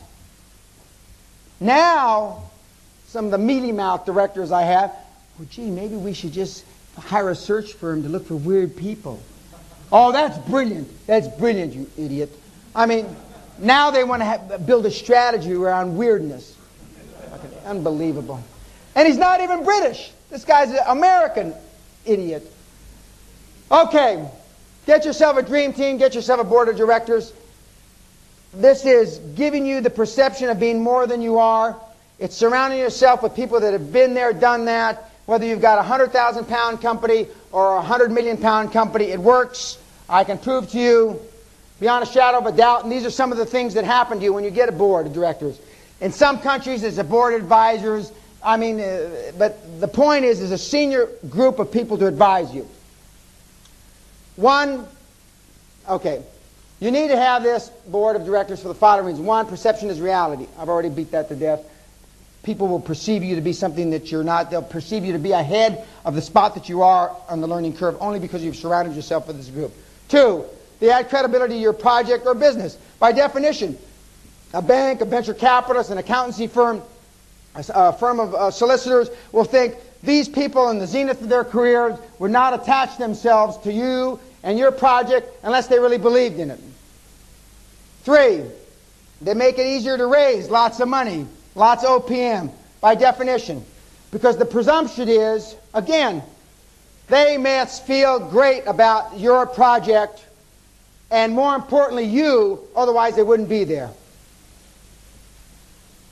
And the way that you build on this dream team of directors or advisors is you get an anchor. It's like an anchor tenant. You get a chairman, somebody, doesn't necessarily have to be with a reputation like mine, but you get somebody that you can leverage off of, just as if you have 40% of a building leased or rented, occupied, it's easier to get the other 60% of the tenants, isn't it? The tough part is getting the first one. So you find a chairman, a non-executive chairman that will help you, and then you leverage off his reputation, and you go on to add the various other board members. Never doubt that a small group of thoughtful, committed people can change the world. Indeed, it is the only thing that ever has. It's the only thing, commitment. The Manhattan Project, which I like to use as an analogy, they were given one mission. Develop a bomb of mass destruction that will end the war in the Pacific. Full stop. That's all they were told. Then they got some of the, we had half of all the brains, and the Russians scarfed up the other German half. And so, unfortunately, we came up with a deal before they did. But that's, and there's a whole story. And the Manhattan Project is a great analogy, because we thought they weren't sure was it going to be a bomb of implosion or explosion, and there's all kinds of things that happened that they found out by accident as they worked through the project. And it's a great example of a small group of committed men that accomplished a great, great deal. How do you get these people? Well, first of all, you dry your hands off before you shake hands with them, for starters. And in this country, we take them to the Reform Club, actually. I take the piss out of it, but there are certain things about this country that are absolutely phenomenal that no other place does it exist. But you do take them to the Reform Club, or you're a friend of yours that belongs to the Reform Club, or the Oxford Club, or the Cambridge, whatever the damn club, or the London Capital Club that I belong to, and you take them there, and because everybody in this room knows somebody that belongs to one of these deals, or is part of one of these groups. You can't live here without knowing somebody that's part of one of those deals. You just can't. Unless you're down in some island off the Shetlands and you never left there before, and then that's a whole other thing, and I don't think anybody's from there. But or if you've never stepped out of your little time warp. Okay, this is how we do it. Now, you give away part of your dream. I would rather have 70% of a 100 million or a 20 million pound company than 100% of nothing, or 100% of a 500,000 pound company. So you start, and for example, Bill Gates only made his company public so he could give away the wealth and share the wealth with his employees. Ross Perot, who just took Perot Systems public, only owned 40% of Perot Systems. When he took EDS public, he only owned 40%, and the employees owned 60%. All these fellas give away part of the pie. It's teamwork has less ego and more we-go.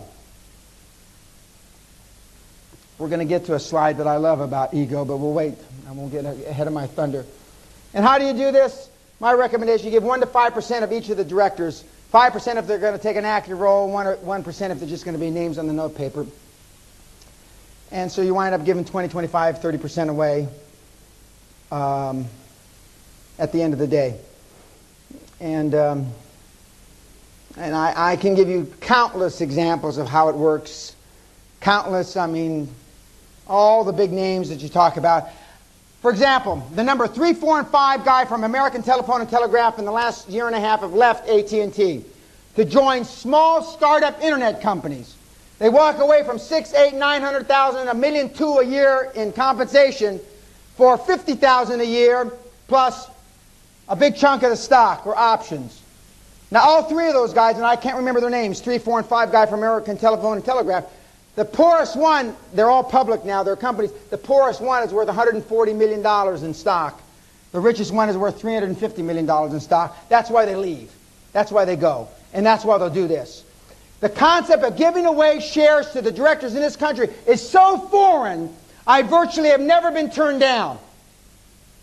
I mean, their eyes, roll back in their little Etonian heads, and their tongues get stiff. I mean, nobody in this room has met with more chief executives of PLCs than I have, and I mean to a man. Same thing. The culture here is to be a main board director, car and a driver, full stop. It's not to get filthy rich where you got so much money you got to weigh it instead of count it. And you men and women in this audience know that better than I do. In America, nobody gives a damn if you're a main board director. Just give me the money. It's like that movie, Jerry Maguire. Show me the money. And I met with a guy, 2 examples. And I got to be a little loose on the numbers because otherwise you might figure out who it is. A recently sacked chief executive took the company from $350 million in turnover to 2.6 billion pounds in turnover. Took the company public. Put a short 1.3 billion pounds in the founder's pocket. Got sacked. You know his name, too. I had drinks with him not too long ago. And I said, did they take your car and driver yet? And he said, no, they haven't. But he's worried about it, believe me. Another example. A year ago, Star of the City had one of the most successful breakups of a PLC in history of the city, made almost 700 million pounds for the shareholders. Was signed up to have a bonus based on his success of 2 million quid. I'm talking to him about another deal. He says, you know, they're going to give me a slagging in the newspaper about my 2 million. Oh, forget about it. You make almost 700 million pounds for the shareholders? Boy, was I wrong. Ooh, they had a go at him. They really gave him a slagging at the AGM, da-da-da-da. And at the end of the day, you only got 1 million. Now, if you had made 700 million pounds, about $1.3 billion for shareholders in America, and you didn't walk away with between $50 and $75 million, I'd kill myself for you.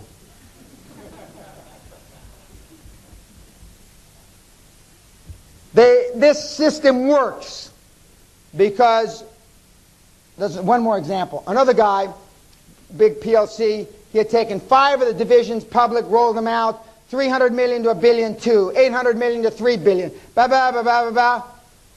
And his shares, when he got sacked, were worth 24,000 pounds. And he's 53 years old. When you offer them, believe you me, at the end of the day, they'll kiss your arse. Now, you have to have a track record of success so the people around you, he's not going to just let some stumblebum that comes in from Liverpool to sell him a load of shite. You have to have put together a group that makes sense with an idea that makes sense. And the numbers have to stack up. But given those, you don't have to worry about building a team around you. Even the likes of you. Number 3, ask many retired senior executives would they be flattered. That's an understatement. But the good ones, and the words that you should hear from their lips, as long as I can make a contribution, Dan. Those are the magic words you want to hear. As long as you can make a contribution. Asking is the key. Do not imagine everyone will be too busy to deal with you. Believe me, Princess Di complained many times of intense loneliness because of all her friends thought she would be far too busy to see them. The phone never rang, and she spent a lot of lonely hours, etc., etc. My wife served on a board, Save the Age with Princess Di, so I can verify some of that. And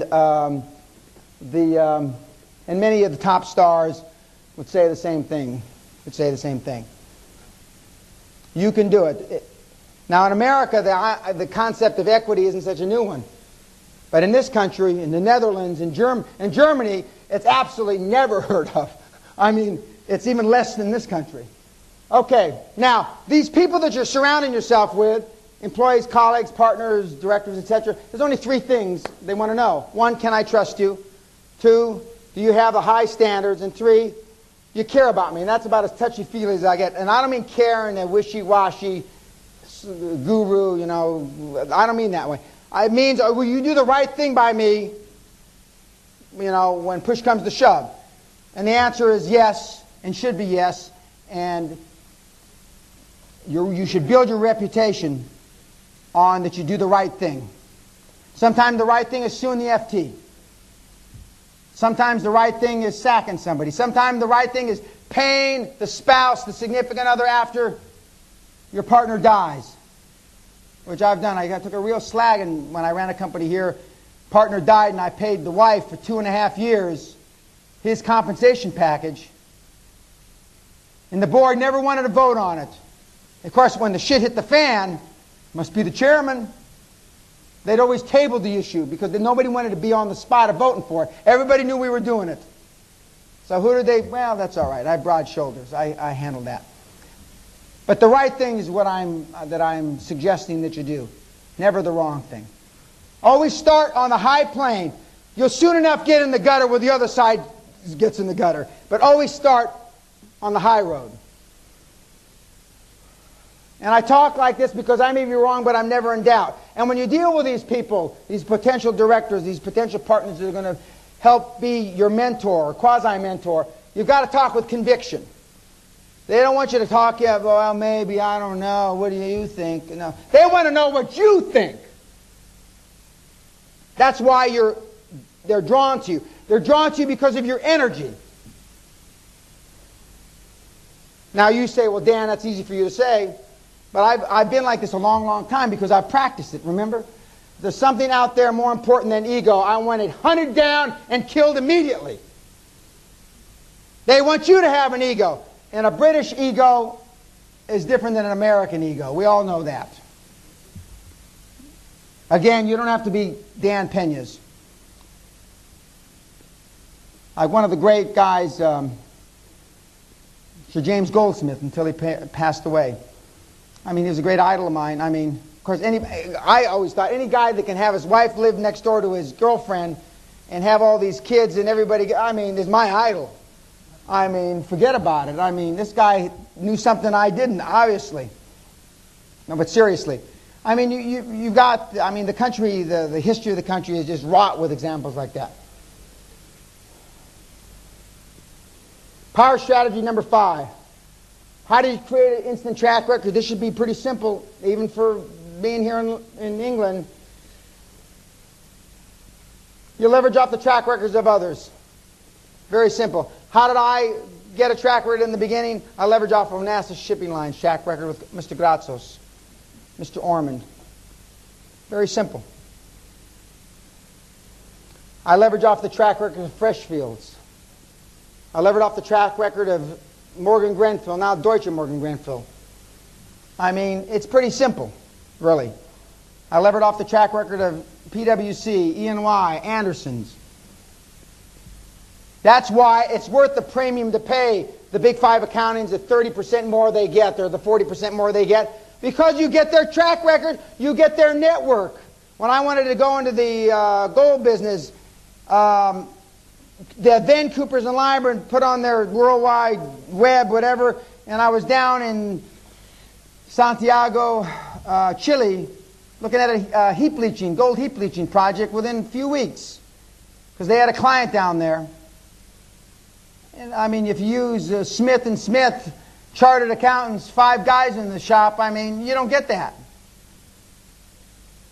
How did Dave Reeker, that runs the publishing company that I'm chairman of, how did he get a track record? He leveraged off mine. Now he's building his own track record. Done 4 or 5 acquisitions, helped to build a $120 million company. Of course, it also accrues to my track record. It's just one of the many things that I've done. It's not difficult. It isn't. And in this country, there are men and women that are willing to do this with you.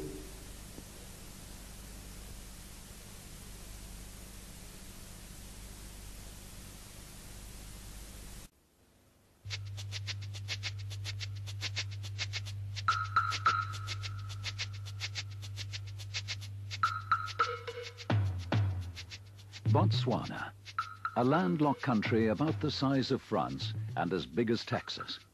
But that's as far as the similarity goes. A surprising country, sparsely populated, in places arid and bone dry, in others lush and bristling with plants and animals. A great variety of life, now protected from irresponsible hunting by law. In the Okavango Delta, however, there are areas where hunting is allowed, and it's great hunting.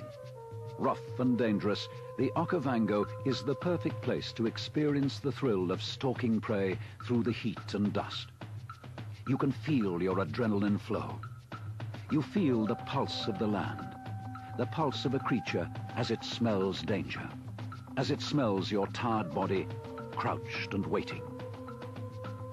The Okavango Delta lies in the northwest sector of Botswana, fed by the great Okavango River as it courses down from the Angolan highlands. The water spread moist tendrils across a 6,500 square mile area before disappearing again into desert. The area supports a great multitude of wildlife, but to get anywhere near it, you need experience. The experience that comes from years of hunting. Years of successful hunting. Dougie Wright is one such hunter. Dan Pena inside here somewhere? Yes, I am. Yeah. Hi, Dan. How do you do? Good to meet you. Well, this is Pom Pom Airport. Pom Pom International, that's correct. That's right. Yeah. I don't think many Lears land here, do they? No, not really. Hello. For those of you that don't know me, my name is Dan Pena, world-renowned bon vivant and raconteur. I'd like to welcome you to the beginning of a 15-day hunting safari in the heart of northern Botswana's big game country, the Okavango Delta. Today is May 1st, 1986. We are in our main camp in Pom Pom, 60 miles northwest of Mount Botswana. With me is Dougie Wright, born and raised in this part of the world, a Botswana citizen. Dougie, who has been a professional hunter for 24 years, will be conducting this hunt. Also with us is Joe Coogan, who will be handling the video camera. What you were about to see was made possible by my loving wife. Doug, tell me about how we're going to handle the safari. Well, first of all, we've got to realize that this is a large inland delta, about 6,000 square miles of it. A lot of it is flooded, and it's at the moment a bit dry, but it'll be flooded during our safari. What we will do is we will take off every morning approximately between 7:30 and 8 o'clock, drive down various tracks or cross country looking for sign, any sign, buffalo sign or whatever sign. We will then use trackers to track it down and stalk the animals and shoot them. Would you say that the amount of animals that I've got licenses for is an aggressive program for 15 days? Yes, I would say very aggressive. But one of the things that I'm going to really be able to benefit from being a novice is we're going to have 2 trucks. Right. We're going to have double the backup that you would normally have on a regular safari. Each truck has 2 trackers and a professional hunter, and in our particular case, we're going to have 2 Sitatunga trackers one on each truck, so we're going to basically have 6 trackers. Which, well, this is, in fact, you're going to be hunting Sitatunga on this trip, which I think you'll find fascinating. And we're also going to be doing that with the camera behind you, hopefully to capture the excitement and uniqueness of that kind of hunt. Well, I'm looking forward to it, and never having fired a 375 or a 270, I'm looking forward to it, especially the 375 in a rocking canoe when we get later on in the safari. Hopefully I won't fall out and break my neck. Dougie, why don't you show me around and show me how the camp works? Yeah, sure. Let's go. Okay, right sounds good.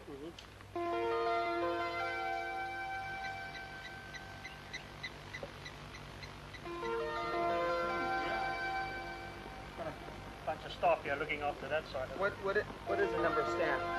I've got 5 actually personal staff in camp. That's your cook and your waiter. 2 girls and a skipper. Dan, this will be your accommodation for the next 14 nights. We've moved some of your things in here. It's a lot better than I had when I was in the Army, I'll tell you. Dan, here's a basin. This will be filled up every time we come in, so you've got clean water to wash yourself. Sounds good. Towel right there. And behind here now is the shower and the toilet. Normal shower hose. Turn it on there. It's adjustable for height. You can move it up and down.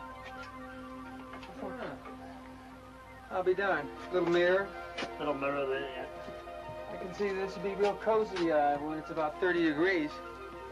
This was made for shorter people. Yeah. Dan, this is our kitchen area here. That is what you bake your bread. It's a big sort of oven. Yeah. And then over here you have this big drum which is filled up with hot water. So when you shower water, it goes straight out from there. I see microwave cooking hasn't come to Pom Pom yet. Not quite yet, no sir. No. But has it come to Mound yet? Yes, we have microwave cooking. Well, that's good. One of my plans is to eat everything that I shoot up here. God willing, we shoot a lot. And so crocodile and warthog and buffalo, I'm looking forward. I've never tasted those. So this is the team that will be helping me, and we're going to go out and see what we can accomplish now in the next 15 days. The start of the hunt is a good time to reflect why you're here, what you want from the days ahead. Hunting's more than just shooting. It's a primal experience. You get close to life and death in the raw, close to earth, water, fire and wind, the elements of life. What is this that we're... Impala. Impala.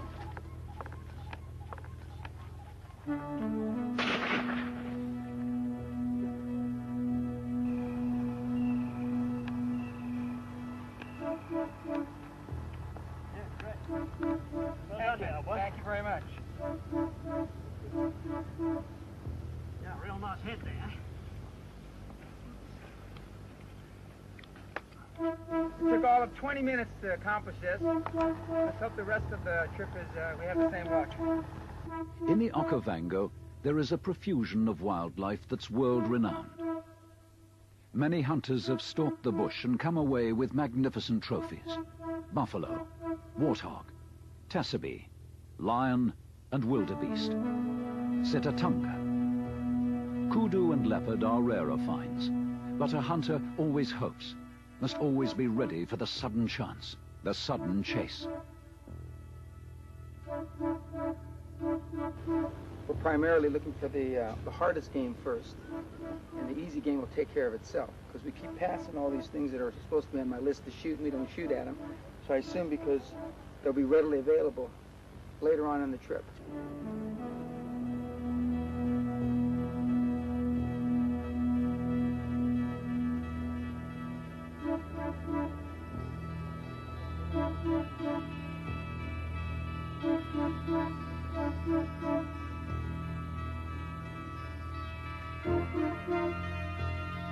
Lion is one of the animals on Dan's permit list.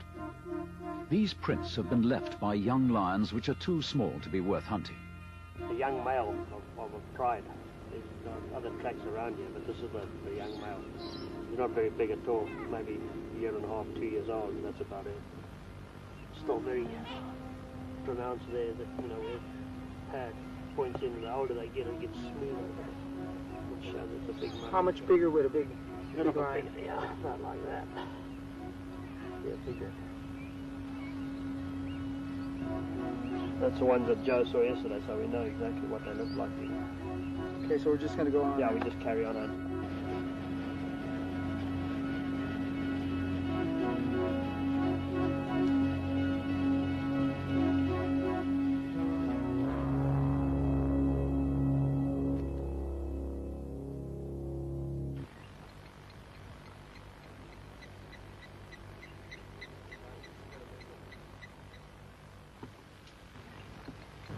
The Japanese come on safaris. Yeah, they have. Do they shoot bonsai little? I mean, do they want to shoot the little ones? Little bonsai lions? Yeah. Because anything looks big to them.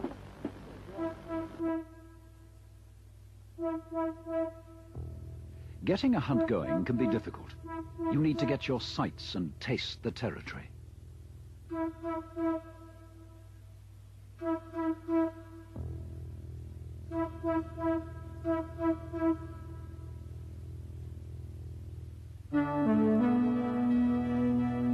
Buffalo are widespread across the continent and are no pushovers, being aggressive by nature.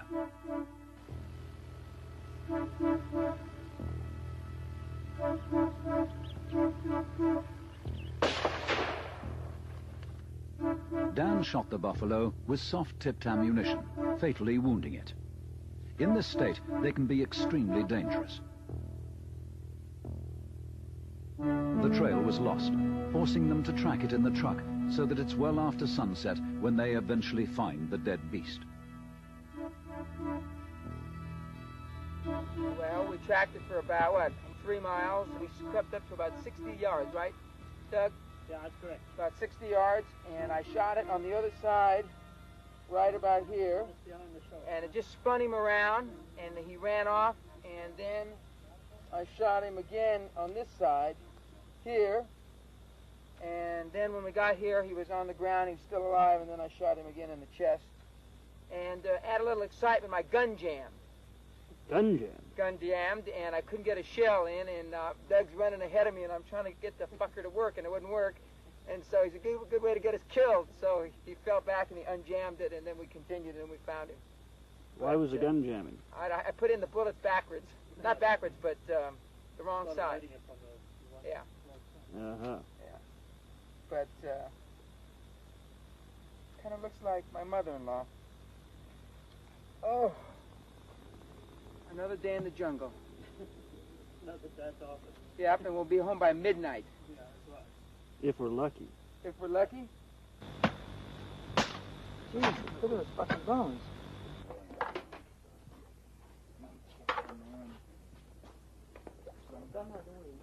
Breakfast, and time to plan the day ahead. The mood is optimistic. A crocodile has been seen in the vicinity. This animal, a throwback to prehistoric times, has not changed for millions of years. Soft ammo has a silver bullet head designed to flatten out on impact. Good for crocodiles, as they often do not die when shot. They just get angry.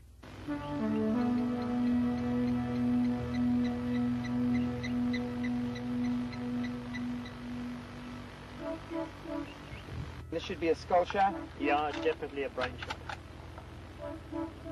What we do is just get your gun ready and we'll stalk up about another 100 yards and get into position, hoping that he'll be lying up there. It's ideal weather for it, and he should be out of the water by now. Got to keep real low now. The crocodile's just on the other side of this bush. Let's go in very quietly and low. Okay, let's go.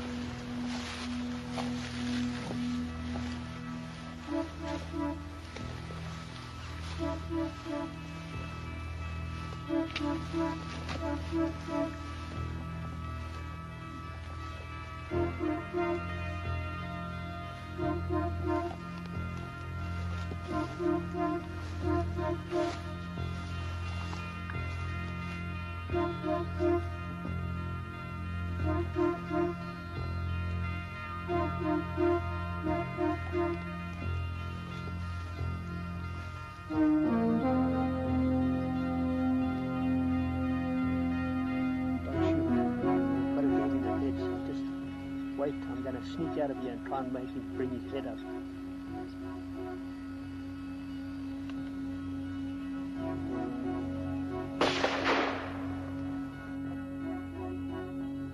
Shooting into the cold water is the most effective method of scaring away the other crocs, so Doug can swim over and tie a rope around the 1,500-pound monster. Well, I think, what do they call it? A Weatherby Crescent. a Weatherby Crescent, I think. In your excitement, you got too close to the scope? Yeah. How's it taste? A little Tasty. salty? A little salty, but not bad. Eat some cheese and crackers with it. Looks like you can use a couple of stitches, but we'll just pack some mud in there and it should be all right. Yeah, should be.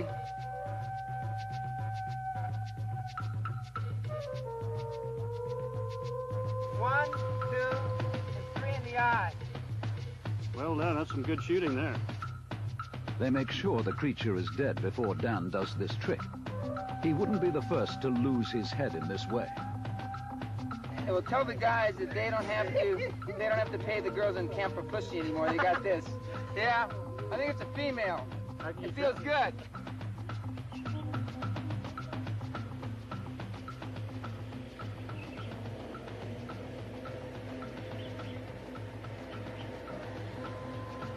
The native woman hides her baby from the camera as she cleans the last strips of Dan's buffalo meat. It's good eating. Can't believe there's nothing left of the buffalo. Is that food for a month?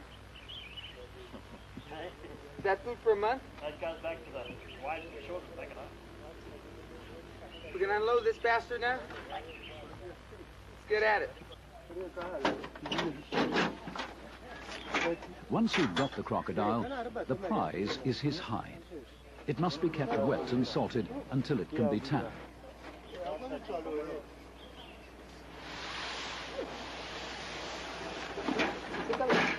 The problem for Dan is what to do with the hide once it's tanned.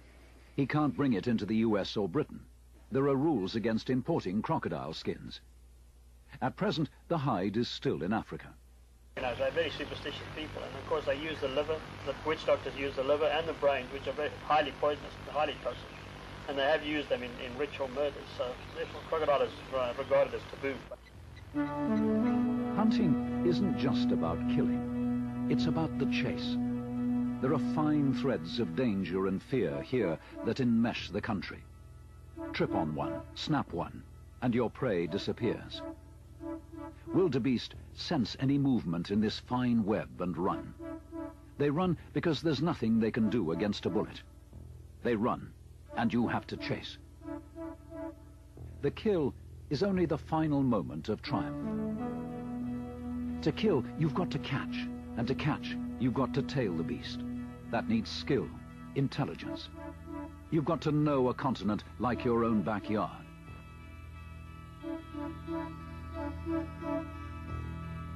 The kill is only the final moment. It's the hunt that counts.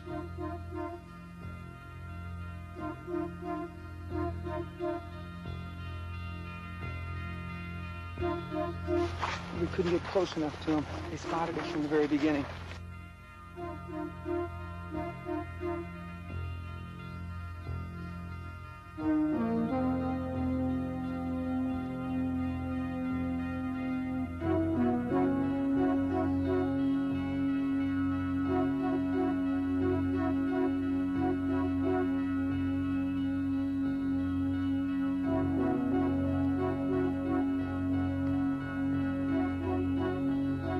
Downwind of the animals, the hunters are not heard or smelt.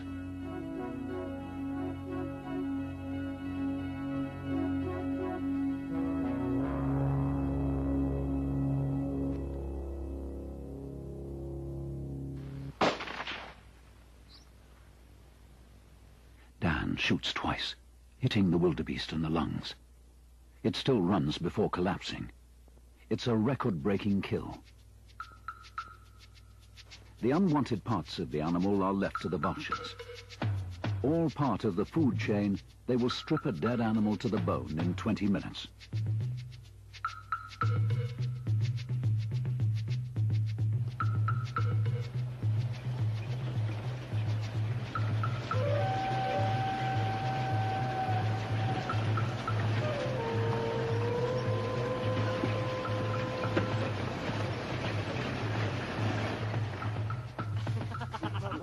The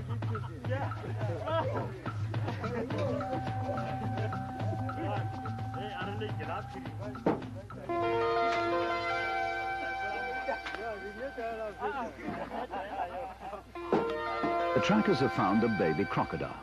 It's only 6 feet long, so for some fun, they put a rope around it. But they can't get it off again. Shorty braves the fearsome jaws by standing on its head. The croc is not impressed.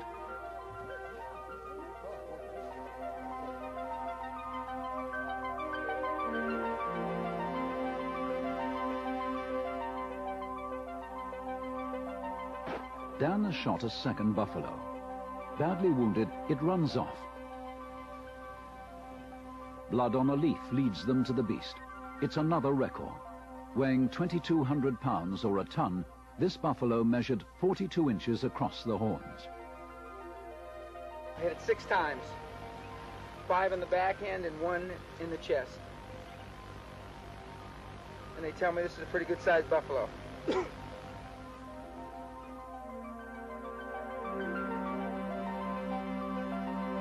So now the real hunt begins, the hunt for kudu. Ernest Hemingway hunted a single kudu for 3 months. No wonder he was inspired to write about the grey ghost of Africa. Stealing through the country like a spirit, ash grey against the shadowy chaos of light and shade, he disappears, reappears, making the hunter nervous, twitching behind his gun sight. This thick brush area we're going through right now, looking for kudu, is wrought with trees that have been pushed down by elephants. This tree is about 16 or 18 inches in diameter, and they push them down and then they eat the leaves and the shrubs at the end of the tree.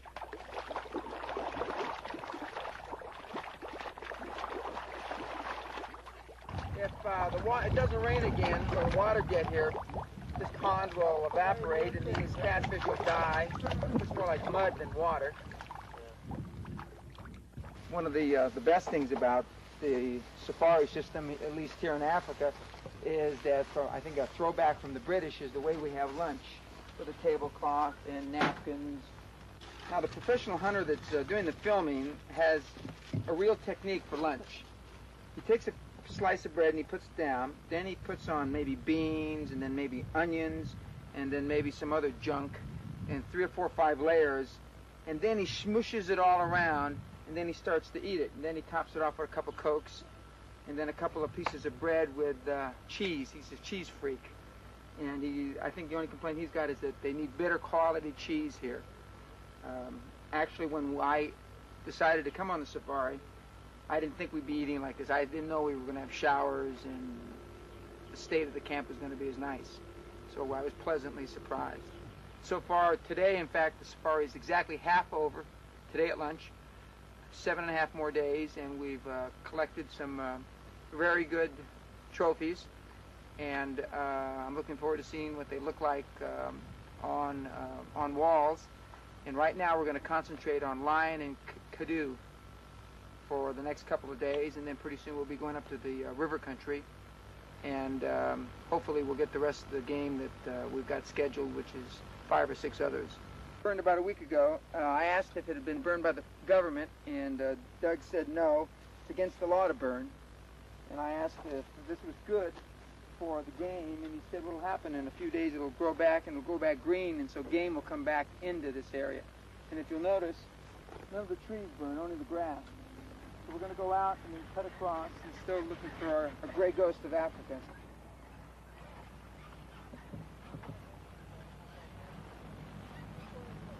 Morning of the 10th day. At the end of today, the safari will be 2/3 over. The last couple of days, we've been sighting kudu, but so far we've never been able to get a clear shot or get close enough to get even a bad shot. And I now appreciate why they call him the Grey Ghost of Africa. Hopefully our luck is going to change today. I'm bringing along my Rambo knife for good luck. Doug, where are we going to go? We're going up on the Northern Islands and then cut west, come back on the islands through that burn that we were on yesterday, and then back to the South Island.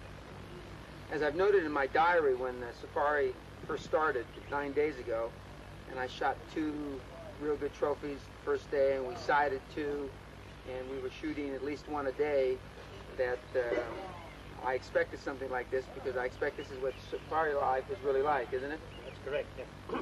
So we sighted a number of lion. We saw some lion yesterday, 2 lionesses and 1 young male. So hopefully, if we keep seeing enough lion, we'll see a pretty good sized male, so we'll get a good shot at that. In the meantime, we're going to pick after the kudu.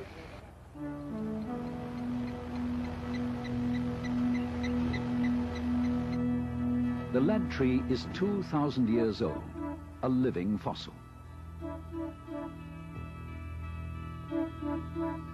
The kudu has been spotted again. Doug and I and a couple of trackers are going to go out right now. And we're going to leave most of the other people behind. If he turns back into the wind, then we're going to pull the trucks up and we're going to keep circling, see if we can find him. We'll have a little better luck than my missed shot from last time.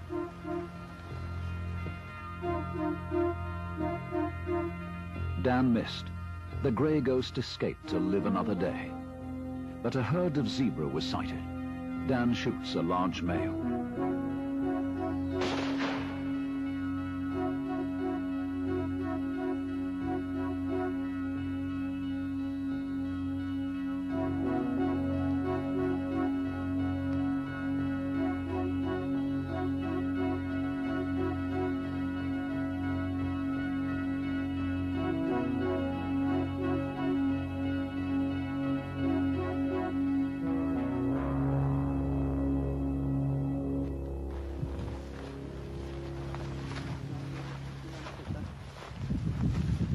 Tracks apparently have gotten confused, so we're going to go back at the origin, because our tracks should have blood trailing, and the tracks that we're on to now apparently don't have blood. So we're going to go back a ways and then go forward. I think I hit him middle center.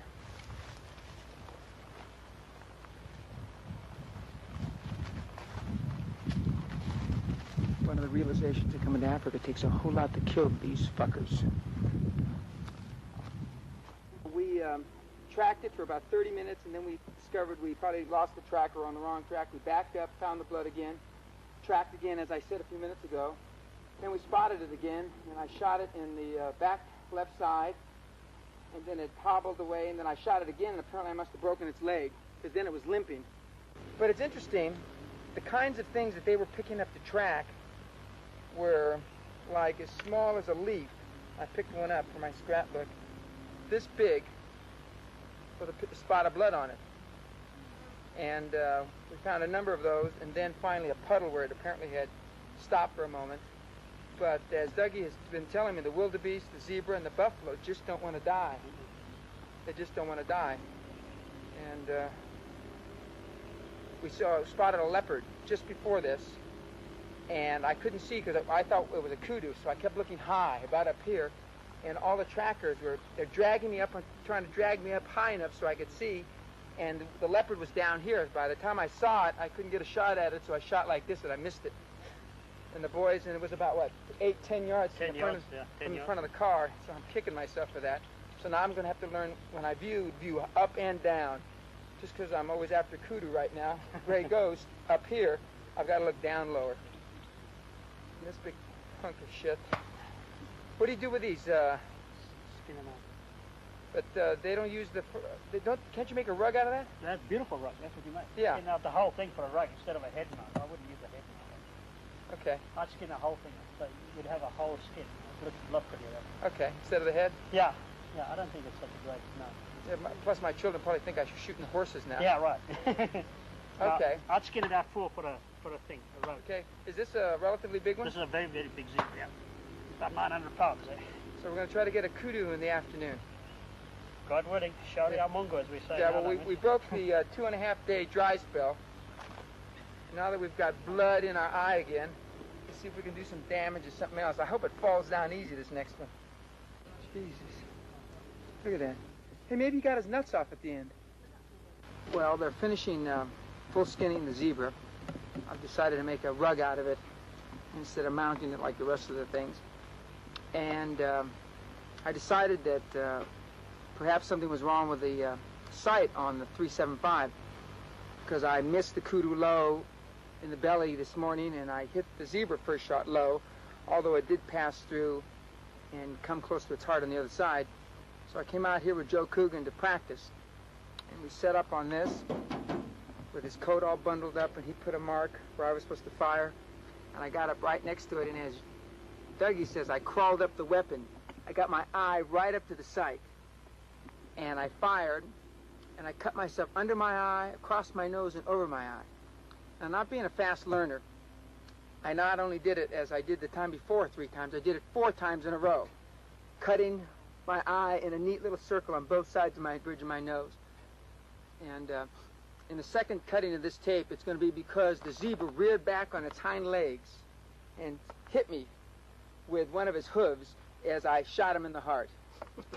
It's like being tickled to death with a dove feather. Yes, exactly, exactly. The delta has become lush. It's surprising to think that a few hours ago this area was dry. More and more game will be coming into the territory, more opportunities to hunt.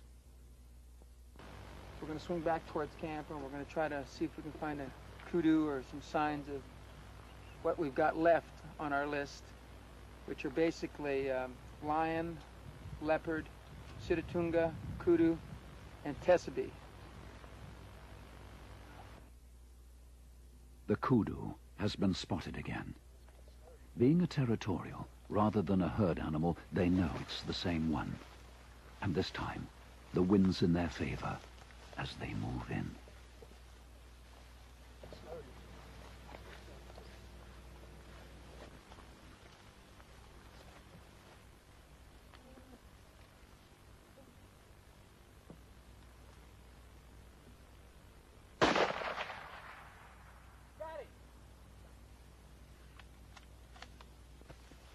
Jesus, look at those horns. Look at those goddamn horns. So this is the gray ghost of Africa. How much do you think he weighs? About 600 pounds.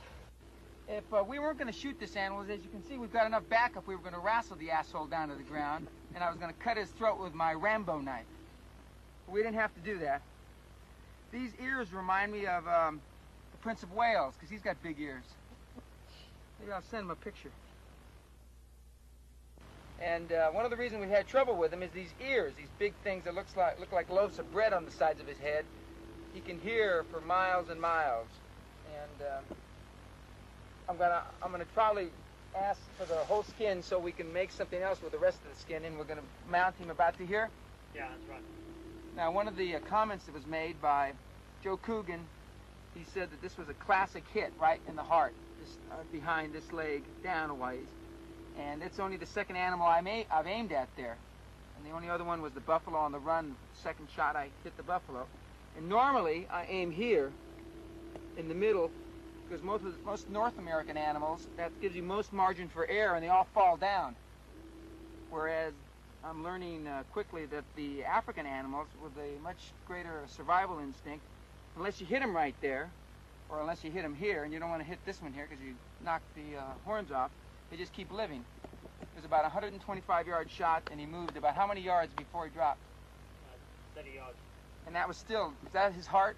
Yeah, that's his heart. Right in the heart. One of the things that I was worried about just before I pulled the trigger was hitting these.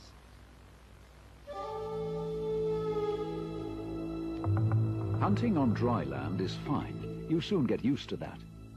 But to get sitatunga, you've got to go into the half-world of the marshes. You have to sit in canoes where you've nowhere to rest your rifle. This terrain is pretty hard, but the sitatunga's worth it. The animal has long hooves so that it can move with ease and speed through the terrain. It spends most of its time hiding away in the vegetation. At the best of times, it's hard to find. They're about 45 miles out from camp, and there's great rivalry between the trackers on each canoe to be the first to spot a male.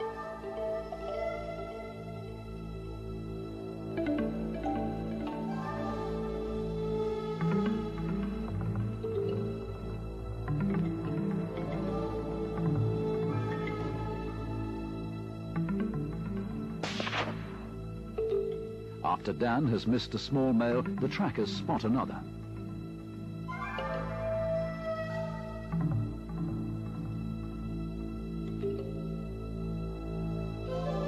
Dan shoots, missing several times due to the unstable canoe. But the next 3 shots hit home and the prize is his.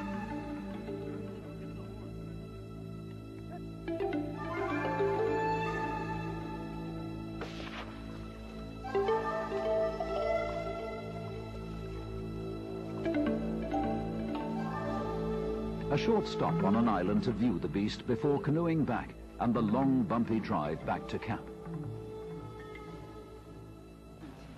You know, it's funny how when I missed the little Sitatunga male, or medium-sized one, I mean, they looked at me like I was made out of dog shit. I mean, glory is fleeting. Now I'm a fucking hero. Shorty came and kissed my hand. He says, I'm number one. So I'm number one as long as I knock him out, and if I even have a draw, I'm not even on the list anymore.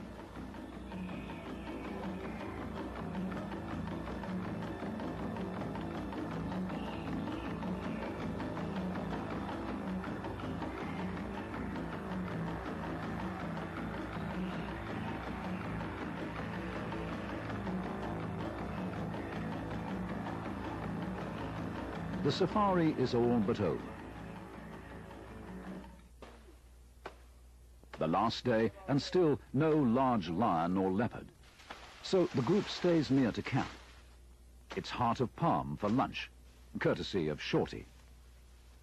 Well, Dan got most of the animals on his list, achieving 3 new records in hunting. Panning from left to my right. Little reed buck. Nobody wants to hold the reed buck. Another buffalo. Let's see, kudu,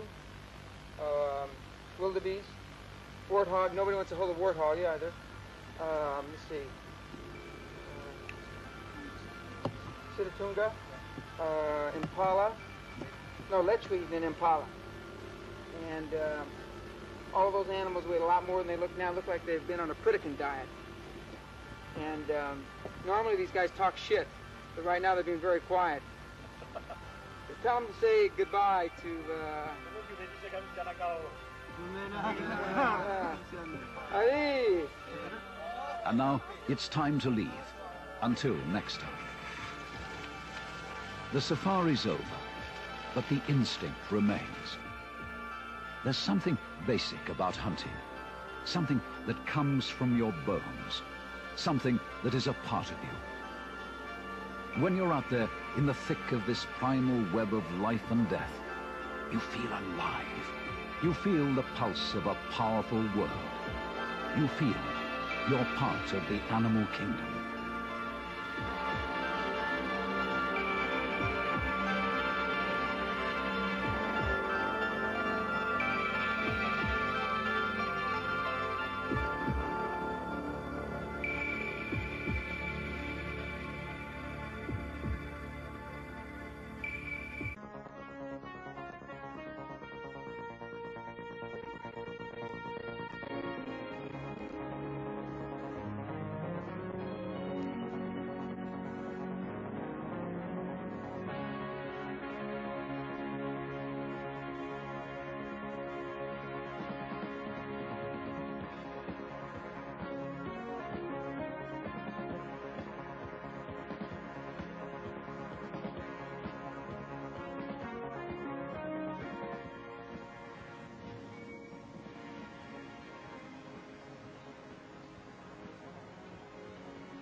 it's fine. It's fine.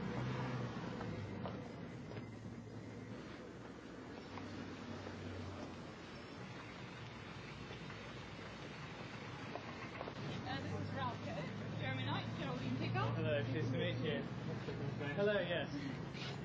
You're not going to give me that bloody penny.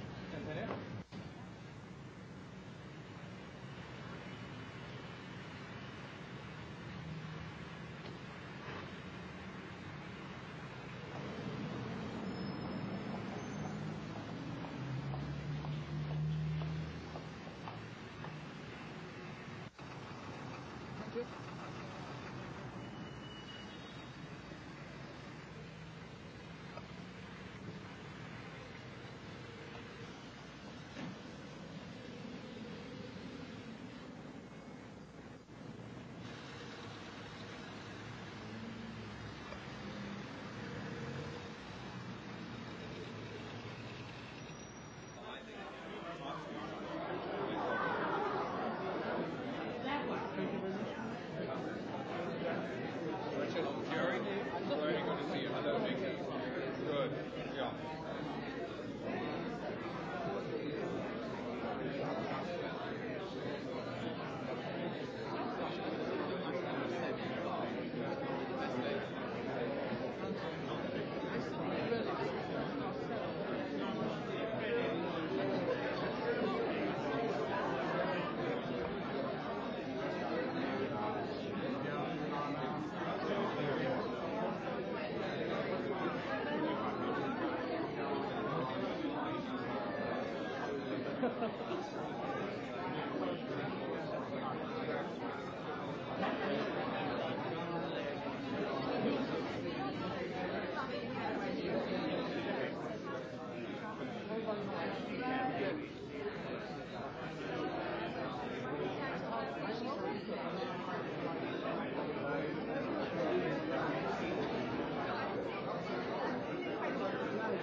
I saw you across the room, but I roughly laid it.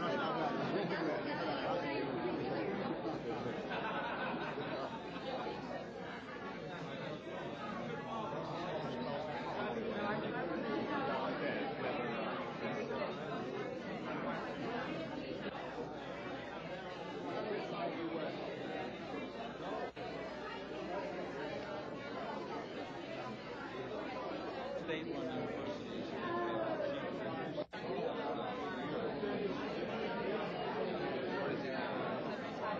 If that, 4 million pounds, roughly. It's only $5 million. Never buy more than 10 stock. Buy only more than 2.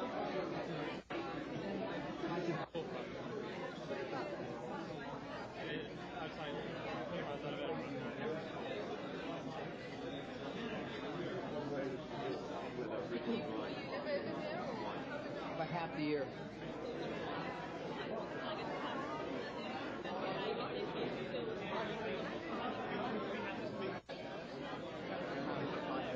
I don't know, whatever.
reason why you have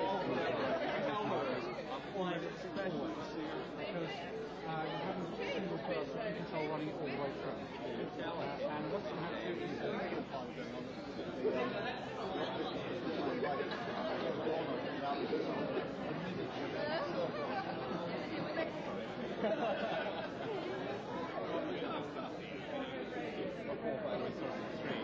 Whenever they start. Yeah. That's very brave. It's going to be quite and admired by the two actually.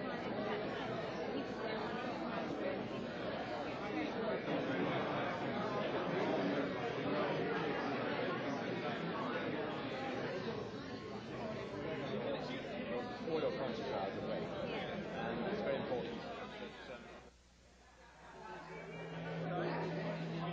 I'm slightly right of a killer behind. Actually, he's quite liberal. Compared to me, but yes.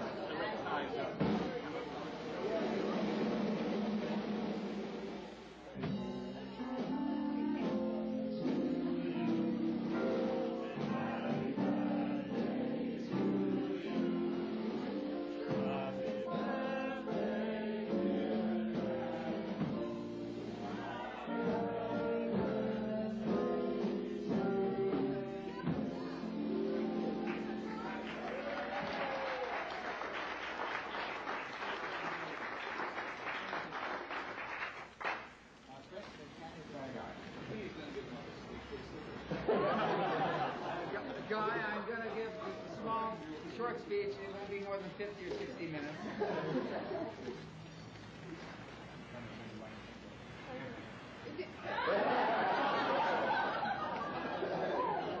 The real glossary of terms behind the offer for sale.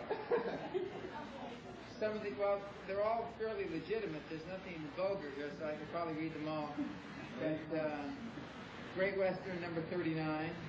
I haven't looked at trim in several years since I ran on the Boston Marathon in 1977. But I thank you very much indeed. And the wish I would make is that continued success and thanks for all the professionals and the people that are here this evening. And the only resistance I see in the resources stock is at about 10 pounds. So keep buying. I would like to take just a few minutes of our time now.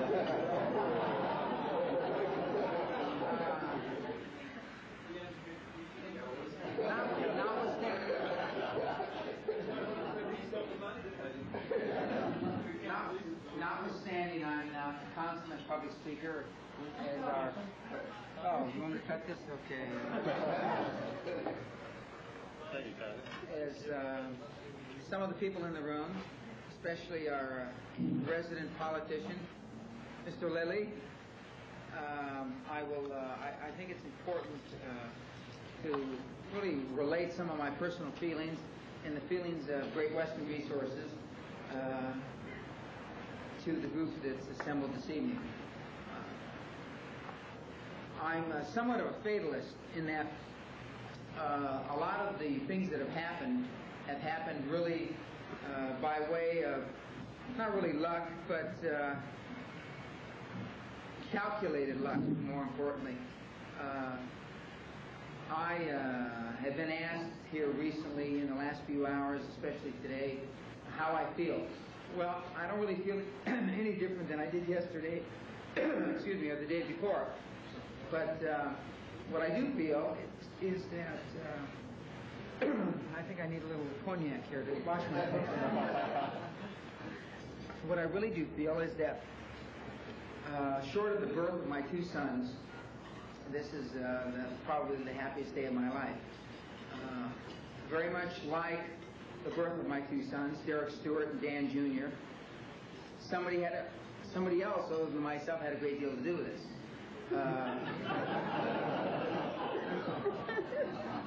Notwithstanding, I was the father of my two children and the father of this project. My wife, with respect to my two sons, did all the work and bore the children. Very much analogous to that, the people in this room, amongst a great many other people that aren't here this evening, did all the work and bore the child, which was Great Western Resources. Today is the 10th of August, 1984, which is, for a lot of obvious reasons that we've already discussed, is my birthday, and I'm 39 today. But it's the 13th year that I've been out of university. I've been in the real business world 13 years. 13 is a very lucky number to me. I met my wife on Friday the 13th, 1970. She was one of 13 women, and I was the only man on a ski trip to Yosemite, California, which is fairly legend in the United States, which has been unpublished here. We got engaged on Friday the 13th, and we were married on Friday the 13th, 1973. It's only fitting that Great Western Resources was floated here in the UK in the 13th year on the 10th, notwithstanding our second day of dealings will be the 13th of August, which will be Monday. I feel that, notwithstanding I've received a number of accolades about the success of the flotation, it's really very much a group effort. A group effort that I think that should be rewarded, and this is just a very, very minor way of issuing my thanks and Great Western Resources thanks to the people that did an absolutely tremendous professional job. More than anything, our success, notwithstanding the great professionals that were involved, from the solicitors to the accountants to the merchant bankers and all the people that are involved, there's one or two people that really have really shone as bright as these lights in the room this evening. One of which is sitting at the table with me this evening, and his name is John Coyle. He happens to be with a company called Broad Street. He's in the advertising business, PR business, but more importantly, I think he's really shown gifted genius in bringing publicity and PR to an issue that has been maligned because of the industry that it happens to be in, the oil and gas business. Notwithstanding the negative press generically that has come out about our industry, John, through his genius and his colleague's genius at Broad Street, has somehow, perhaps in a convoluted manner, I'm still not sure how he's done it, has convinced the investing public, the institutional investor, the analyst, that we should defy gravity, as it was put this morning in the Times. I can't thank John Coyle and Broad Street enough. I've been involved in a lot of issues, notwithstanding my background is Wall Street, and I've never seen a better job done, more professional job done, and I think that it's due John Coyle a round of applause from the other professionals that were involved in this issue. John?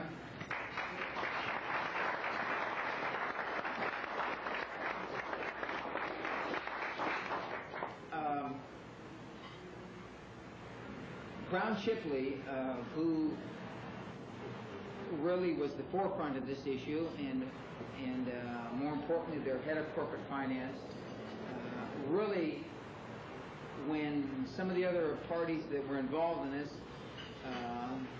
from the press to everybody else, perhaps got a little weak-kneed and needed a little stiff upper lip, as they would say here in the UK, really went to bat for us. John Van Kuffler, who, notwithstanding he looks more senior than he is, is really a relatively young man. I'm not sure if merchant banking has done this to him, but John has done an exemplary job, and he's represented Brown Shipley in a magnificent way. Since I did come from the United States investment banking field and have dealt with from the Merrill Lynch's to the Morgan Stanley's to everybody involved, and have had the odd deal on the street, I was very much impressed. notwithstanding, to quote Bette Midler, who has described England as what's the difference between England and New York, and she was recently interviewed here a few weeks ago on TV AM or Good Morning Britain or whatever it's called. She said, well, right now it's 11 o'clock in New York City, and here in London it's 1939.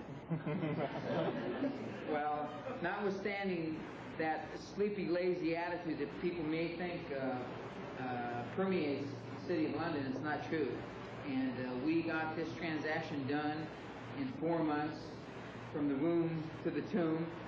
Notwithstanding this is in our grave, and nobody has been more responsible for that than John Van Kuppler of Brown Shipley, and I'd like John to stand up and take his due.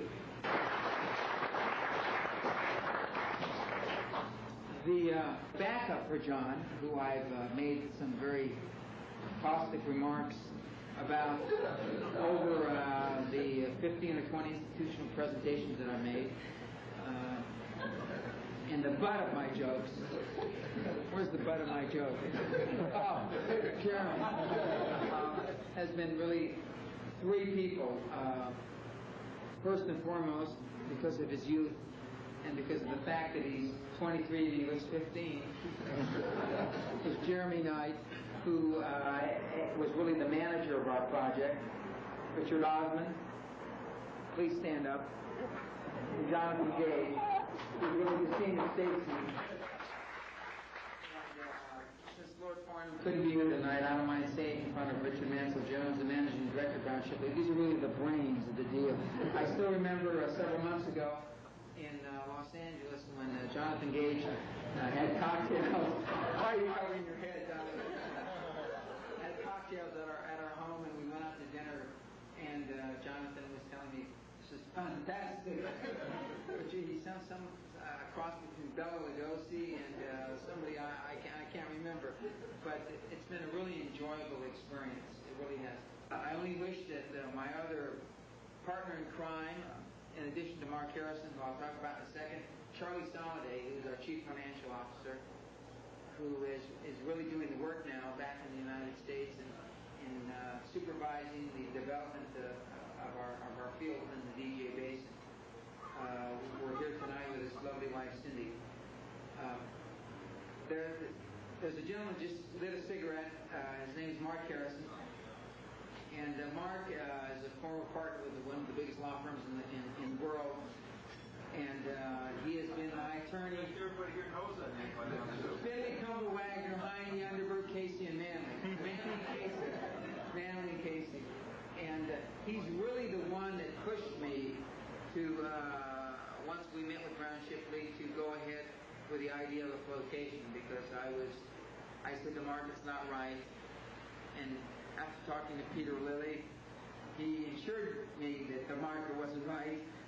But we went ahead anyway, and Mark really was very forceful, and he's as much the reason that we're here this evening as anybody. He's the chief operating officer of Resources, the parent, and my good friend, and has been with me several years and has helped me to grow in the oil business. Notwithstanding, by now, from reading the press, everybody ought to know that I'm not an oilie. Mark Harrison, I'd like you to just stand up.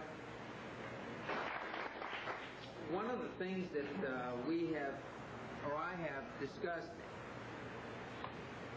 in depth, especially with some of the younger fellows here, is how something like this all comes about. You know, how does something like this come to fruition where we're all sitting with black ties except for me? It's really not easy.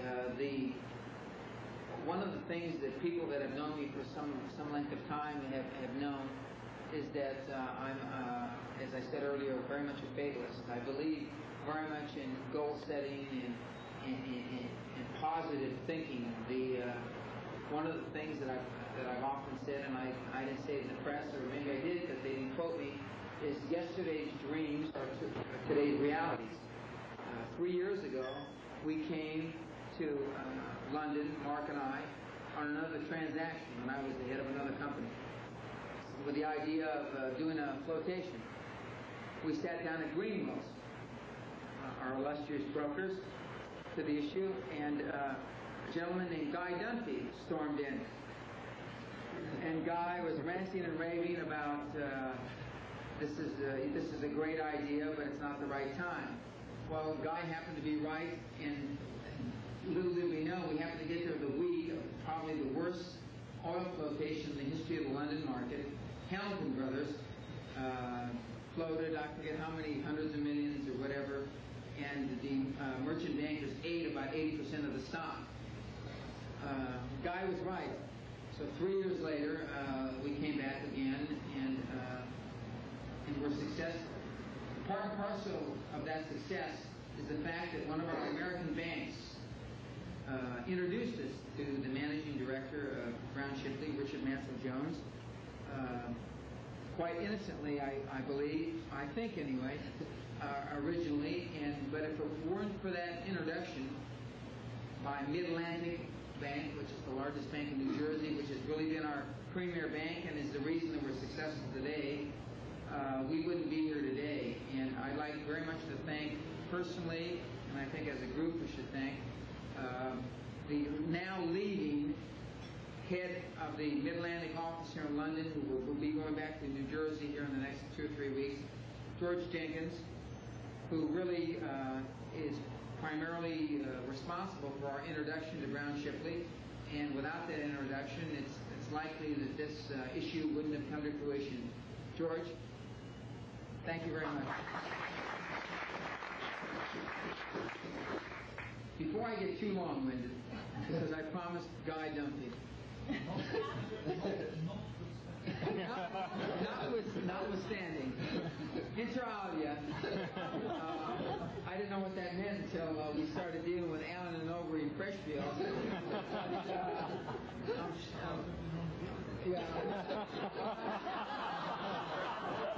I'm not sure I know what it means now, but I'd just like to spend a couple of minutes talking about the support that we've received, starting with the PR and the press and with our professionals, and the fact that we did a number of dog and pony shows, as they're called in the United States, i.e. going around and talking to institutions and analysts, or more importantly, in my humble opinion, purported analysts.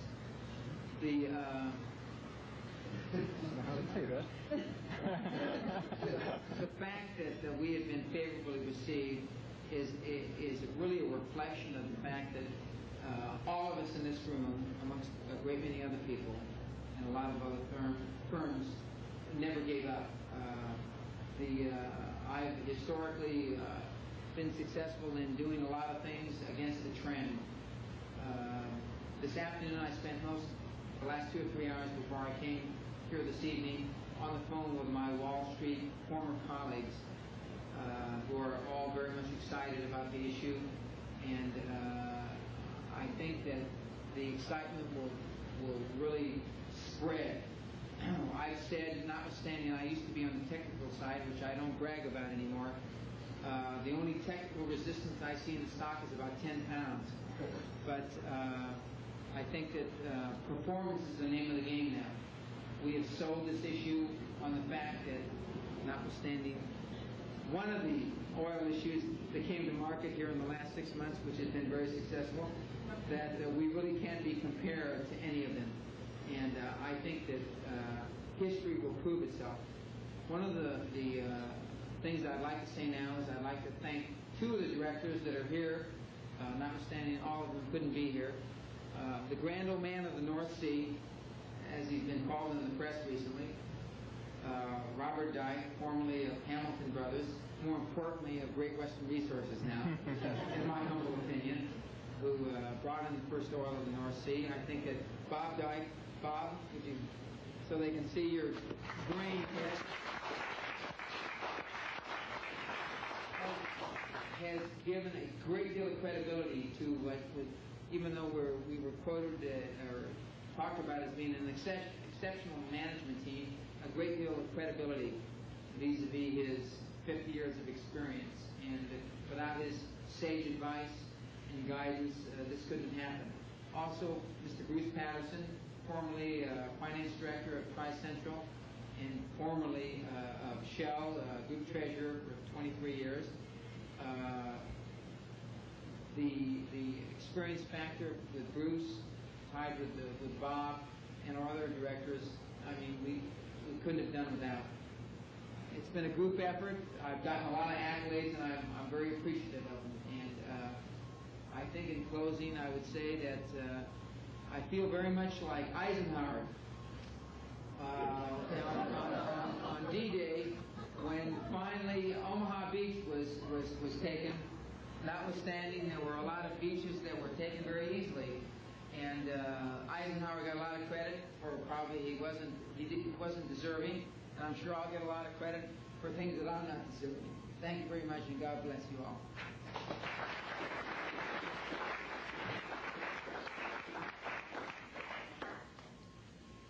I would just like to thank you for everything that you said on behalf of all the various professionals, the home team as it were here, to thank you and your colleagues. When one reflects on the success of an issue, one thinks as to why has it been a success and why has it occurred this way. The reason, of course, is the client. The reason it has been such a success is because Great Western, and more particularly its directors, are really absolutely top quality and top draw. And that is why we know the company has done well in the past and why it is going to do well in the future. Another important thing that I'm sure reflects the feeling of the professional parties here in the room is that we have had to work hard from during this, and on occasion it's been tough, but also it's been fun. We've enjoyed it, and that's always very important in a transaction like this. So I would just really like to finish by suggesting that everyone drinks a toast to Great Western. It's over. But also, there's a song, I can't think of the name of the title, It's Only Just Begun. This is just the beginning this is just the beginning of Resources history, and I hope that we can meet again. And somebody asked me a little earlier what I was going to do on my 40th birthday. I was asked that on my 38th birthday. I ran 38 miles on my 38th birthday. And people asked me what I was going to do on my 39th, and I said, it'd have to be something fairly big. The company has something fairly big to do in the next year. I think we'll have big announcements on my 40th birthday, August 10th, 1985. Thank you very much again.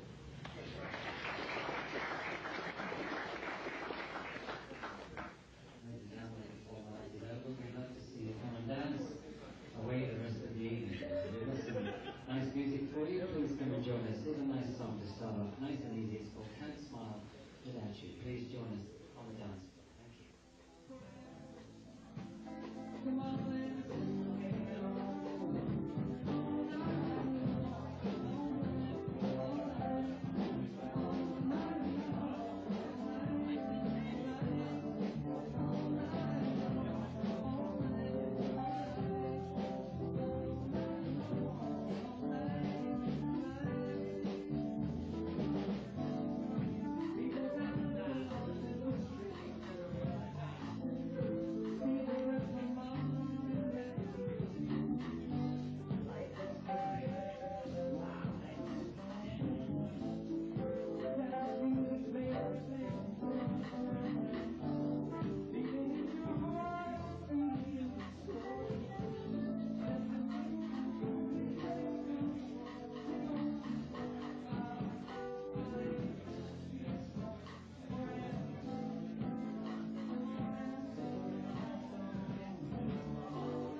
Hi, guys. Welcome to another special podcast for a special theme. We decided to do special themes for the end of the year based on not the lack of questions, but perhaps the lack of understanding from some of you guys. And we've decided, it's the royal we, because I decided, it really wasn't my idea to have the special theme. It was my head of marketing and senior marketing manager and her team thought that based on all the analysis of all the questions, that we should clarify a couple of items. So I'm going to take this opportunity at year end to, you can call it either your holiday gift from me, because it's free, or you can call it a New Year gift that you can base your resolutions on. And although I'm not going to talk about goal setting here, I set goals between Christmas and New Year's and have for, hell, I guess maybe almost 40 years. But the main subject matter of this, although we're going to divert into a few other tangents, is do I have what it takes to be a high-performance person? And is this really what I want, to be a high-performance person? Now, I connote, or I relate, that most of you that are following the personal development and success business, which I don't consider myself a personal development guy, or those of you that follow the motivational guys, which I don't consider myself a motivational guy, although I'm told that I'm a very inspirational and motivational type speaker that has great charisma, whatever that means, that you're doing it because you're filling a void, not because so much you necessarily want to be a high-performance person, but you see a lot of your friends, you got out of high school, you may have got out of college, 5, 10, 15 years have passed, you may have gone to a reunion or two, and you see that some of the other guys and gals are quite successful, or at least a lot more successful than you. I remember when I went to my 10-year reunion in 1973, which is 40 years ago. Of course, I just had my 50th reunion. It was in Marina del Rey, Los Angeles. And at the table, you sit at 6, 8, 10 people at a table. Coincidentally, there was a policeman, a guy I went to school with, and there were 2 guys that he coincidentally had thrown in jail for burglary, and they each spent 2, 3, 4 years. So I told my wife that at the time that I am positive as soon as they have enough to drink, a fight's going to break out. And sure as hell, I was correct. Before midnight, about 11 o'clock, the one guy told the cop blankety blank, and a fight ensued, and it wasn't amusing at all. But of course, then I've been to the 20-year reunion, I've been to the 30-year reunion, I've been to I missed the 35 because of business, I went to the 40-year reunion, I missed the 45 because of business, and I went to the 50-year reunion. And I've seen the transition of all these guys and gals, and a lot of them are grandparents, and even a few are great-grandparents. I'm yet to be a grandparent, although one of my children is married about a year now. But do I have what it takes? We're going to go through some things that you may or may not have thought of. And all this stuff is more or less covered in the book. It doesn't say, do I have what it takes? And it's certainly covered in the Castle Seminar. And it's certainly covered partially on my YouTubes that encapsulate parts of the Castle Seminar. And when you're trying to decide, do I have what it takes, what you're really asking yourself, is this really what I want? And when we go through some of the sacrifices that I've made and other high-performance people have made, it's in some cases it'll be a gut-wrenching experience for you to answer, is this really what I want? Like I say, just today, or yesterday, excuse me, we had our weekly board meeting, and I picked Sundays, this is a Monday, I pick Sundays for my board meetings because it's normally a free day. I have less to do because less emails come in, less tweets come in, less requests of my time, and so I don't want that time to go idle. As opposed to you want to take Sundays off, or Saturdays off, or even more off. So we have the board meeting, and at the board meeting, we were sitting around with the board members, long-time board members, and we were discussing some future projects, and we were discussing the risk-reward in our risk portfolio. And even though it was risky, I decided that we would go forward, and my fellow board members agreed with me, and we went forward, made the decision. But during that discussion, I asked one of them, who's a healthy guy, I said, I told him that I was going to have this talk, I was going to be shooting today. Do I have what it takes, and is it really what I want? And I said, people tell me all the time how good I look. You know, I'll be 70 my next birthday. But they've been telling me this for at least 7, 8 years. 7, 8 years ago, people didn't think I was in my early 60s. They thought I was in maybe my early 50s. Some people that were trying to blow smoke up my ass even said that I looked even younger than that. And the older I've gotten, I look about the same. I look at pictures of the Castle Seminar, the YouTube, and I look about the same, about the last 7, 8 years. Some people say I look better the last 2 or 3 years than I looked 7, 8 years ago. And some people say that I look better the last 2 or 3 years for sure than I did 10 or 12 or 14 years ago. Be that as it may. But, so I don't look like I'm almost 70. I certainly don't sound like I'm almost 70. I don't know whether I dress like I'm almost 70 because I've dressed like this a long, long time. But I take 160 to 180 pills a day, more or less. When I travel, maybe I only, when I'm on planes and renting in on hotels, maybe I only take 60 or 80 pills a day. I take those pills, and I don't take any drugs. As I've told Brian Rose of London Real, I'm high on life. I don't need to do the drugs that a lot of kids do, DMT, etc. I exercise like a madman, especially for my age. In fact, 2 or 3 times I've shown little short clips in my newsletters of the intensity and the passion that I still have for working out.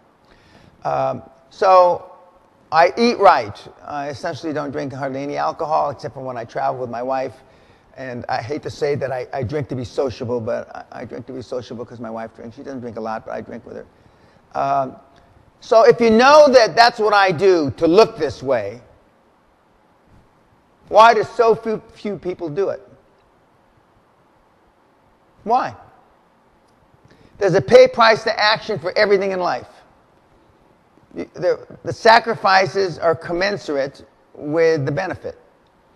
Now, when you have a lot of sacrifice built up over time, the benefits become geometric, and that's what the QLA, quantum leap advantage, is all about.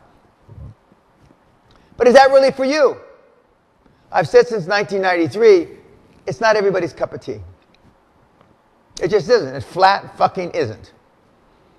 And after doing it now 21 years, I even realized how, I can't think of the word, how monumental my comment was when I said it's not everybody's cup of tea. That was an understatement of fucking biblical proportion.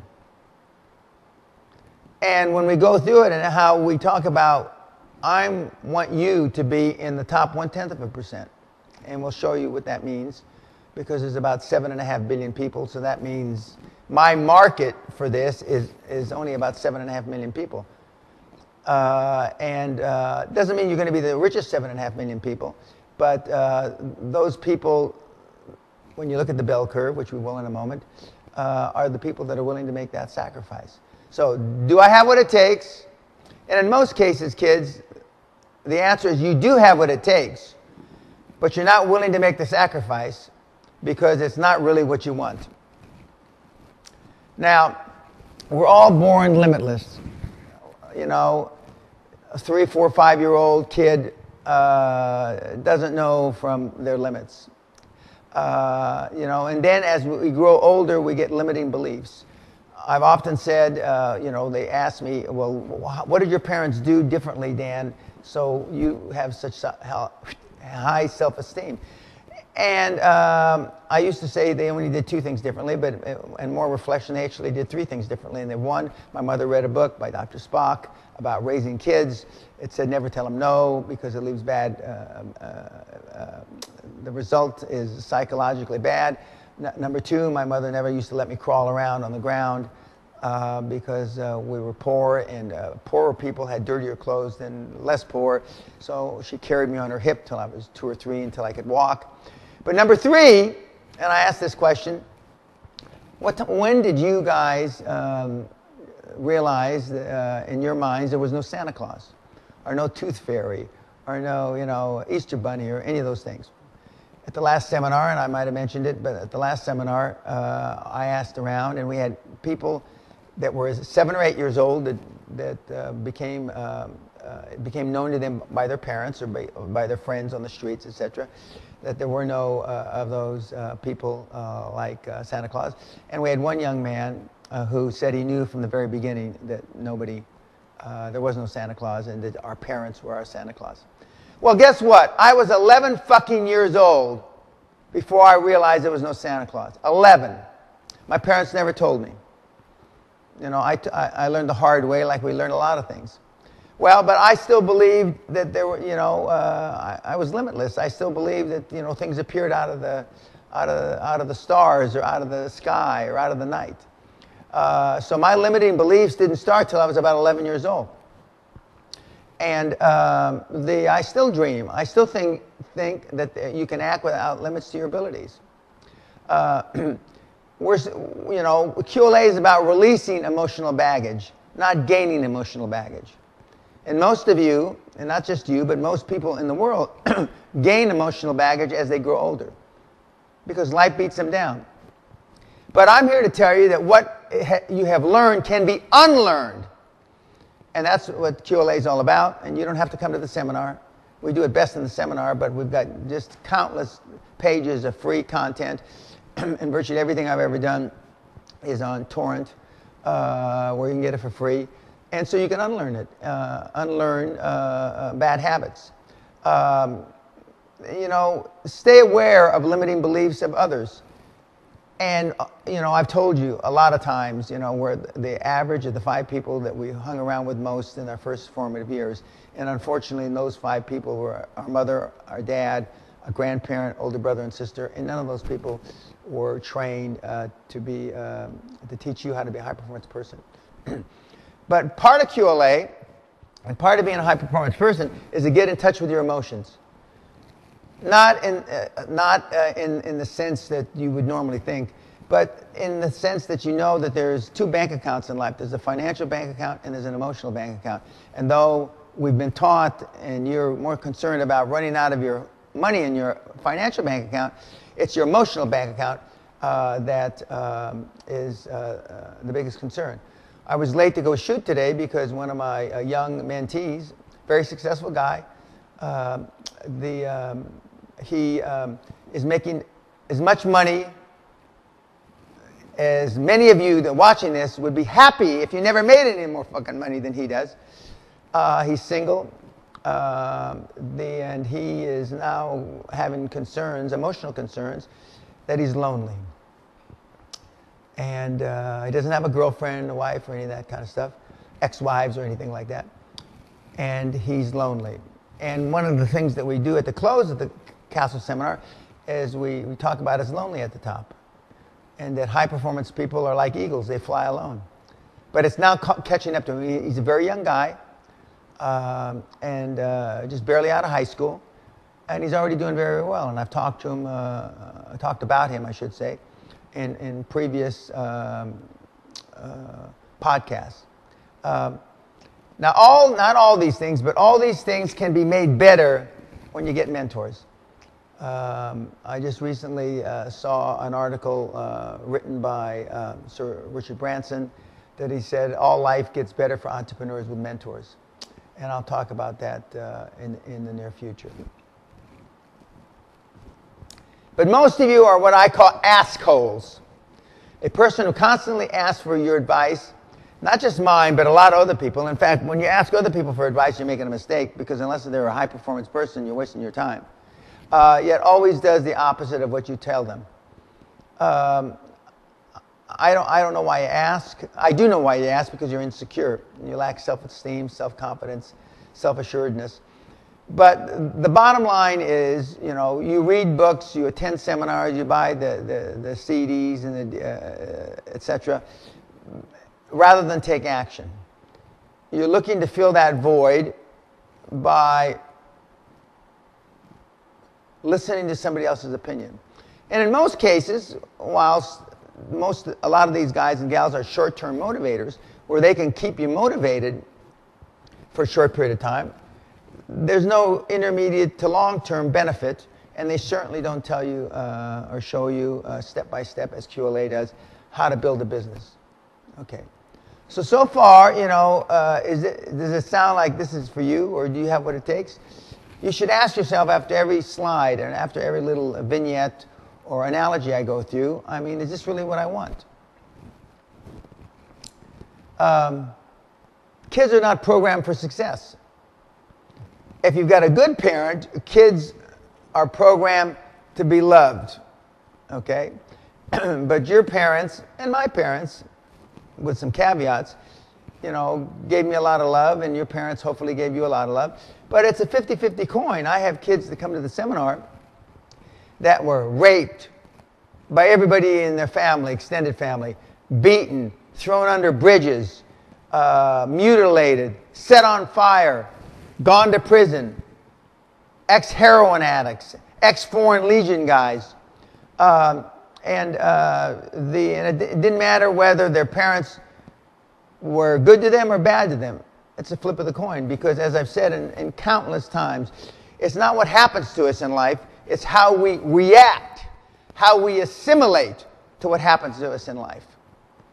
And because of our parents' innate insecurities, which are manifested in how we act, because that's how we were raised, we react poorly. Almost all of us react poorly to stress. I personally love when the shit hits the fan, because that's when I'm at my best. Because the people around me are having trouble. They're fumbling around trying to think of what to do. Now, after 40 plus years of doing this, I know what to do almost instantaneously.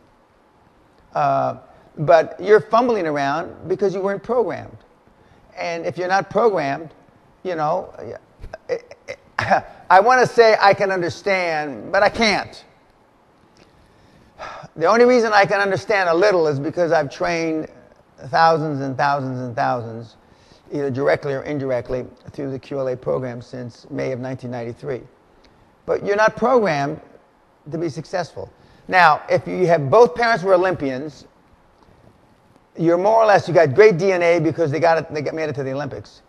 But unless they go out of their way to teach you how to be a high-performance person and how to not accept no for an answer or a result, it's not likely you're going to go to the goddamn Olympics.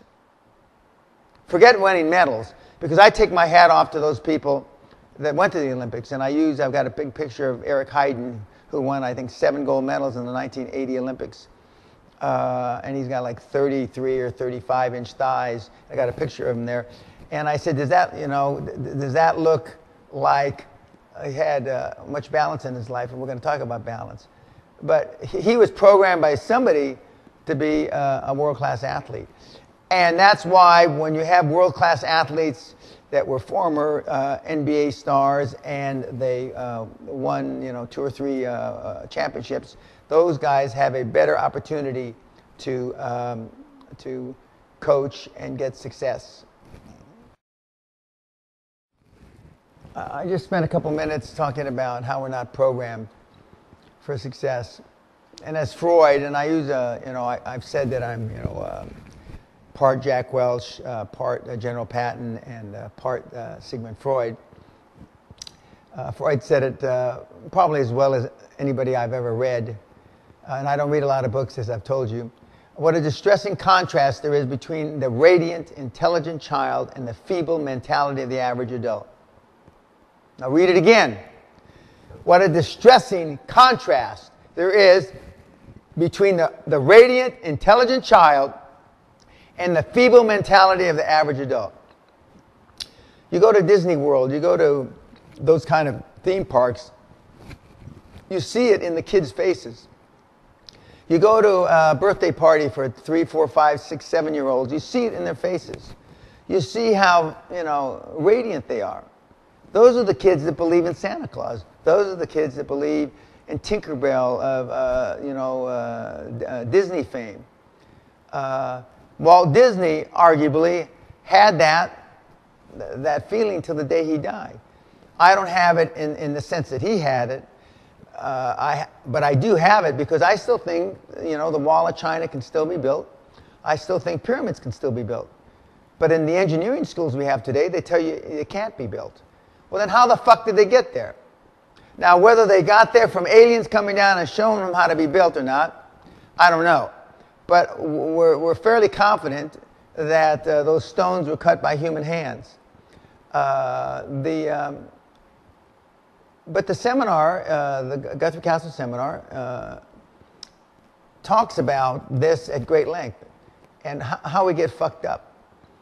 And I've said it many times, not everybody likes it, in fact, almost nobody likes it, that parents fuck you up. They don't do it intentionally, God love them. Now, some of them, if you got Charlie Manson hatchet murder for a parent, they still probably love you, but they fuck you up. And some of the parents fuck you up on purpose. I was fortunate, as I've said, my self-esteem came from my mom, who I was joined at the hip, and I was really a little mama's boy. First 7, 8, 9 years of my life, and my dad is work ethic and integrity. I've said a jillion times, show me your friends and I'll show you your future. Most of the people that are watching this, for my year-end present to you, or holiday present, or New Year present, whatever you want to call it, have low performers as your friends. And you pick low performers, guys and gals, because that's where your comfort zone is.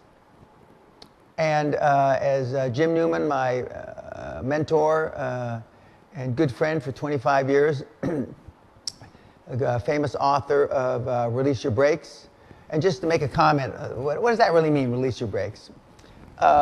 It's simple. Well, it's simple now, but it wasn't simple when he wrote the book, 50 years ago or whenever he wrote it.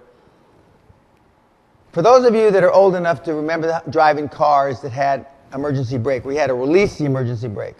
Now the new cars, all you do is you put it into drive and the emergency brake pops off or releases by itself.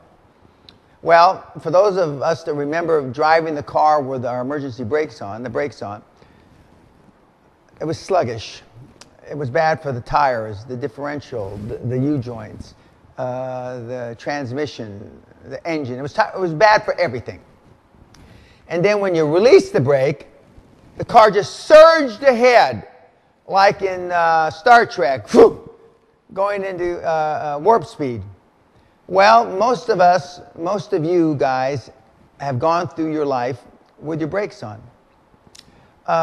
And your buddies, the people that you spend the most time with, certainly have the same unfortunate habit of going through life with your brakes on and not stepping outside the box and outside of your comfort zone. Jim Newman, God rest his soul, invented, if you will, or initiated the phrase comfort zone. And he released it, and he came out of IBM with Ross Perot about the same time, the first brain drain in the early 60s of IBM.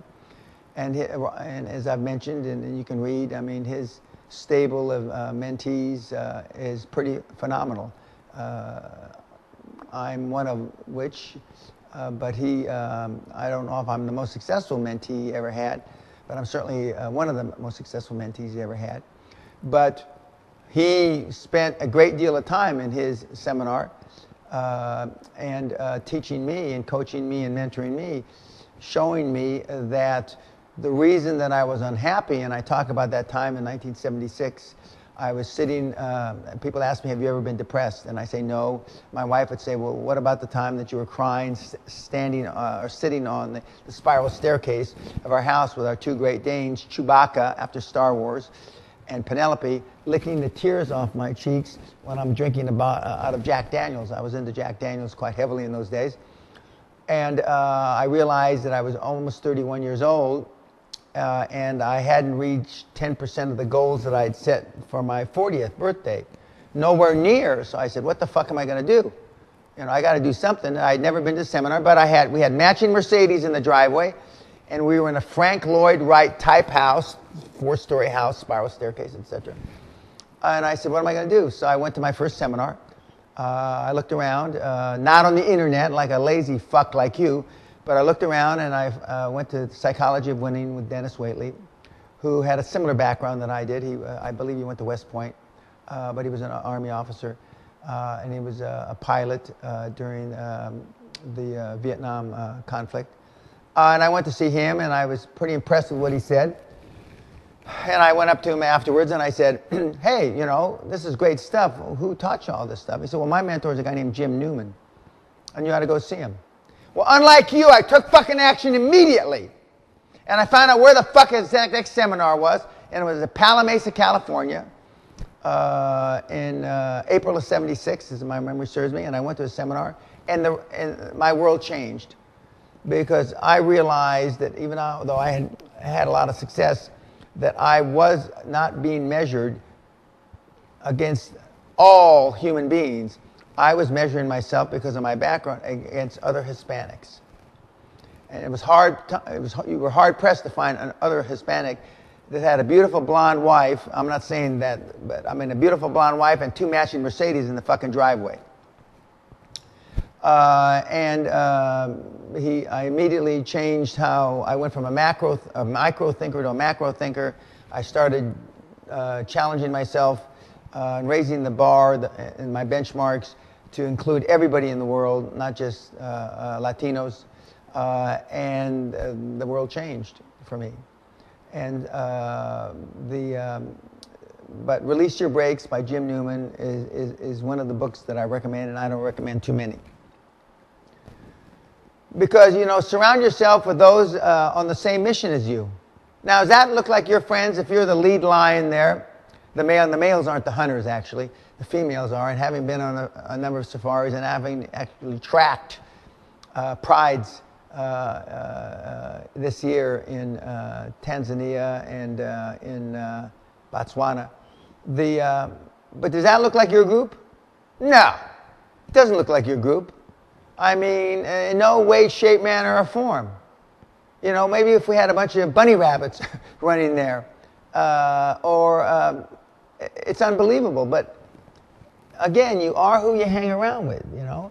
And as Oprah Winfrey says, and which I talk about a lot, is that you want people with a like mind and that are better than you, smarter than you, more intelligent than you to get on your bus. And don't be so concerned about what you're going to do with those people, but you want to, you know, the joint brain is, you know, there's nothing the joint brain, collective brain, or brains can't overcome. And I give the example of the atomic bomb, the Manhattan Project, and they were put together and they were told, we need to develop a weapon of mass destruction, which they didn't call it that back in those days, in the middle 40s, to end the war in the Pacific.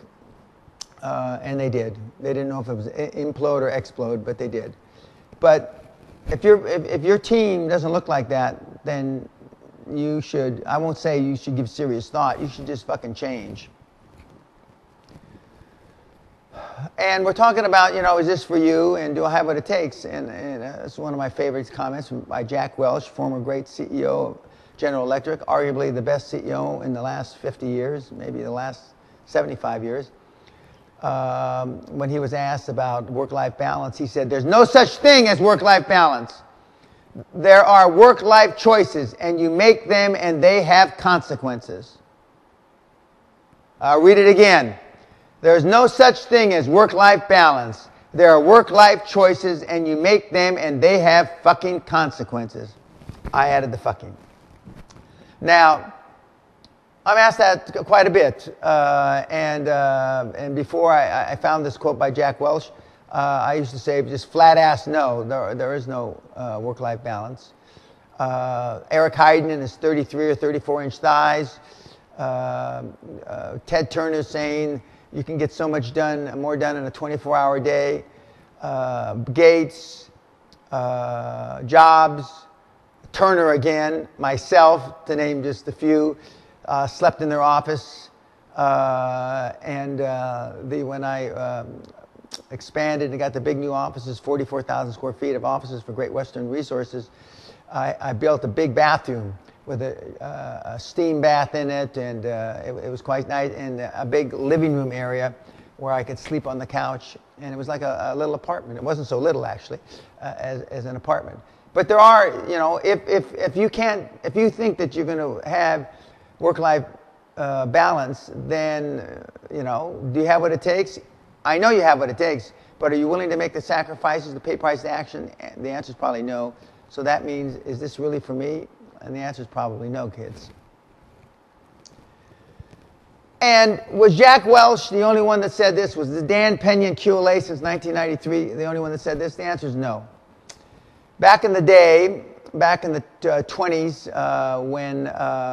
or the teens actually, when Napoleon Hill first met Andrew Carnegie, and he was given the task of writing the book and interviewing 500 richest people that Carnegie knew of to write the definitive, I should say, step-by-step road to success and how you become successful. He went on and interviewed a lot of people. And of the 500 people that he interviewed, to have almost total peace of mind, and I equate total peace of mind with work-life balance. That's 100 years ago. We call it work-life balance now. There was only 3 people that had almost peace of mind, which means 497 out of 500 didn't. Now that's 99-something%, and the 3 were Burroughs, Edison, and Carnegie until he became obsessed with giving all his money away. Now what does that tell you? 100 plus years ago, the 500 richest people on the planet didn't have any work-life balance. And when you think about Edison, his 10,000 experiments, and I'm not as familiar with the background of Mr. Burroughs, but I know plenty of stories about Henry Ford, etc., that there wasn't any. And yet you ask me quite often on my Facebook, you ask me on Twitter, you ask me on LinkedIn, not so much on LinkedIn, about work-life balance, and I keep telling you, but it's like the assholes from the second slide or so. You go and do exactly the opposite, because that's not what you want to hear. It's not within your comfort zone.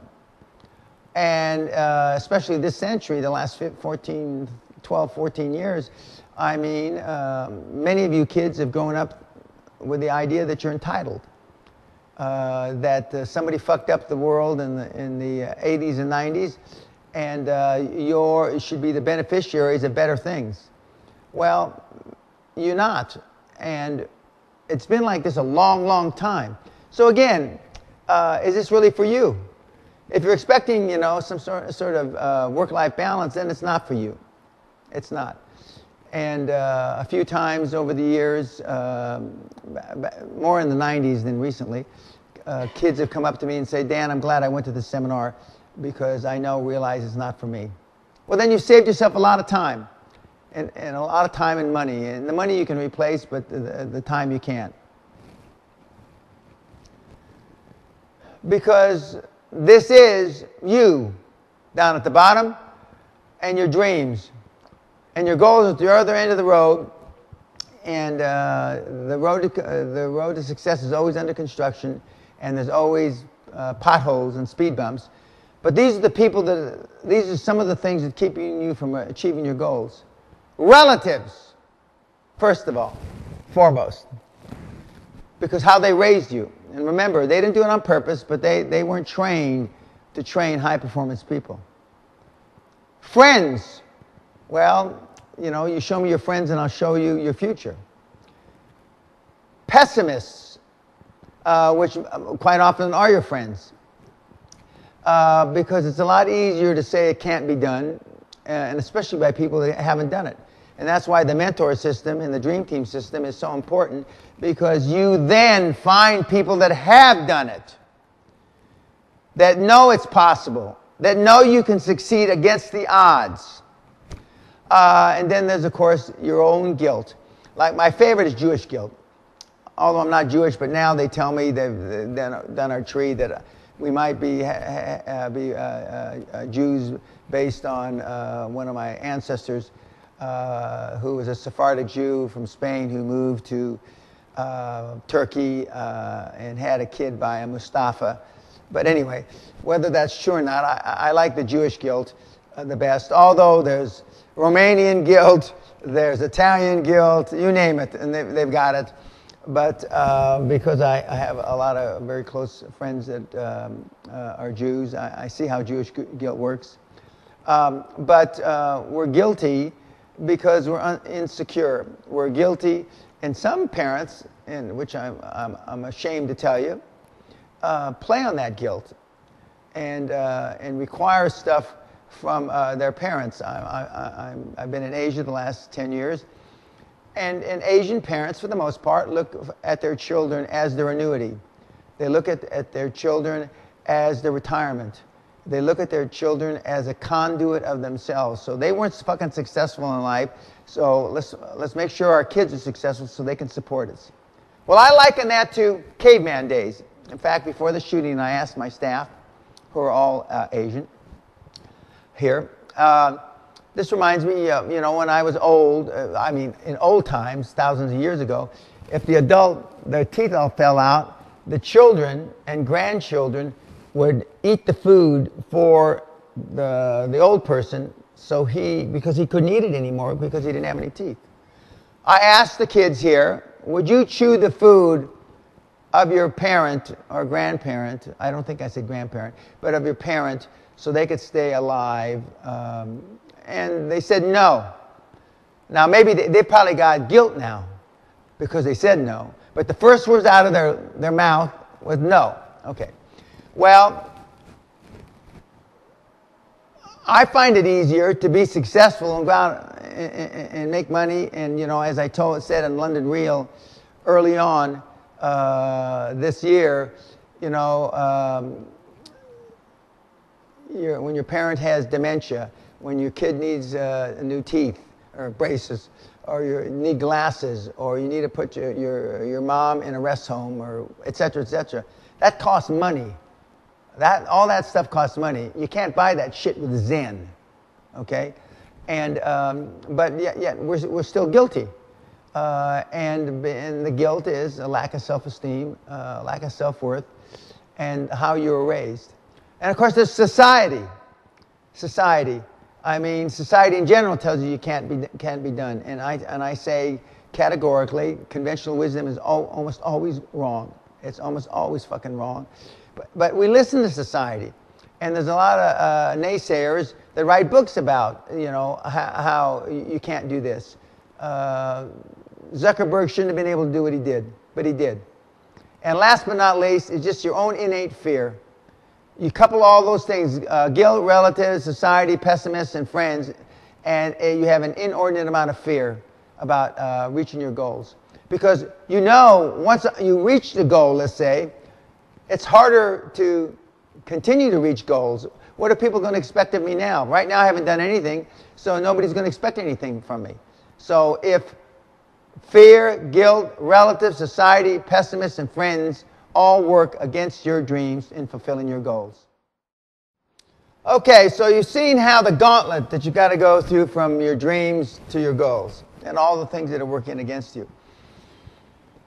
And basically why you have so much trouble fighting off those obstacles is because weak desires bring weak results. Just a small amount of fire makes a small amount of heat. Napoleon Hill said that. Is because of your innate weaknesses, which are a manifestation of how you've been raised. But notwithstanding how you've been raised, if you really, really, really want something in life, and you can think about certain things. Some of you really wanted to go out with this person. Somebody you really wanted to marry this person. Somebody, you know, I give the example, some couples have trouble conceiving, having kids. And they don't just give up, do they? They go to fertilization doctors. They go, and not just one, sometimes they go to 15, 20, 30 of them. They really, really go out of their way to try anything humanly possible. Because it's something they really want. Well, what if you approach life like that? Now, in some cases, they still can't conceive kids, so then they adopt and they become loving parents. In my experience is often adopted parents are more loving than natural parents. That's a whole other story. But they really want that. So they really do everything humanly possible. They don't give up the first, second, third, fourth, fifth, 8th, 15th, 20th time. They keep trying and trying and trying. Well, just imagine if you did that vis-a-vis your dreams.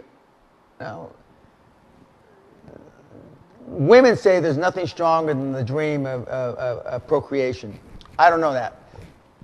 But I do know for the most fact that women are normally my best mentees because they're tougher than men. Their emotional baggage, although there's a lot of it, they're used to dealing with it, and I think that's because of the ordeal of motherhood, whether they're a mother yet or not. But when you think about not doing something, or you think about, well, I don't want to work today, or I don't want to work late tonight, equated to, you know, this analogy I've given you about couples trying to conceive. They don't give up. We give up too easily. We just give up too easily. Because, you know, I want you to, and the people that have been successful, and the people that this is probably is for, you know, is, you know, do I have what it takes? Almost all of you do. Is this really what I want? I want you to make the big, bold decision, because if you don't make the big, bold decision, and you play it safe, and you stay where you are. Is that what you want? You wouldn't be listening to these podcasts if you wanted to stay where you are. You wouldn't be going to my site. We have about 40% of the people that come to danpena.com are repeat devotees. And we have about 10 or 15% of the people that come to my site who come, you know, a couple dozen times a month. And we have some that come over 100 times a month. Because reading everything on the site doesn't get you there. You have to assimilate it. It has to be part of your normal regimen. You have to be indoctrinated with it, and so you do that by reading it over and over and over. I have a friend, God rest his soul, Charlie Conrad, who was the third man to step on the moon, an astronaut, and he used to say that they repeat things. Everything that's possible, every permutation, every possibility, and they repeat it countless times until it becomes rote memory. QLA has been my life for a long time. I was living the QLA model even before I called it QLA, you know, 40 years ago, ever since I graduated from Officer Candidate School in July 1967. I didn't call it that at the same time. But basically, losing or not accomplishing the mission was an option, was not an option. That's what they taught you. And the last 21 years, I've seen it and I've lived it, and so it's second nature to me. I mean, I answer questions, although I have these slides. You know, I could make a similar talk without slides, but without cue cards. But it's part of my life. The most successful mentees that I've had over the last 21 years are the people that make it part of their life, where no is never an option. And completion of the mission is not an option. They just get it done. They just go fucking do it no matter what it takes. As long as it's legal, moral, ethical, you're not breaking any laws. But do you want to stay where you are? If it doesn't bother you, if it doesn't make you ill, if it doesn't make you nauseous, if it doesn't make you uncomfortable staying where you are in your current comfort zone, then this is absolutely fucking not for you. Don't waste your time. Fucking unsubscribe. Do us both a favor. You know. I say sarcastically, you're taking up my bandwidth. I don't know if technically that's really true, but, you know, go do something else. And I would also recommend that you don't need to waste your time on a bunch of personal development success materials. All you're doing is filling the void where you should be taking action. You're obviously then happy being where you are. We are brought into this life innocent. Then life happens. Most info given reference success is wrong unless you are lucky, which is questionable, enough to have a high-performance wealth creators as parents. This is an interesting topic. I say which is questionable. Napoleon Hill said, and I agree, the most fortunate man or woman, he didn't say woman, but most fortunate person is that person that is born into poverty. Now, there are certainly people that were born into greater poverty than I. And as I admitted to my wife here recently, she was poorer than I was growing up. And she felt that like a big success to get me to admit that. Because when we talk about vacations, my parents, you've seen on my site where my house used to be, Sally lived in a little caravan. Caravan is like a small mobile home, 4 people in about, I want to say 20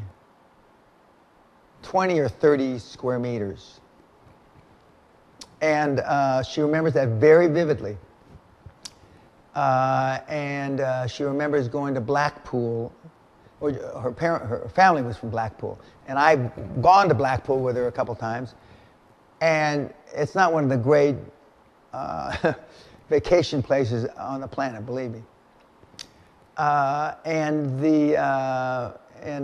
we're watching these movies, and Sally, had you ever been to Disneyland? Of course, they didn't have Disneyland. They had Disneyland, but she was in England, so she had never been to Disneyland. And Disney World or Paris had been opened up afterwards. Have you ever been to any theme parks?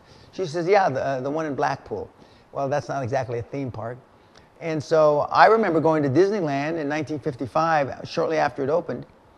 And my dad and my mom took me. My dad was a cop, policeman. He pivoted into other careers, but at that time he was a policeman. He wasn't making very much money. And I remember him even taking us to Las Vegas once. And we stayed, and we were watching a movie about Bugsy Siegel, who was really the founder of Las Vegas. And he had the Flamingo Hotel. Well, I remember what the Flamingo Hotel looked like in the 50s.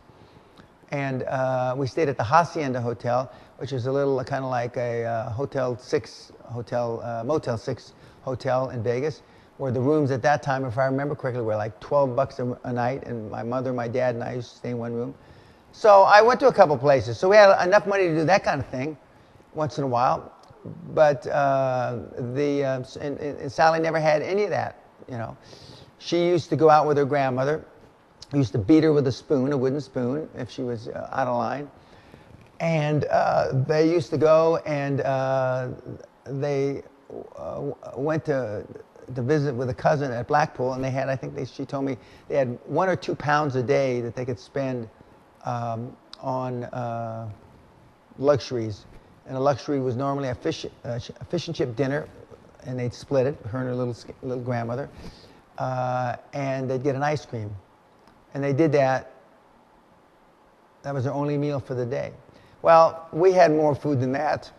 And so having poor parents, Sally and I both easily qualify. But unless you had rich parents that understood what it was to train their children, their progenies, to be high-performance people, you would have much rather have been better off having poor parents. Now, QLA is easier if you got some money to start with, but QLA was based on having no money, or as they say in Britain, nay money. Because I had the reason, people ask me, well, why did you develop this system, Dan? that you started with nothing. And I said, it's very simple, because I had fucking nothing, okay? Even though I had made some money before, I had spent it all, lost it all, whatever. So I had no money. I had $820. But we're brought into life innocent, and then life happens to us. Again, do I have what it takes? Most of you out there do. Is this really for me? The answer, as we go through this presentation, more and more of you are either saying, hey, this is what this is what I want, or, well, I'm not so sure I'm willing to make those sacrifices. And if there's even a shadow of a doubt that you're maybe not willing to make those sacrifices, this shit's not for you.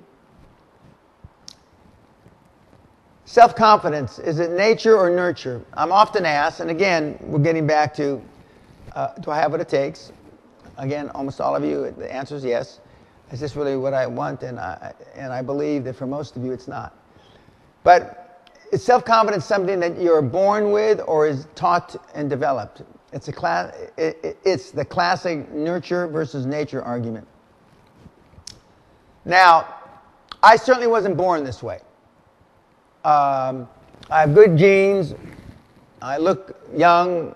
But part of me looking younger than I really am is the fact that I work so fucking hard at it. Okay? And I realize, because I have pride in what I look like. Okay? And there's a big difference in my mind between pride and ego. A lot of people say that ego drives me and drives other high-performance people. Well, I can't speak for other high-performance people, but I sure as shit can speak for myself. Pride drives me. I want to be the very best at what I do, no matter what. And that has even gotten stronger and stronger and stronger since I started coaching. But your high-performance attributes can be nurtured. But starting with what my parents did for me when I was young, no-nos, work ethic. It's a little hard for me to say without a smile on my face, make sure your kids believe in Santa Claus as long as they can. And that's part of the nurture. Education wasn't in high priority when I was growing up because I was always getting in trouble. So I believe it doesn't hurt to have good genes, which I obviously got from my parents who lived to be around this planet a long time. But to nurture it.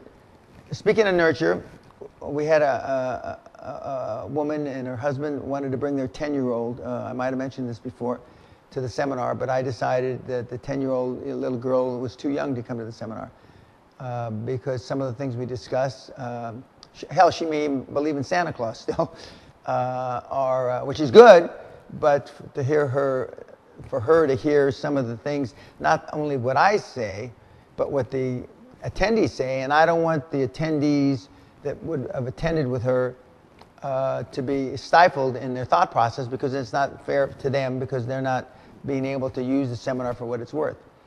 But you can nurture them, and I appreciate the idea that the woman wanted to bring her 10-year-old.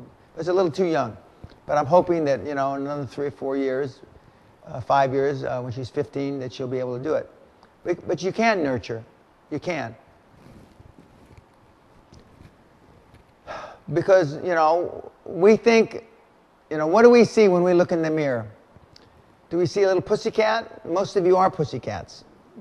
When I look at myself in the mirror, this is what I see. I see, Leo the lion, and I tell the story, which is true. It's not fiction. That I have a different outlook on things that would normally make you afraid. But we've all got the lion in us. I give a section at the castle. It's called Release the Beast. Some people say it's easier for me to be a beast, which the people that are saying that, I believe in my heart. And I do have a heart, and I do have blood running through my veins, that they're trying to say it as not such a complimentary thing. But I turn it around and I say it is complimentary. And not all of us like what we look like.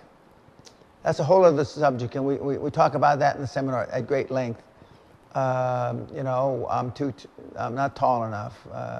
I'm too fat. I'm too skinny. My breasts aren't big enough. My breasts are too large. My ass is too big. I can go on and on and on and on. And but those that feel confident in themselves see this. Now, this was me. I'm 13 years old. This is 1959, March of 59. You see the date on the picture. It's also in my book, I believe, both my last first and second edition of Your First 100 Million. That's me under, remember the lion running with a crowd of lions, and remember the lion that the pussycat saw in the lion picture as a reflection. That's Jackie the lion, Jackie, I think the 6th or 7th.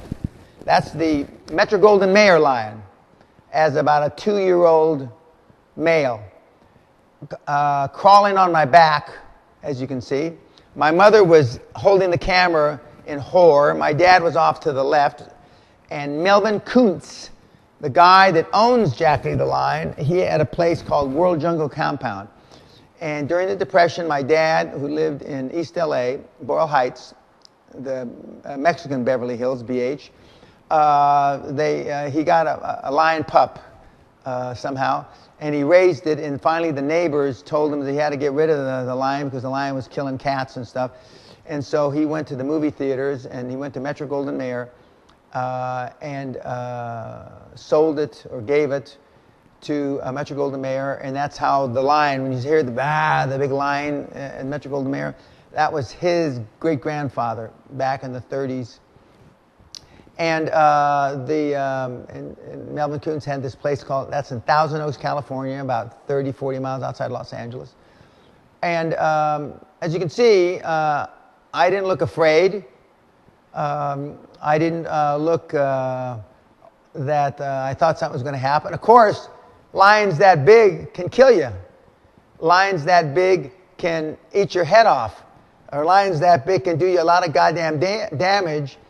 As Siegfried and Freud in Las Vegas showed about 10, 12 years ago when the big cat ate away part of his head. He lived, fortunately. But that's how I was raised. Now, most of you parents wouldn't allow your kid to do that. And now, because of the politically correct bullshit that we go through, for sure, none of the zoos, etc., allow you to do this. And I was just fortunate, through serendipity, that Melvin Kuntz, the nice man, when my father took me there, and we used to do a lot of things, go places that didn't cost any money, and we got to go to World Jungle Compound for no money. But when Sally and I were in Thailand last year, I jumped and fought with the big tigers. And I believe those pictures are on YouTube. And to this day, I'm not afraid. And my parents, inadvertently, by accident, were training me to be a high-performance person. Now, I certainly had no aspirations of ever being in the circus. I certainly had no aspirations of ever training lions. But look at that. I mean, and here we are. That was 1959. So I was I was 13 and a half, and now I'm 69. So 56 years ago, that was a training that I was going through. Now, I'm not suggesting that you do the same with your kids, but it's one of the reasons I'm not afraid of animals. It's one of the reasons I'm not afraid of big animals. And big animals are afraid of me. Big 200-pound Great Danes are afraid of me. Big Mastiffs are afraid of me because they operate under the pack system, and they realize that I'm an alpha male. So there I was with a lion, okay? Now, the fact that the lion didn't eat me or tear my arm off or whatever, and what that picture doesn't show is that after that picture was taken, the lion pushed me over on my side, and I'm rolling around on the ground with it, and my mother stopped taking pictures and panicked, but I was fine. I was fine. I wasn't scared. or fearful for a moment. And part of the reason I believe I wasn't, as Albert Einstein said, and as depicted in this slide, the imagination will get you everywhere. And I was fantasizing about being Tarzan. I was fantasizing about being some, some foreign explorer in a distant land. But logic will get you from A to Z, and imagination will get you everywhere.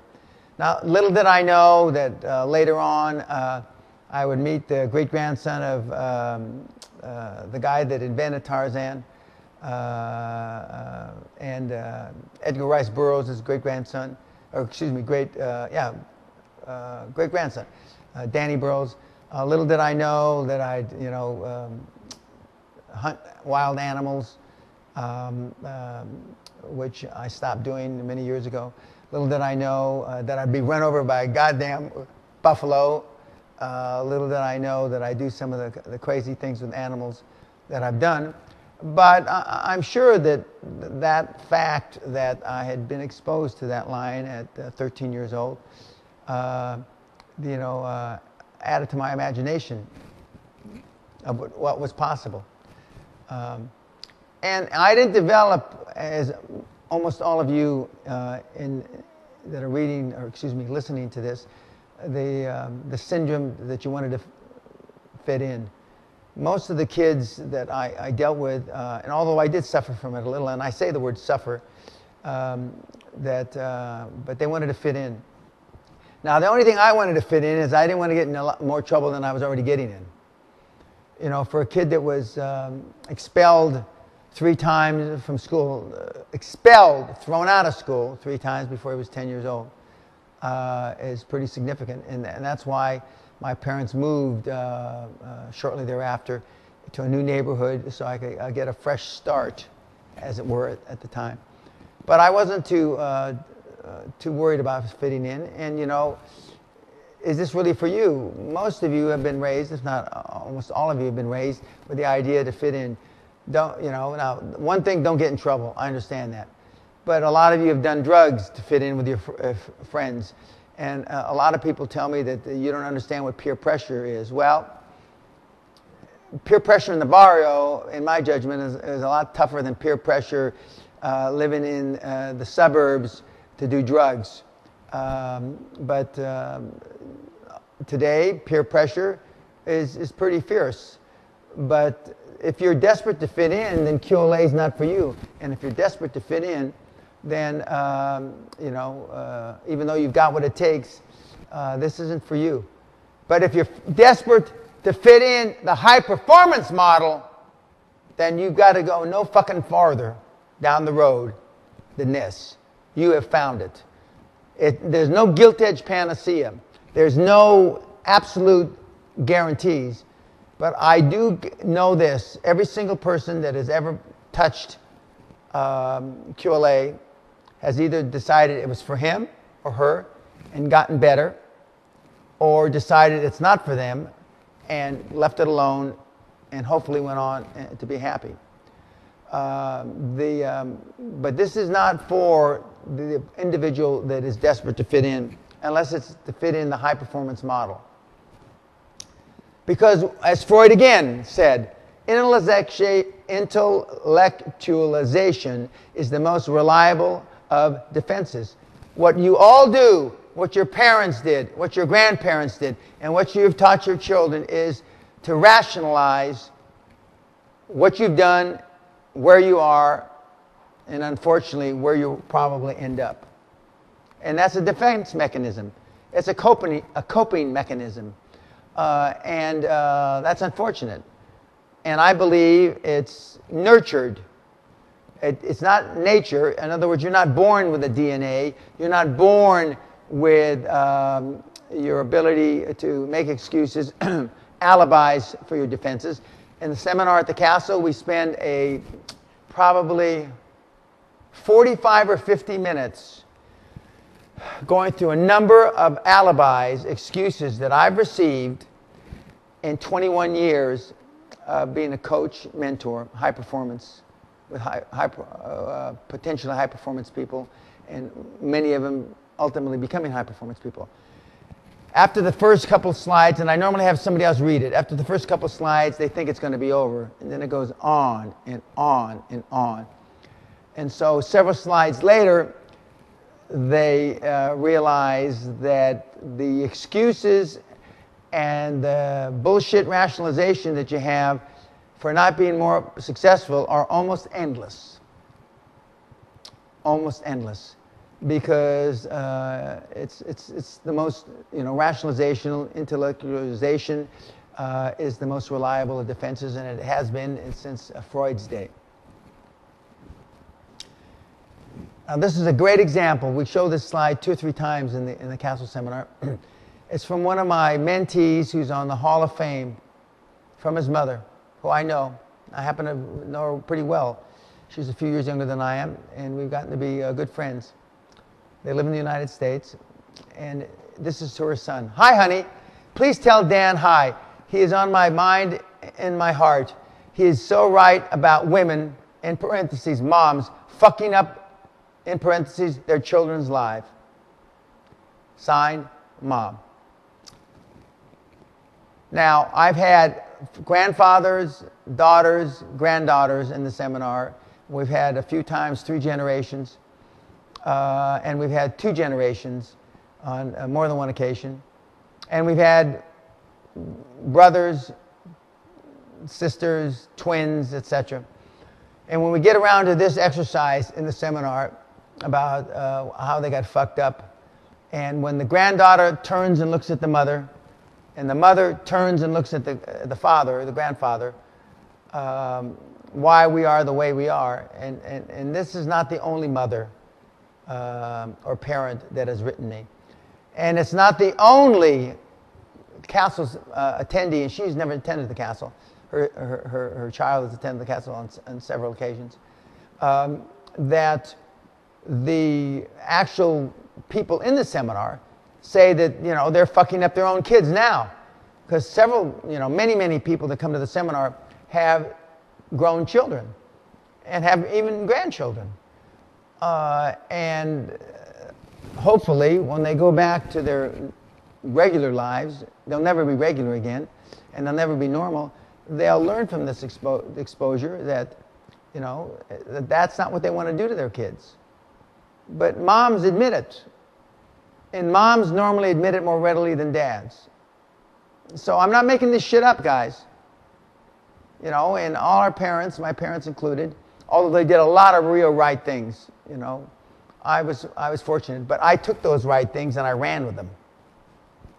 I've talked to this guy's mom on many occasions about this, and she says, I know, Dan, it's all bullshit, but we did the best we could.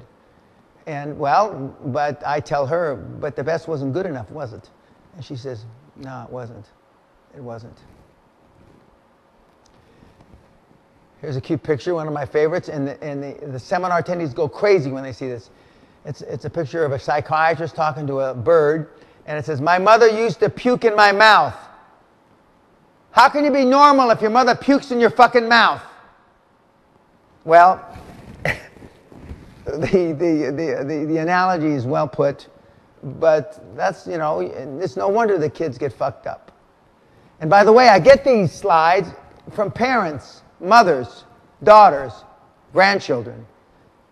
You'd be fucked up too. What it's really saying is you'd be fucked up too if your mother puked in your mouth to live. Now this is from one of my weekly reports from a mentee that will remain anonymous. I have my weekly reports are divided into 3 sections. Accomplishments for the week. There's breakdowns, but I'm making it simple now. Goals for the next week, and problems and challenges. This young person filled out the problems and challenges, and he's relating a conversation he had with his father. Talked with my dad yesterday. He was very unsupportive of my goals. The conversation was something similar to the scene of the movie Rudy, where the father tells the kid it's not for people like us. Remember Rudy Rudica's dad's telling him, People like us don't go to Notre Dame. People like us don't play football at Notre Dame. People like us work at the such and such and support our families. I don't understand this kind of mentality, i.e. not to have high goals, the kid's writing to me. It doesn't make any sense. Lately, I've also had a strong wake-up realization that most people that I'm surrounded with and talk to are small-minded. I have to escape from the conventional life and put myself in a new setting where I want to be. Well, conventional wisdom is almost always wrong. This father is just relating what the mother in the slide previous to this about fucking up their kids. Here's a father who I happen to not personally know, but I happen to know he's a well-educated engineer who's telling his son, who's also not as well-educated as his dad, but is a college, university graduate, which doesn't make you successful, that to have goals like he's got are not realistic and not for him. Now, why would any parent tell their kid that? You tell me.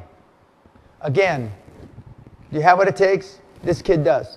And he's gone on to do successful things since he wrote me this. This was part of the year-long mentor program. Is it for you? For this kid, it's still for you, and he's fighting against his dad. His mom's more supportive, but his mom doesn't talk to his dad about it, as what occurs in many, many families. So he has what it takes, and he's showing he has what it takes. And is it for him? And he's going against the grain. He's going against his parents. Now, there's a lot more that happens subsequent to this. Being disowned, more or less, by his dad. But he wants this kind of success more than anything. So he's making that sacrifice. The question is, are you willing to make that sacrifice? That's the question. Here's a young person that was willing to make the sacrifice, and this was online, in the Mail Online. It's an English newspaper. They only shot a body, but they cannot shoot my dreams. Pakistani girl shot by a Taliban reveals she wants to be prime minister as she misses out on the Nobel Peace Prize. She almost got the Nobel Peace Prize a year or two ago. Well, this young woman, who's now I think 14 or 15, something like that. Obviously, did she have what it takes? Abso-fucking-lutely. Is it for her? Abso-fucking-lutely. Now, most people that almost got their brains blown out or got part of their face shot away would, many people, I won't say most, would lose resolve. She's obviously made the pay price to action, and now she's under constant death threat. And I wouldn't be surprised at all if she isn't prime minister. But now, man, sacrifice are costly. Do you have what it takes? Yes. Are you willing to pay the price? Only you can answer that question. And here's a kid that answers the question. And I have to stand up to read this because it's a little far away.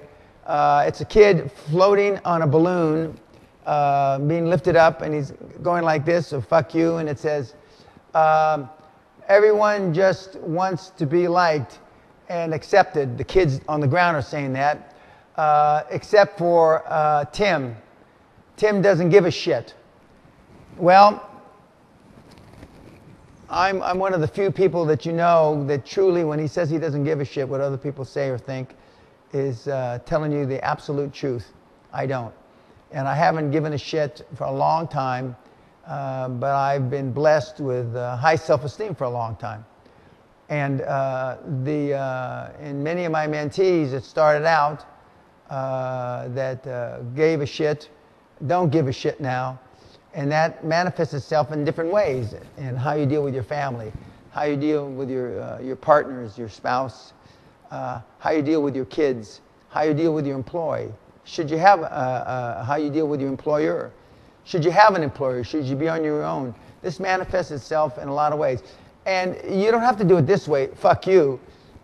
But if you want to be a high-performance person, if you think that Jobs, Gates, Ted Turner, Donald Trump, Zuckerberg care what you think, you're living in a dream world. They don't. Now, the question you have to ask yourself is, can you make that transition closer to their, in my end of the continuum, where you care less? If the answer is yes, then this is for you. I'm hoping, I'm praying, I'm wishing that you take action after you hear this podcast. And even more action than just listening to the podcast. And it doesn't mean coming to the Castle Seminar. You know, thankfully, you know, Castle Seminars seem to be fully booked in recent months. But avail yourself of all the opportunities on my website. Avail yourself of the free torrent stuff. Avail yourself of the tests, etc. Of all the YouTube information. There's a plethora of information about QLA and how to be a high-performance person. Only you can decide. I've already told you, do you have what it takes? And the answer is yes. But do you want this? Is this what you want for you? Are you willing to pay? You know, it depends on whether you're willing to pay the pay price to action, the sacrifice. Only you can answer that. I can't. Here's a young mentee that wrote me this earlier this year, who's on the Hall of Fame as well. This was written to me. I'll start from the bottom up. I don't know why. I guess this is the way they come on Twitter. December 24th. Gotta hear it, huh? Oh, I'd asked him, who taught you all this stuff? Gotta hear it, huh? Get my most important skills while being kick-assed, mentored by Dan Pena. Again on December 24th. Dan Pena, this is one for your book. Let's see. The teachings of Dan Pena made me $50 million hard cash. January 1. It's good. It's Dan Pena fashion. All 2014 goals are defined in writing and between audacious and seemingly unreachable, topping it up once again. He does his goals as I taught him between at the end of the year. And then on January 3rd, got to admit, at 12 years later, I'm still using the weekly report system that Dan Pena hit me with, reporting to myself for over 8 years. He's been out on his own for 8 years. And he's made a lot more than $50 million, but that's the $50 million hard cash he put in the bank. He's been involved in hundreds of millions in projects, and he's built up a nice net worth. And today, I believe he's he'll be 38 this year. 38, or he's 38, or he just turned 38 this year. And I started with him when he was about 24, 25. And he has no formal education. And he was an entrepreneur since he's 16. Comes from a little town, small population. And my advice to him, he had to leave where he was. And not only did he leave the town, the country, he left the continent. And he is now in the Western Hemisphere, being very, very successful, and I'm proud as hell of him. In fact, I saw him about a year ago. One of the places we stopped off on one of our trips, Sally and I, hadn't seen him in a few years, hadn't seen him in 5, 6 years. And he was doing terrific, and I'm proud as hell. But he's still using the weekly reporting system, but he had to get out of his comfort zone, and I told him he had to get out of his comfort zone if he wanted to do the things he wanted to do. I just gave you an example of a guy, a young man, who had to leave his small town, had to leave his family behind, didn't have to do anything, but he wanted to follow the QLA, and not only left the town, the country, the continent, and is very successful. Here's another example, coincidentally from the same continent, neighboring countries.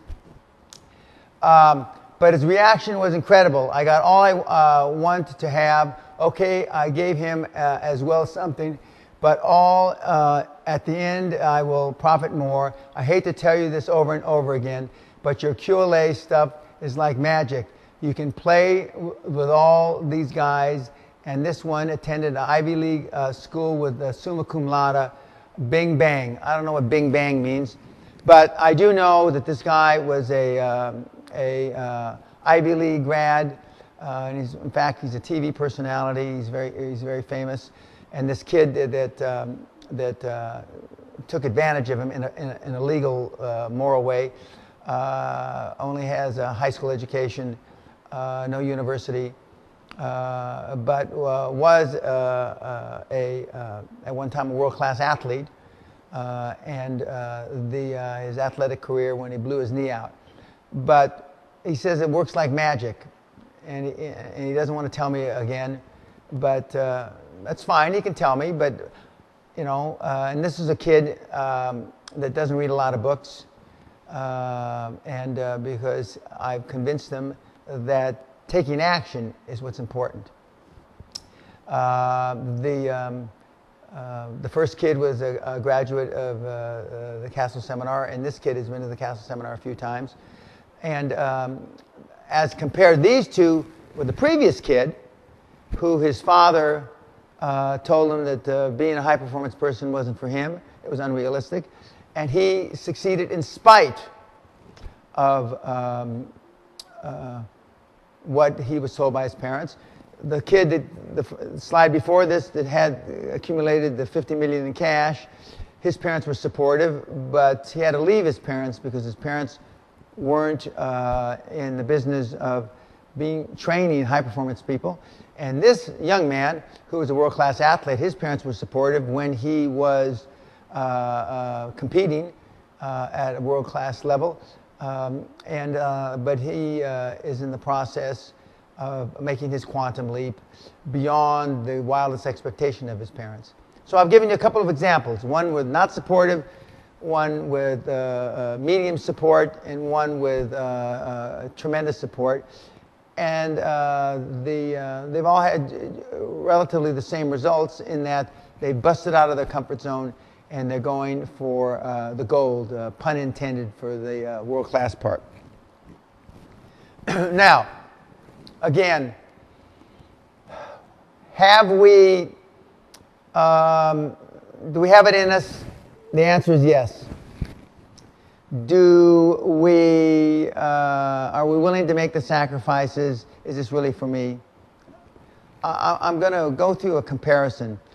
If you're 10% or 5% of the things, you know, I'm allegedly infamous for, which is called the Dan Pena brand, you'll be highly successful.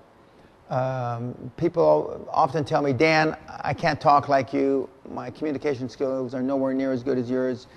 I don't have the charisma you do, etc. Okay. Well, I've developed this over the years, but if you're 5% as good as I am, these are some of the things that you'll be able to accomplish. I've created through my mentees and my devotees since 1993 over $50 billion in equity and value.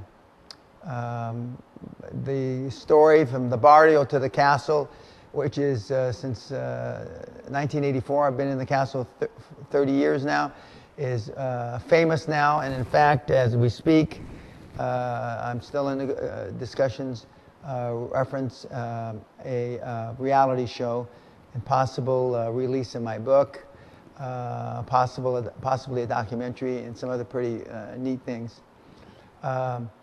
Because of the dedication I had and the sacrifices that I was willing to make, I was able to create $50 million in revenue my first year in business.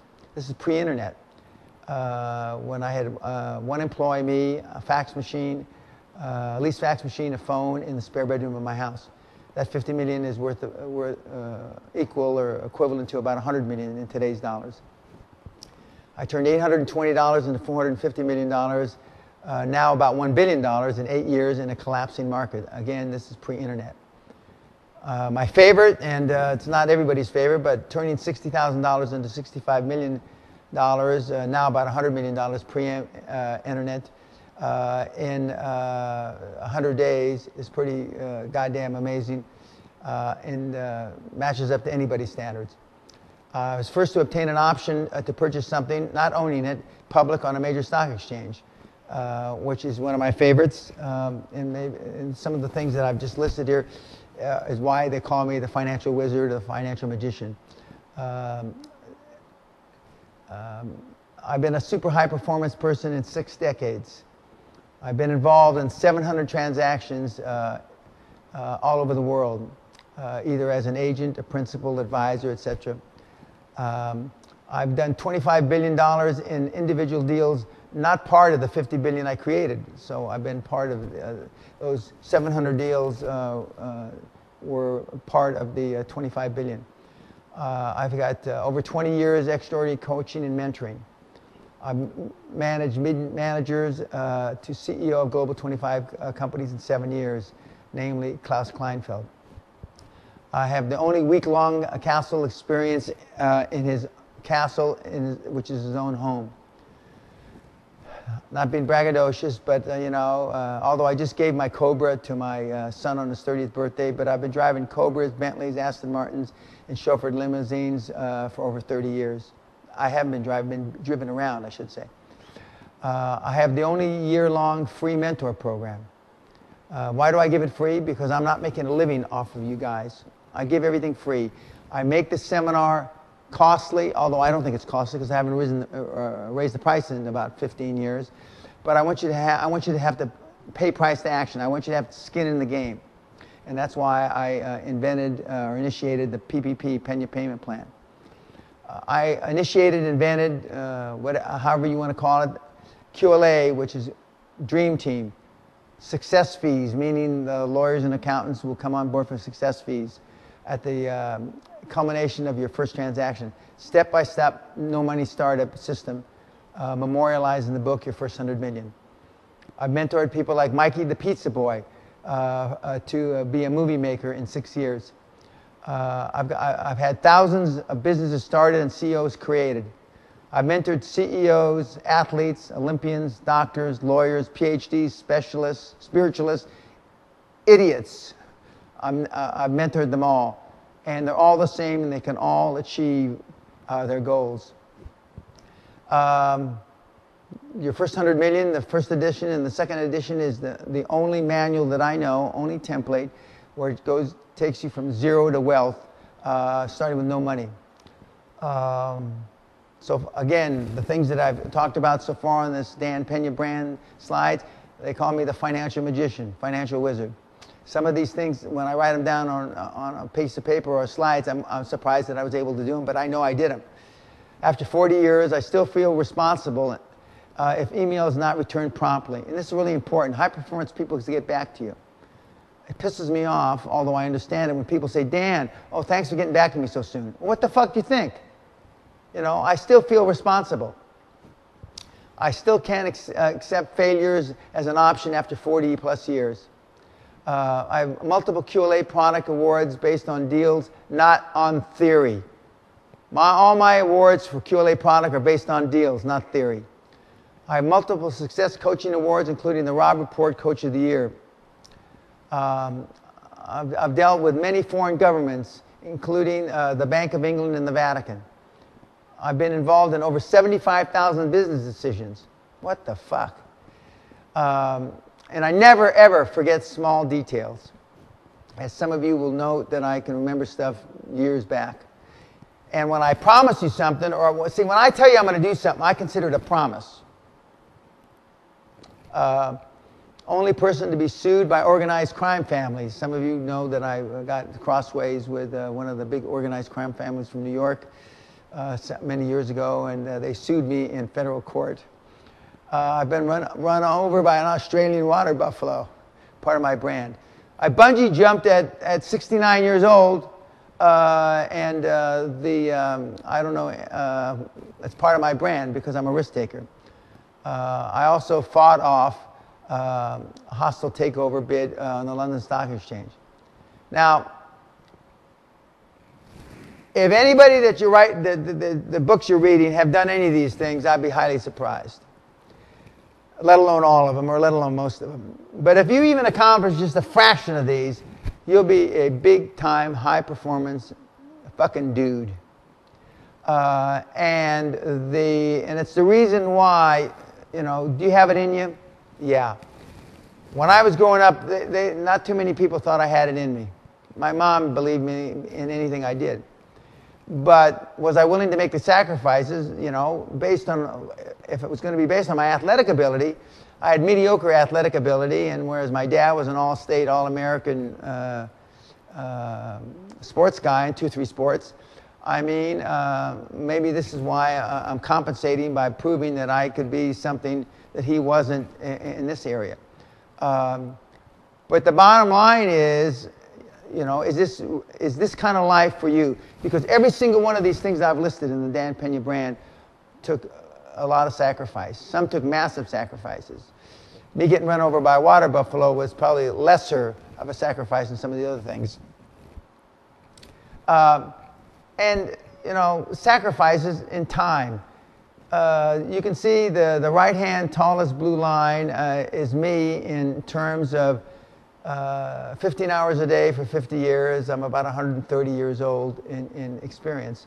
The other line is 40 hours a week, 5 days a week for 30 years, which would be normally the normal work life of the people that are watching this.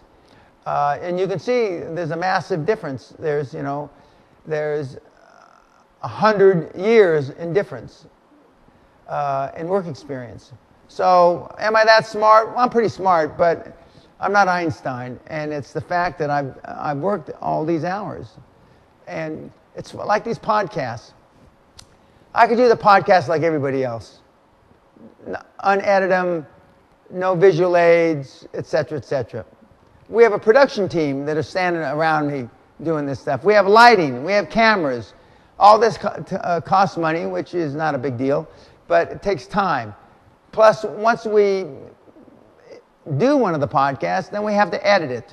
My creative team is editing it. Then I have to view it. We view it together.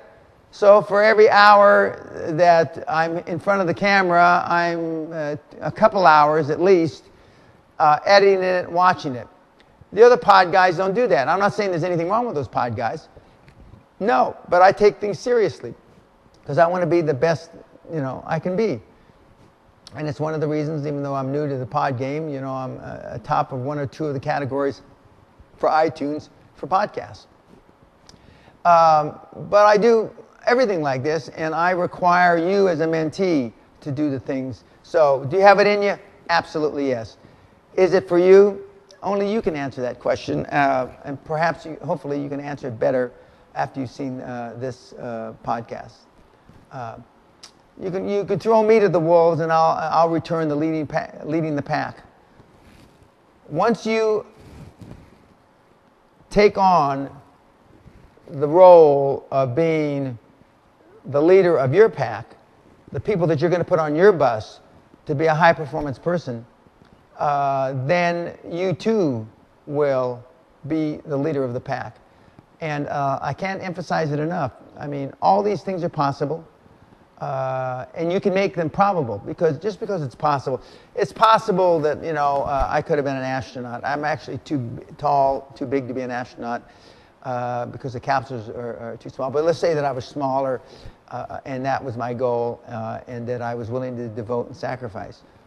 You know, people train 12, 14, 16 years in the early days just for a couple spins around the planet, which is pretty spectacular. And in more recent years, not just a couple spins, but a few people went to the moon, and I was privileged to know one of the gentlemen that was the third person to walk on the moon. But those are pretty spectacular lifestyles, but just think of all the sacrifices they made. And then when their astronaut career ended, what did they do? They were retired colonels or captains in the Navy. The captain is the same as a full colonel. What did they do? And then they had to, you know, somehow figure out how to eke out a living because the retirement benefits a colonel or a full captain, a captain or a full colonel in the military aren't that great. But as I tell people at the end of the seminar, the Castle Seminar, and the people that have gone through all the material, free, and it's on my website, all the content. Once you've gone through all that material, you can't say ever again, I don't know how to do it. That's the excuse that people use, okay? I tell you how to get a mentor. I tell you how to get a dream team. I make it step by step, very factual. And then if you don't do it, you have made a conscious decision not to do it. Heretofore, you made an unconscious decision not to be more successful or not to be a high-performance person. You can't do that anymore. Without fear, there can be no courage. Yeah, sure. Early in my career, I was afraid of some of the things I did. Not too many. But without fear, there can be no courage. And I continue to try to, the best I can, and that normally means 100%, not normally, it means 100%.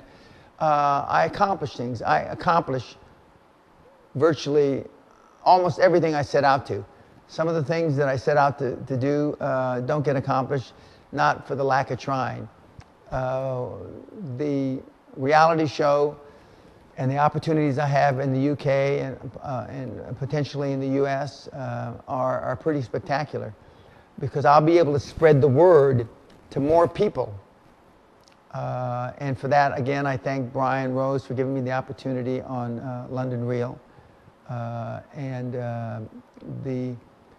Without that, I would have overlooked, because I had already overlooked, the medium of podcasts. I don't know why.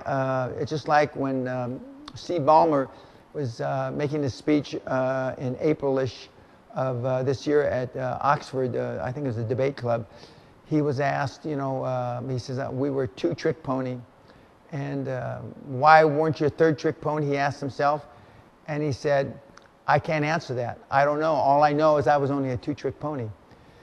Well, some could say that Great Western was a one trick. It wasn't really a one trick pony. I'd had two prior successes, quantum successes, geometric successes, not as big as Great Western.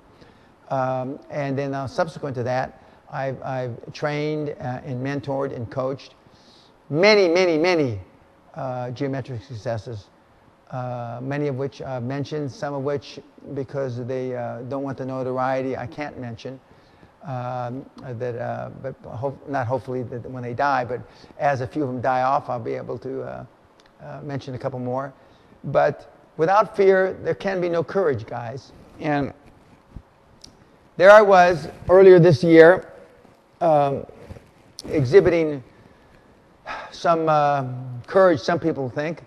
I don't know how much courage it took for me to jump that day. Although I do know there was a bunch of guys standing around, because it was very, very windy, a bunch of guys standing around saying, dude, we're going to jump, dude. Yeah, but I'm waiting for the wind to fucking die down a little bit. Well, in the meantime, I jumped. And to the best of my knowledge, I was the only motherfucker that jumped that day. And I was old enough to be their father, if not their grandfather, to most of the kids. But there I am, flying over New Zealand. Couldn't get my leg straight because I got a bad hip, an artificial hip. Couldn't get my arm straight because I got an artificial shoulder. But I'm still fucking jumping. That's the point. I took action, and I was willing to make the sacrifice. And by the way, when I hit the bottom, it hurt a lot of parts of my body. But I did it anyway. Didn't think about it. Only subsequently did I find out, because I didn't Google it, your retinas can get knocked out at my age, and all kind of shit could have happened. But I didn't think about that. I just took action. And at the time, I didn't think about the metaphor quantum leap. Believe me, that came after the fact. I'd like to say I was smart enough, or my people were smart enough, but all that came after the fact. So I took a big risk earlier this year at age almost 69, and I did a bungee jump. Later on that day, because I was feeling fired up, and by the way, the one thing that I didn't mention is I also had a partially torn Achilles tendon that day. Then I was limping, and I had to try to fake the limp when I walked up to the tower. But later on that day, what I did, since I was feeling fired up, I went hang gliding. And you have to climb about 2,000 feet up this mountain to get up. And here I'm climbing up this extra 2,000 feet from where that thing took off. And with a slightly torn Achilles, which killed me. Hurt a lot. I didn't piss and moan about it, but I went up because I've always considered myself as this new next slide shows a high performance person. Now, I'm not talking about being in the middle or the standard deviation from the mean means standard deviations from the mean mean the middle. I'm talking about being in the top 1/10%. As I alluded to earlier in this podcast, there's about, let's call it 7.5 billion people on the earth. 10% would be 700 million. 1% it'd be 70 billion. 1%, 1/10%, it'd be 7.5 million. So that's who I'm training and coaching, who I want you to be. And it's not all about money. It's, the top of your field. If you're going to be a priest, be the best priest. If you're going to be an artist, be the best artist. If you're going to be whatever you're going to be all you can be, as Joe Batten told me many years ago, who was the mentor of Ross Perot and my former business partner, and a good guy, told me, be all you can be, and that was the terminology the phrase he came up with for the United States Army. I think it was back in the 70s or 80s, to recruit guys when they went to a voluntary army. So, again, do you have what it takes? Yeah. Is this really for you? Do you want to be in that top 1 to 10%? Because the people that are in the top 1/10% are the world-class people on the planet. Not just the guys like Gates, Jobs, Turner, Trump, but the athletes like Eric Heiden, the guys that are winning all the gold medals, the top skiers in the world. Because they're making huge sacrifices. But the real question is, even if you move towards that end of the continuum, the high performance end of the continuum, you're better in your life. As I said earlier in this podcast, your mother gets dementia, your kid, needs braces, etc., etc. All that stuff costs money. You don't buy that stuff with Zen. So you're better in your life even if you don't get to that 1/10%. But I believe in bodacious goals. And there's no reason on this planet why you can't aspire to be in the top 7.5 million people in whatever you do. There's certainly not 7.5 million billionaires. I think there's about 1,500 now. And in the United States, they talk about being in the top 2%. You're making, top 1%, you're making about $400,000 a year. Well, to somebody that's making 50 or 60 or 80, 400 sounds like a lot. But it's really not that much. And believe me, you learn how to spend $400,000 once you make $400,000. I remember the month that I first made $10,000 to come to Dan Pena. I remember it like it was yesterday. It was October 1974. I made 10 grand that month. I remember the first month I made 30 grand. I remember the first month I made 50 grand. And obviously I remember the 100 days that I made 60 million, which is 100 million today, or 65 million, which is 100 million today, out of $60,000. I remember those benchmarks in my life.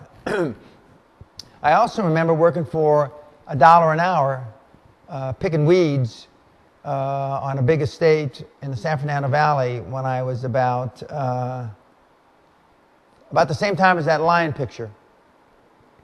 I also remember the first month I worked in the summer of '61, when I was 16 years old. I saw the pay stubs.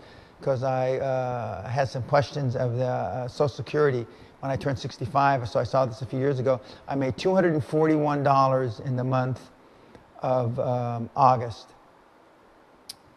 Now just think about that. I was getting paid $1.05 an hour as a box boy for Vaughn's Market. And if you divide $240, that's gross, that's 240 hours, more or less. 240 hours, and you divide that by 4, roughly speaking. 4 into 240 is about 60 hours a week. Now remember, I'm 16 years old. 60 hours a week, making $1.05 an hour. So I was working, and I think our regular work week was 40 hours at the time, because you have to belong to a union. So I was working 20 hours overtime,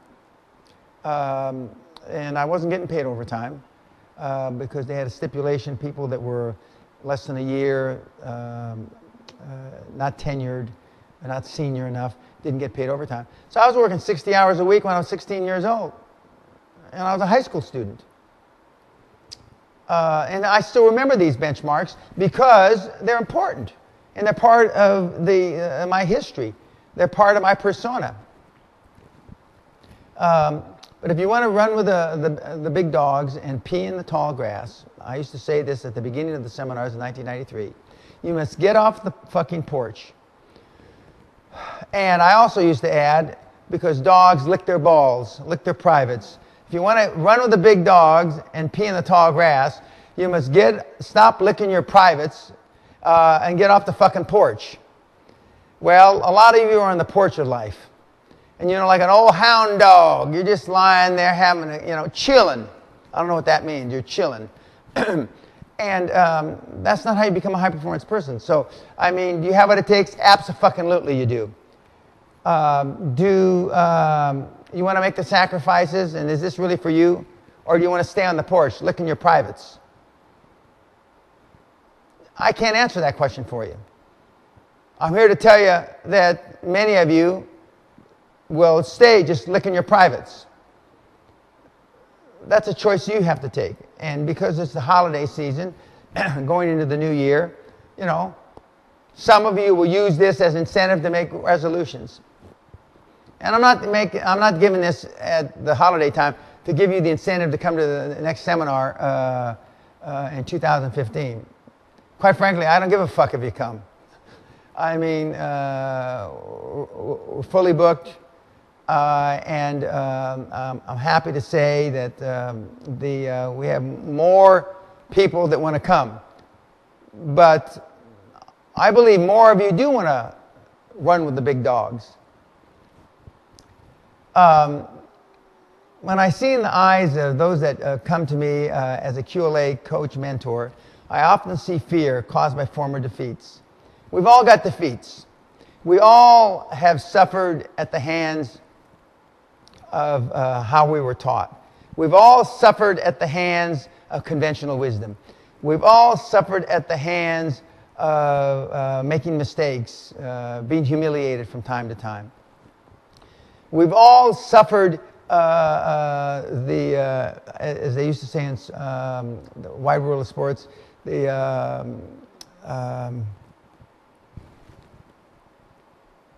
agony of defeat. Now, in spite of all that shit, you can, if you want it bad enough, go to the next level and the next level and the next level and the next level. But it's up to you. But when I subsequently see the look on their faces, these are the kids that come to me, after their first success in building their dream team, by finding a mentor or getting lawyers and accountant firms to accept their projects, which are their dreams, on a success fee basis, and or creating deal flow, I know why I'm a coach. I know why I'm doing this. I know why I didn't go off to Vietnam and die. I know why I came back and went to school, university, after flunking out 3 times. I know why I'm fortunate that my parents had the foresight to train me, teach me as a young kid as I did, and that was serendipity as far as on my part. I know why I got thrown out of Great Western Resources on January, I believe, the 7th, 1992. 1982. No, 1992. I was right the first time. Just a few days after my first son was born. I know why.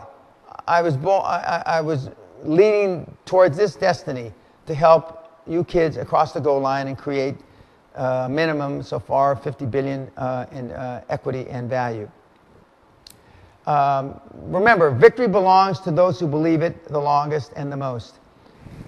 21 years ago when I started QLA, they laughed at me. They ridiculed me. Some of the big guys, some of which are still alive, Gary Halbert's passed on, God rest his soul, but most of the big guys that told me, why am I doing this? When we grow up, we want to be just like you.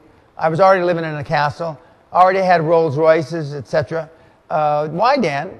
Why do you want to waste your time? Especially because the wannabes, Dan, a lot of the guys at that time couldn't look you in the eye because they knew the chances of you succeeding are so fucking slim that even they had guilt taking your fucking money. Well, in spite of all that, first of all, I was naive in those days. I didn't really believe it. I thought they were telling me that shit to keep me out of the business because they were afraid of the competition. Boy, was I fucking wrong. Virtually everything they said about that was true. Because, you've been inundated so much with the wrong information. And then in many cases, of course, a lot of the coaching, success, and personal development guys have come around and are giving you good stuff. But are they giving you stuff to build a business? Are they giving you stuff to start a business from scratch?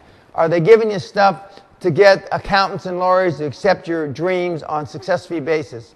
Are they giving you stuff how to get a mentor? Well, some are on the mentor part. Are they giving you stuff how to build a dream team? Are they giving you stuff how to close a deal? Are they giving you stuff how to finance the deal? I just recently did a podcast on how do you get the fucking money? Well, are they giving you that? Well, the answer is no, no, no, no, no, no. And except for the mentor, some of them do. No, no. Victory belongs to those who believe it the longest and the most. I believed in this system working because I saw it work for me. And at the time, I saw nothing special about me. Okay? There's still nothing really special about me other than my accomplishments.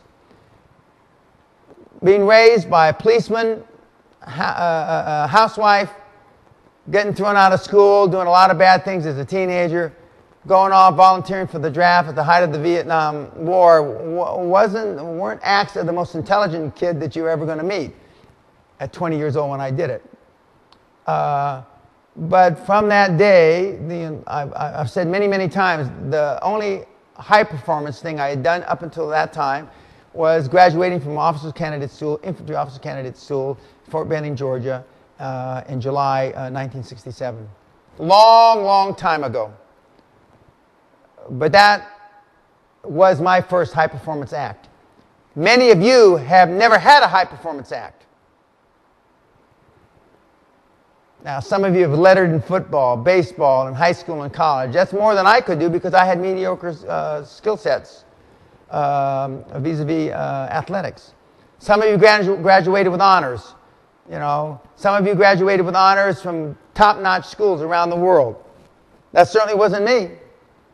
But it's what you do. It's not what happens to you in life. It's how you react to what happens to you in life. But time is vicious when you take it for granted.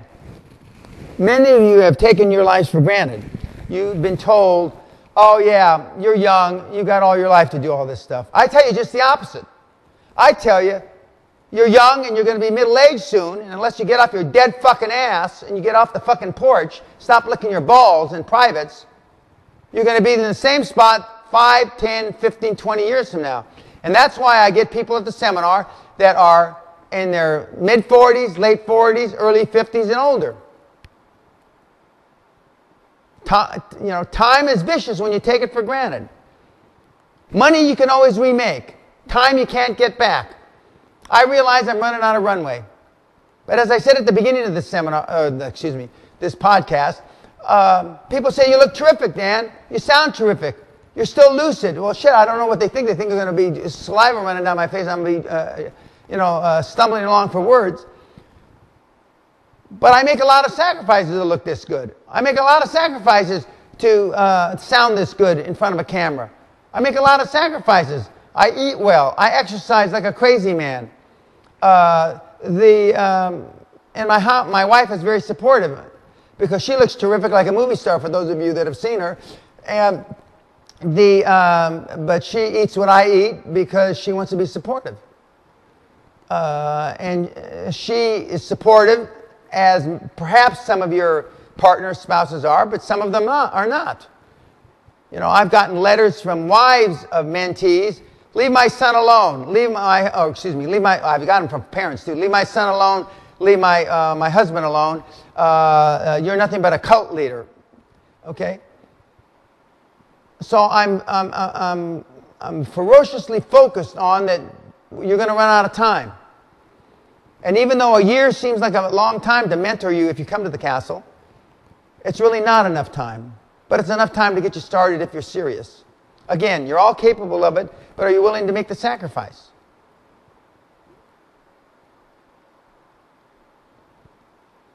I want you to understand that while I plan on doing this for a number of years yet to come, there's no guarantees.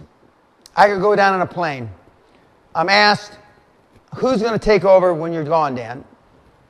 Right now, there's nobody standing off in the wings. My kids aren't interested in this. They've got their own lives, and I don't blame them.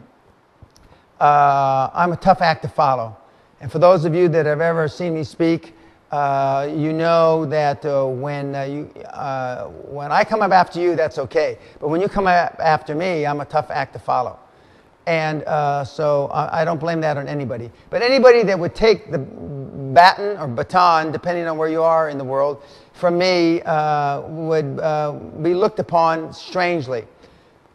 But I plan and I will leave a legacy through my podcast, through my product that's on torrent, through all the product that's on my website. More than enough material for the world to grasp for the next 100 years. And with a little bit of luck and me driving it like a crazy man, my showbiz career vis-a-vis my reality show that is still in progress, and my perhaps re-releasing of my book, and a few other things, I'll leave enough materials to last more than 100 years, 1,000 years. There's still stuff being read that was written before Christ was born, and I expect that they'll be reading my stuff at least 2,000 years from now. God bless. Peace.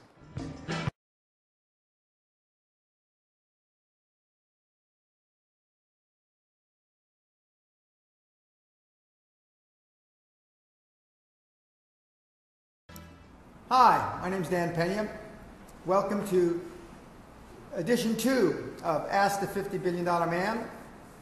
Again, we're in my home in near the South China Sea, and the questions that we have are from you, and I'm giving you the answers that you may or may not want to hear, but they'll be based on my 40 plus years of experience and being a high-performance person in 6 decades, and having trained, coached, and mentored for the last 21 years countless mentees and devotees that achieved remarkable results, i.e. the most remarkable, obviously, is creating over $50 billion in equity and value.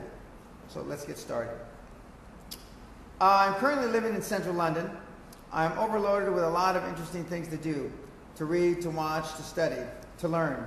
I feel like there are far many things that I can do, more things than I can do.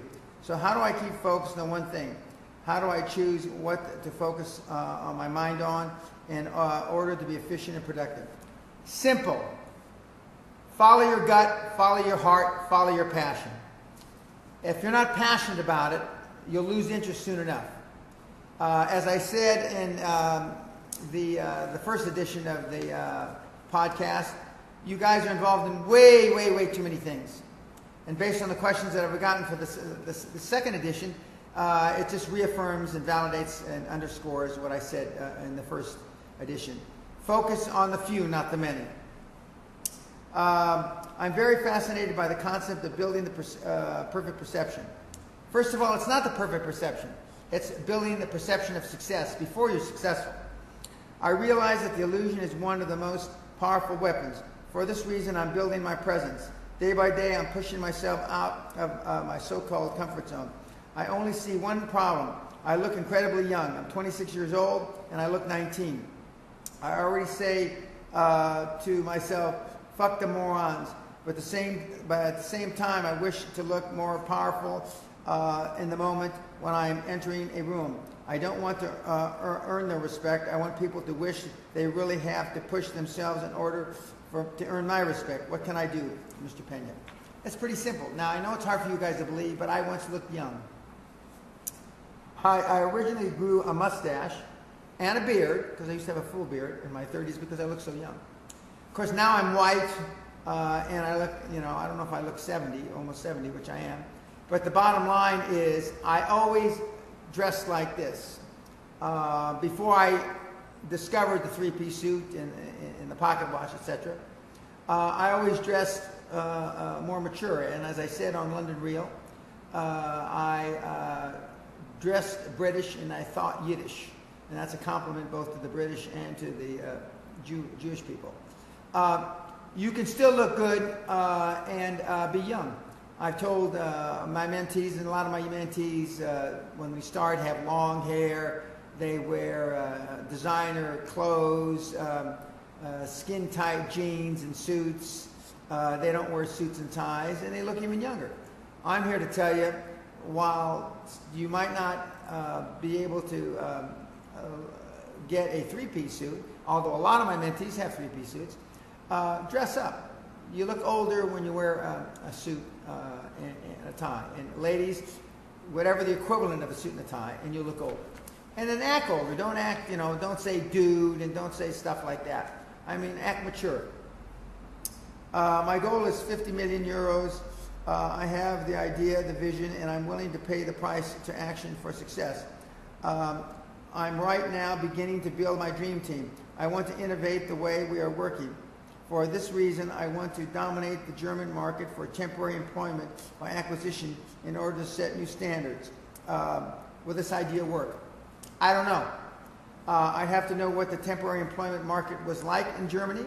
I'd have to know what the competition is. I'd have to understand, and when I say I'd have to, that means you have to. You have to understand where the low-hanging fruit are, if any. I have to understand the margins. I have to understand, has it already been under consolidation? And all those questions and all those topics are answered in my book and on my website.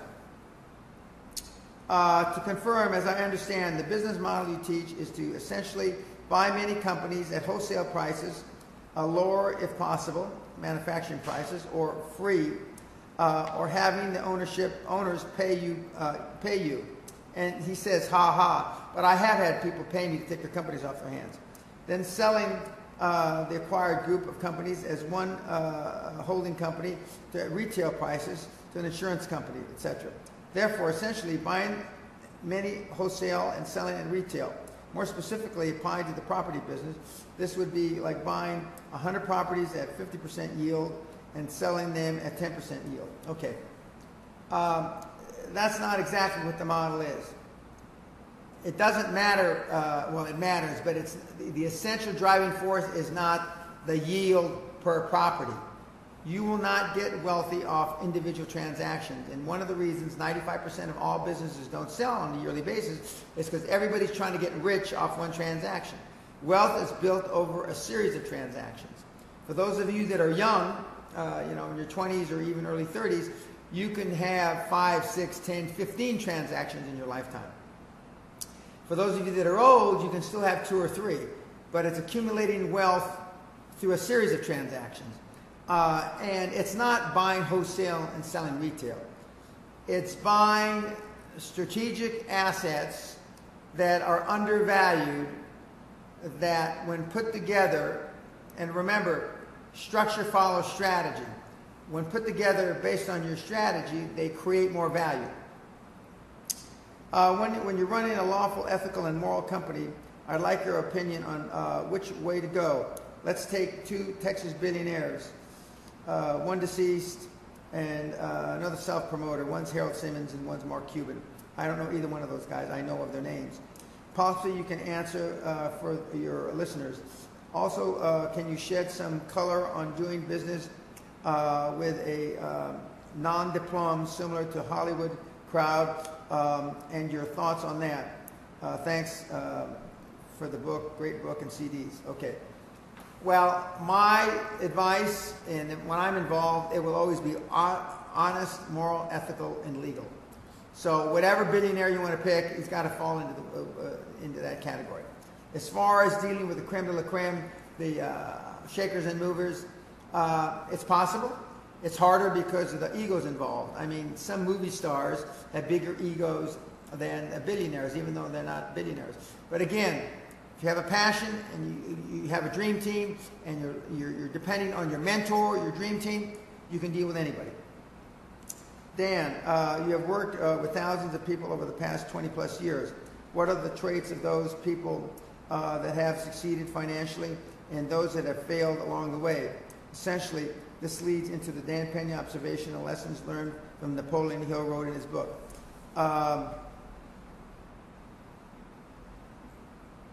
It's different for all people, guys. I've seen people that have certain personality quirks, if you will, that have succeeded geometrically, and I've seen other people with the same traits that have failed. It depends on the amount of passion, it depends on the amount of focus. But it gets back to the most successful people focus on the few, not the many. The few, not the many. Napoleon Hill said it in different words, but he says, put all your energy and capital on one thing and lead in that one thing. Regarding consolidating an industry, Wayne Huizenga's strategy involved trading shares in the buying entity and the selling entity and keeping management in place. Do you think this is better than using leverage acquisitions? Why? That was Wayne's comfort zone, not comfort zone, but that was his model. He kept management in place. He also compensated them very well. Not everybody does that. One of the biggest lies in business is when they say it's our intention not to reduce staff, et cetera, et cetera. The magic word or the operative word is intention. As soon as they say intention, that means that they're going to do just the opposite. It depends on your own management style, and it also depends on your own strategy.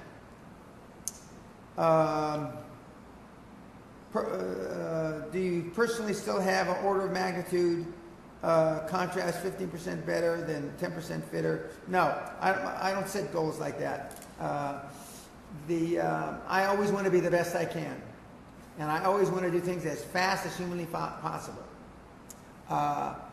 And I've been that way a long time. When I started out coaching, mentoring 21 years ago, I didn't set $50 billion as a goal for my mentees and devotees. I just knew that I wanted to keep refining, morphing, pivoting the QLA model until it was the best on the planet. It is now that. We are not just the best practices, we're best of the best. I mean, there's no comparison. Nobody can even remotely compares to the numbers we've produced. And the reason why nobody keeps track of the numbers is because nobody's really produced any. With the wide availability of information related to the stock market across the world, do you think it is still possible to have different levels of interest for the same industry across the different geographies? I'm not sure I understand that fully, but I wouldn't be too involved. The QLA is not about picking stocks. QLA is about finding something that you're passionate about and implementing a model that has worked successfully for countless people that you can start with no money. How do you exactly determine the other's comfort zone? By pushing buttons. At the Castle seminar, by the second day, I know what your comfort zones are. Of course, you fill out a lot of paperwork before you come to the Castle seminar. You've already taken the success test. And by the way, I recommend everybody listening to this take the success test, the optimism test, and the pessimism test. And our historical records show that it's got about 95% probability of indicating whether you're going to be super successful or not. But by the time you get there, I know probably more about your business than you do. And then after the first day or two, me pushing buttons in the seminar, and I restructure every seminar based on all the paperwork you fill out, because we have about 1,400 PowerPoint slides, and I change about 20% of them for every seminar based on the the new audiences that I have present at that time. For asset lenders, what have you seen as an average ratio of loan to assets typically required? I haven't seen just asset lending. Normally, it's a combination of asset lending and cash flow lending. And they normally want a tertiary method of repayment, which is normally your guarantee or your house or your building or anything else you own. I think most people overestimate what they think they will net from a deal. Boy, is that true. What overall transaction value or company revenue, roughly, would be sufficient to net $10 million and to net $100 million? Would you multiply by 10? Excuse me. Or is it not linear? In other words, how do we know what size deals we must be looking at to achieve our income goals? First of all, I don't want you to have income goals. Income goals are not what QLA is all about. QLA is about building net worth through the generation of several transactions, not income. A byproduct of those transactions will be wealth, not necessarily income off of that, off of those transactions. Why are IPOs considered an exit strategy? If you can't leave for years, you can't do anything with your shares for years, and during the time the share value could drop and or collapse completely. It shows you that you're misinformed. First of all, it's not for years. They normally make you stick around when you go public. You can't sell shares for a year. Sometimes it's as short as 6 months. Sometimes it's as long as 2 years. That's number one. Number two, you can leverage those shares, and sometimes you can hypothecate them. Hypothecate them means that you can borrow against them. So that means your lifestyle is going to change dramatically, even if you can't sell the shares. For example, at Facebook, there was a secondary market in Facebook shares before they went public. Banks were lending against them. So it is an exit. Entrepreneurs are often taught that rather than reinventing the wheel or trying to invent the next Facebook, instead just sell what people are ready to buy. To that end, with QLA, where are our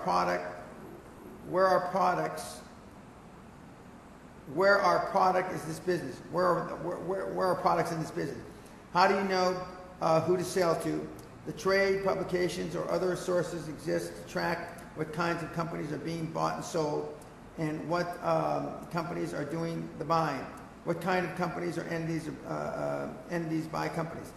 All kinds of entities buy companies. But I would, as I told you before, telecommunication, which is the internet, and healthcare are the two of the hottest industries. And they have indices on the internet, what's hot, the most leading industries for sales, mergers and acquisition. All those numbers are available now. Quite easy. 15, 20 years ago, you couldn't get that information on the internet. Besides vertical or lateral growth, in your experience, for what primary reason do companies or entities buy companies? For income, for tax purposes, other. Most companies acquire other companies for top-line growth, meaning revenue. most companies are not buying companies to accumulate assets. They're looking for top-line growth, which will translate into bottom-line growth or after-tax growth. Very seldom do people buy companies for just tax purposes. That's a loser's game. Mr. Pena, what do you think the impact of fracking in the worldwide at large? I added this question as a doofus question. It doesn't matter. Unless you're in the oil and gas business, it doesn't matter. And this guy, I happen to know, is not in the oil and gas business.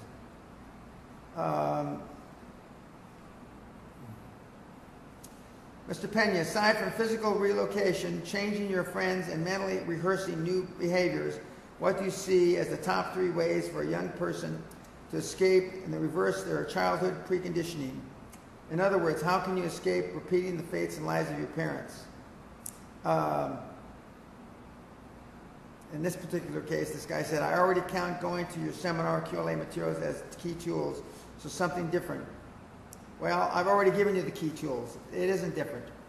Our parents love us. They did the best they could, but in most cases, it's not necessarily the right thing for us. I talk in great detail in the $50 billion ebook why I left the Los Angeles area to go to Europe, to put myself outside my comfort zone, to get a new environment, and I wound up in the UK. Because even though we had high-performance people in my family, they were all, nothing wrong with us, teachers, policemen, firemen, etc., but we had no business, real business entrepreneurs. And I wanted to be in a different social and economic milieu.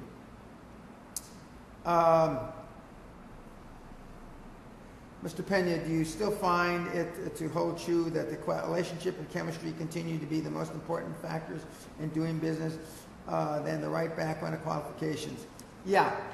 I didn't go to an Ivy League school. I went to a good school at the State University in California. But I certainly didn't go to one of the premier schools. And I've always considered myself a wealthy guy even before I had any money because of my gift for communications and my gift to get along with people. So chemistry is important, and chemistry will trump education qualifications every time. In some countries, like in the UK, qualifications and what your last name is can hold a bearing. How would you practically take advantage of this? What character or personality traits can you demonstrate to make yourself more attractive to a business partner? Well, how you look. You only have one time to make a first impression. Come dressed. Remember, dress British and think Yiddish. Be prepared. Be overly prepared. In fact, you can never be overly prepared. I mean, no matter what you do. Okay. Just as I was prepared, and again, I got up early for this session of the podcast taping to review questions. And just as I put in an hour or plus for every hour of the seminar, I'm always prepared to excess. I look at the details. What in the pecking order when competing for an acquisition? Okay, who gets paid first, second, and last? There is no pecking order. The seller gets paid first. Now, he only may get a portion of it because you're paying him a salami technique. You're paying him a portion now, a portion in a year or two, and a portion later. But the seller always gets paid first. Your accountants should be on a success fee basis, so they're going to be getting paid out of your proceeds. His accountants and lawyers are normally going to get paid out of the seller's proceeds. Your acquisition team is going to be paid out of your proceeds. Your board of directors is going to be paid out of your proceeds. And I suggest in hard times or good times, you always pay bonuses. In what order should people get paid when it comes to bonuses? There is no order. It's the best, get the most, but I'm willing to eat last if I eat most. That kind of rhymes. I didn't realize that. So that means that I get paid last as normally the largest shareholder in the transaction. but I don't mind that. And sometimes on a transaction, I don't get paid at all because I want to make sure everybody else gets paid. In general, important factor in M&A or doing business is selecting the right financial partners. For example, investors or banks that will stay on with you during your entire length of the project, and especially in the ups and downs of success. Mr. Pena, what are some screening questions, things to look out for, or general things to keep in mind when selecting the right financial partner? Okay. First of all, guys, your first deal, it's almost like you want any partner. As long as it's not drug money, it's not money laundering, you want anybody to finance your doofus deal. So don't be so selective. After you've done a series of transactions, then you can be more selective. So you want somebody that likes you, that likes your deal, but more importantly, they're going to like your passion. I've heard so many times, and some of the young mentees that I have, they say, I like your energy. You remind me of me 20, 30 years ago. That's what you want them to say.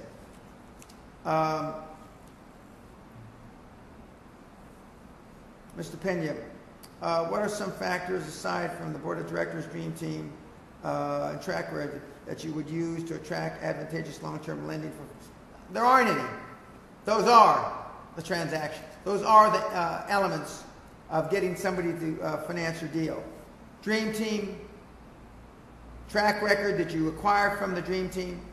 That's what the system's all about.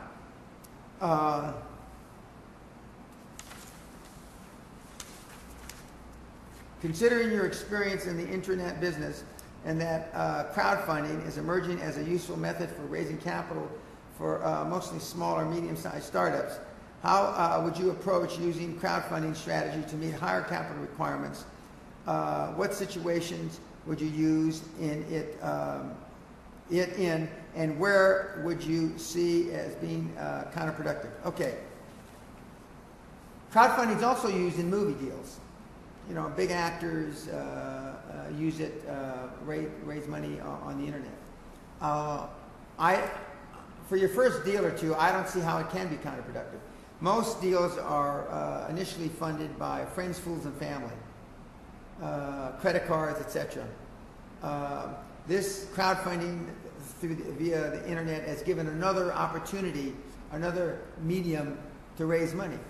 I have not used crowdfunding, although I'm looking at it for one particular transaction now. We're not sure whether we'll use that or not, but we're looking at one transaction. I'll be able to tell you more about it later. As an animal lover, this is a cute question. As an animal lover, which animal do you think best personifies the traits necessary in order to achieve success in business? Well, I'm probably expected to say a pit bull or something like that. But my favorite dogs are Great Danes, and I've had Great Danes since 1974. I currently have one Great Dane left, but I also have a boxer, and I've had a number of other dogs. But I like Great Danes because their size, perception is reality. But I like gentle Great Danes, and normally Great Danes are very gentle. But a pit bull is what I think you're getting at.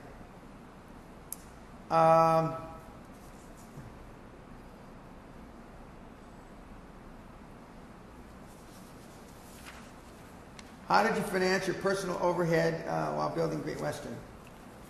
Credit cards, loans against my house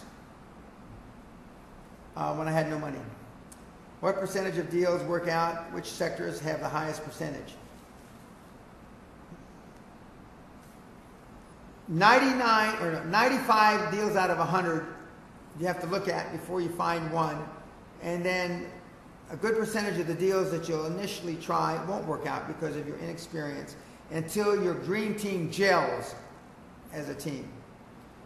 Then a higher percentage. There is no set percentage of what works out. And what sectors have the highest percentage? All sectors are different. When is the money made in an acquisition? What is the most critical factor in errors, pay price? When is the money made in an acquisition? The money made in an acquisition is at exit. The initial money in an acquisition is made if you can overfinance it. What was the most common feature of your greatest success? Market size, market type, exit vehicle type.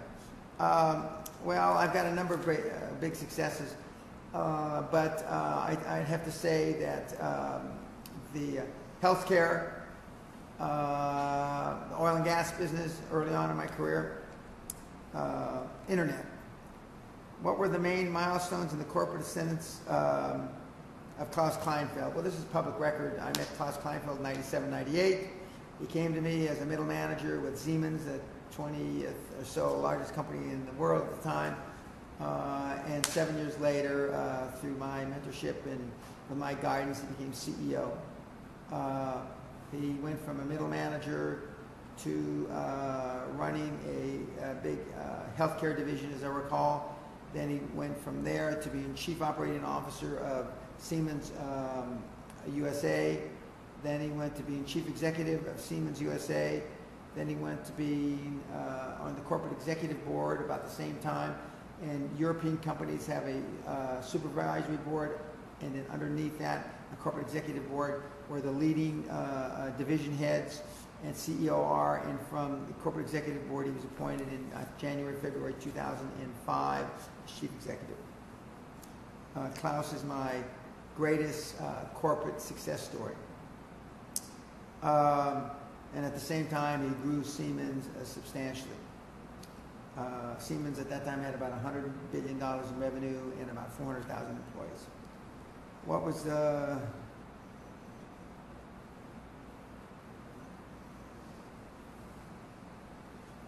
if you go public, what is the percentage of assets you're able to de-accumulate at the favorable price? It's not de-accumulate at a favorable price. What I think he's asking is, once you've gone public, what assets can you sell off?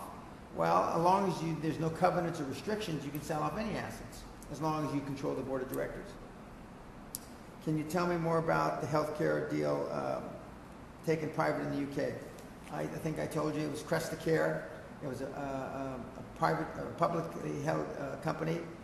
The chairman was based in Scotland. We bought the public shares out and we merged it with another company. I believe it was called Four Seasons. And we added new debt and equity. It was a private company. Alchemy was the main private equity provider, and it was a very good transaction. Why pull out money for a deal when you are personally guaranteeing it anyway? You pull out money in a transaction during good times and bad times, even though you're guaranteeing it, because you don't want to be at the end of a life cycle and have not made any money. And there's nothing illegal with it. Again, 95% of the companies that are for sale worldwide don't sell because everybody's trying to ask for too much money because they haven't pulled any money out during the lifetime or the life cycle. What document did, let's see. You said the Icelandic companies were over-leveraged, and I was invited by the Icelandic government to look at 5 or 6 companies about 2000, 2001. How did I know they were over-leveraged? A simple analysis of the balance sheet. You know, they had way too much debt vis-a-vis their assets, and their debt service was pretty huge. And so if there was any change in the economy, any major change in interest rates, they were going to be in trouble.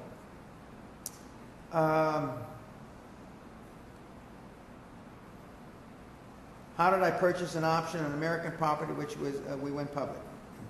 Well, as I've told before, as far as we can tell, I was the first person to ever take an option public, meaning, like most of you understand an option on a building, an option on a piece of property. You give them some money for an option to do something with the property over 6 months or 2 years or 3 years. In my particular case, I gave $60,000 up front with an option to pay $2 million or $1,940,000 in 6 months, and I took that option public. So I had invested $60,000. I then took it public on the London Stock Exchange, and the market cap upon the IPO, which happened to be on my 39th birthday, which was no coincidence, was approximately 50 million pounds. In dollar terms, I guess that's about 100 million. Now, Everybody told me that I couldn't go take that option public because nobody had done it before. Needless to say, we did it.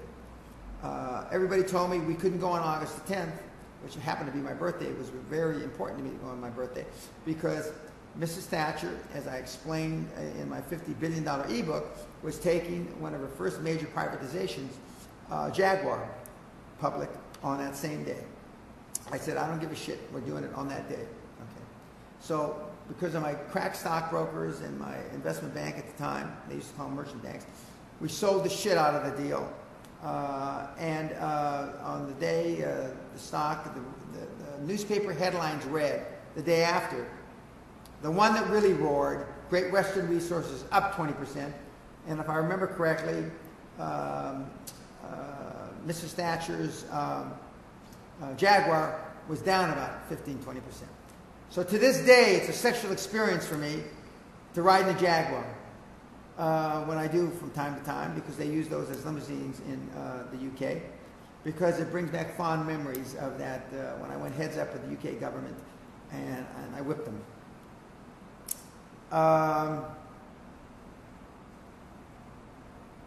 What did your 100-hour work week look like at GWRI, Great Western Resources? Well, 100 hours was on a good week. Many weeks it was more than 100 hours.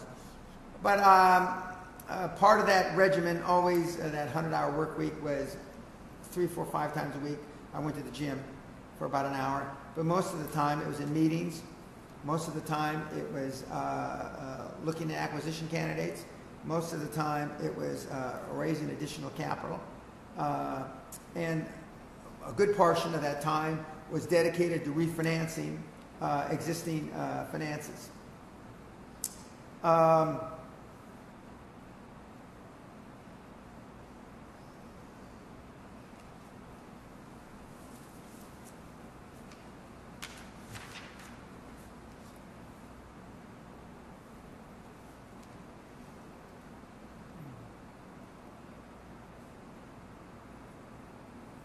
It would be great, I smile when I say this because it would be great if Mr. Pena could give some coaching on how to raise 10,000 pounds of disposable cash that would give to me to come to the seminar.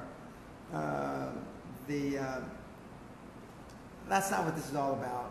You know, I can only take 10, 12, 13 people per seminar. I only give 2 or 3 seminars a year. This year I'll give 3.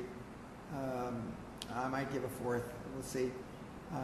Although August seminar is pretty much sold out, when all the money should be in the next few days. But all the material to be successful is in the book. All the material you need to be successful you can get from the free material on my website and on torrent. I highly recommend you do that. I'm not suggesting that you go out and spend 10,000 pounds. For those of you that don't live in Europe, I mean, you got to get there and get back. So, I mean, it's an expensive venture. And the reason why I make it so expensive is I want you to pay the price to action. As I've told before, and I've written an e-book and in newsletters, I used to give the seminar away for free in the 90s. I used to fill big auditoriums, 5, 6, 7, 800 people. I got free public service awards for doing that, but my results were pretty crap. Although they were pretty good for the industry, they were shit for me. So I realized when people get something for nothing. Now, you may ask, well, Dan, you're giving the material away for nothing. Well, since most people can't afford, and I only want to deal now in my latter years, as I'm running out of runway, with the people that are really dedicated, the people that really want to be high-performance people. You know, we have the PPP, we have the Pena payment plan now to correspond with the tough financial times. We have a student plan. We only allow 4 students per seminar, and the 2 students have to share 2 rooms. They have 2 beds in each room. And they have a reduced price for students. And we have the payment plan for people that, you know, where you have to pay for a year. You pay 25% down, and then you pay for a year. But you got plenty. We have devotees and that have made a lot of money that never came to the seminar, the castle. Now, some of them came to the old seminars that I used to give out on a worldwide basis, but the results from the castle are much greater. So you don't need this. So I decided 4 years ago that the last few years that I'm going to do this, I want to deal with the best of the best, or at least the people that are willing to pay the price and sacrifice. Not so much in money, because I mean it's a pain in the ass for me to beat on you for a year. At the end of that year, you're successful, but not everybody. A lot of people talk about wanting to be successful, and not everybody really wants to. I was looking at some of my videos from years ago, and some guy called me a psychopath when I was talking about commitment. And if I have to be a psychopath like Pena, then I don't want success. Well, fine.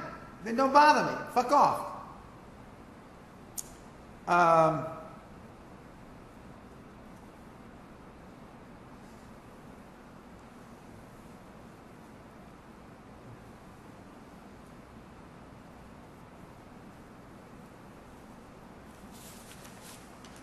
I'm not reading the questions that have asked me about hallucinogenic drugs, but I put them there. They're fairly amusing.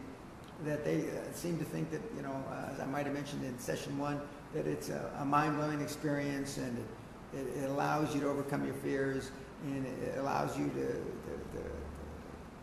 be high on life. Well, as I'm sure I said in the first podcast, I've been on high on life since I'm 21 years old. I don't need something to, hallucinogenic to alter my mind.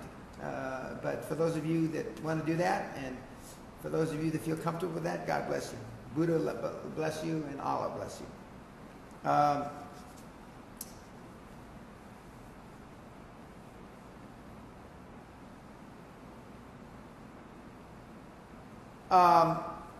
You should have him. Can you walk through the exact steps of the $50 million first year in revenue I did by myself, and how I turned $820 into $450 million? Okay, I'm going to make a short addition. I looked at the oil industry in the early 80s and saw that there was an oversupply of petroleum products, specifically jet fuel. There was an undersupply. The refineries only operating between 40 and 60% capacity. Yet the federal government had constant contracts for jet fuel, JP 4 and 5. So I convinced Marion Refinery in, I believe it was Alabama, if I could show you a way, and it's one of my favorite sayings, if I could show you a way where we could use your refinery 70-80% with no additional work, would you be interested? Obviously the answer is yes. And I said it's through federal and government contracts. They said we don't want to fuck with that because the contracts are a lot of pain in the ass, and you had to fill, in those days you had to fill out paperwork 3 feet high. I said, I'll do that for you. I bid, and I got a $20 million contract, and a $20 million contract, and a $10 million contract for $50,540,000. My first year in business, I had no employees. I had a leased fax machine and a phone, and the rest is history. And I've been writing that story ever since. Nobody like a government agency, federal government, municipal government, city government, overpays like them to this day. Who else sells ashtrays or buys ashtrays for $600 or toilet seats for $600, ashtrays for $100? The federal government. Okay. Next, how did I turn $820 into $450 million in 8 years when the market was going from $40 a barrel oil to $8 a barrel oil? After we went public, and I drilled 25 or 30 dry holes on that option property that I talked about a few minutes ago, I realized I couldn't find oil, even though with my great green team. So I told everybody we're taking big pay cuts, and we are now going to be acquisition guys, and we're going to go buy companies. We're going to buy our way out of this problem. We're going to buy assets. It's a lot easier to buy revenue, guys, than it is create it. That's what the acquisition model is all about. So we went around and we made a number of acquisitions. The first acquisition we overpaid because oil kept dropping. The second, third, fourth, fifth, sixth kept overpaying because the price of oil kept dropping. But at the bottom, I hit it for 6 or hit a grand slam home run by buying Bow Valley USA for about $135 million, all in with all the other assets, about $155 million. Average price of oil I think we paid $6 a barrel, and then oil went back up But I kept taking risks. I kept swinging at the plate. I didn't give up. Then we made many more acquisitions after that, and we got the market cap when I decided to retire up to about $450 million. And at various stages, I owned between 80, 60, and 40%. And when the company was acquired in 1997, I was still the largest single shareholder. That's the short answer.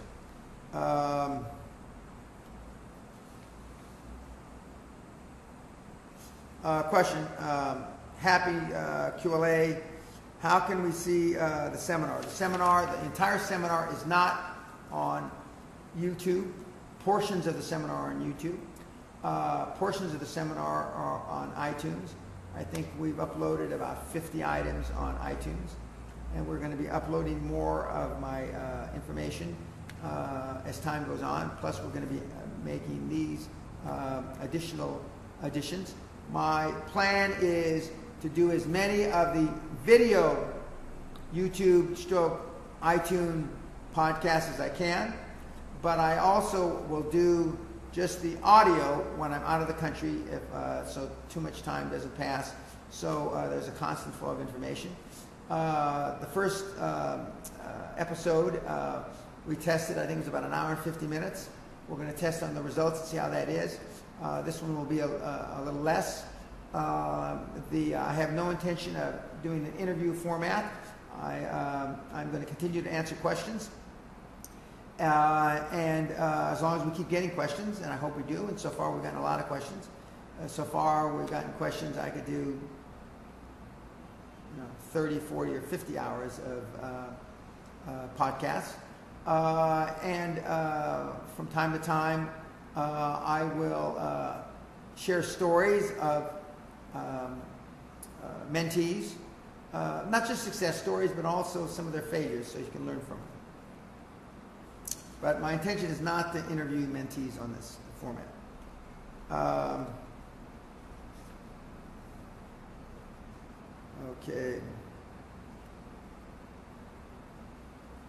Okay, I don't know, but a topic that I'm interested in, hopefully your people will be interested in, how has lending in the UK changed? Has it tightened up, or has it tightened up? The answer is yes, it has tightened up, but it's still not impossible. You just, as I said, I believe in the last podcast, you just have to make more presentations. Have you seen a tightening of investment criteria from venture capitalists or business angels? Actually, I haven't. I haven't seen that.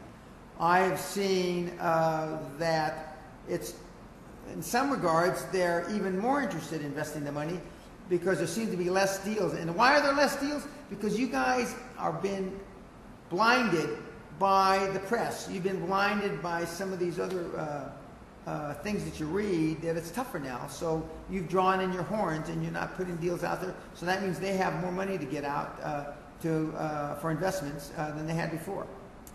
How do you get an expert at managing your estate, meaning your deal? You're meeting and focusing on a very important subject and nobody gives bad news. What they're asking is, and this is broken English because this guy's language isn't English isn't his first language. How do you get somebody to manage your business if you're always spending time raising money and looking at deals? Well, that's what your dream team's for. Again, guys, I keep getting back to it. It's dream team, dream team, dream team. Mentor, mentor, mentor.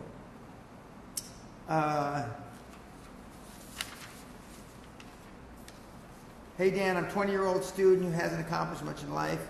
I understand discipline. Do you need an education to make a lot of money? I've said this before. The answer is no. Education's better, but as I talk about my phenom, the 18-year-old phenom, who, by the way, is going to be 19 in August, he reminds me, who graduates from high school, or graduated from high school recently. You don't. But if you have the passion, if you've got it in your belly, go out and try it. You're still young enough. You can always go back to school. If 20 or 60% IRRs are considered very good in private equity, How do entrepreneurs manage to parlay small businesses into multi-billion-dollar business, multi-million or billion-dollar businesses, enterprise in 5 to 8 years, like I did? Okay. What do they do differently than the financiers of Wall Street? And whatever they do differently, why don't the Wall Streeters do it? Because the individual entrepreneur is willing to take more risk than the investment bank. And the individual entrepreneur can move his little ship in between the big battleships a lot quicker, and he can make decisions.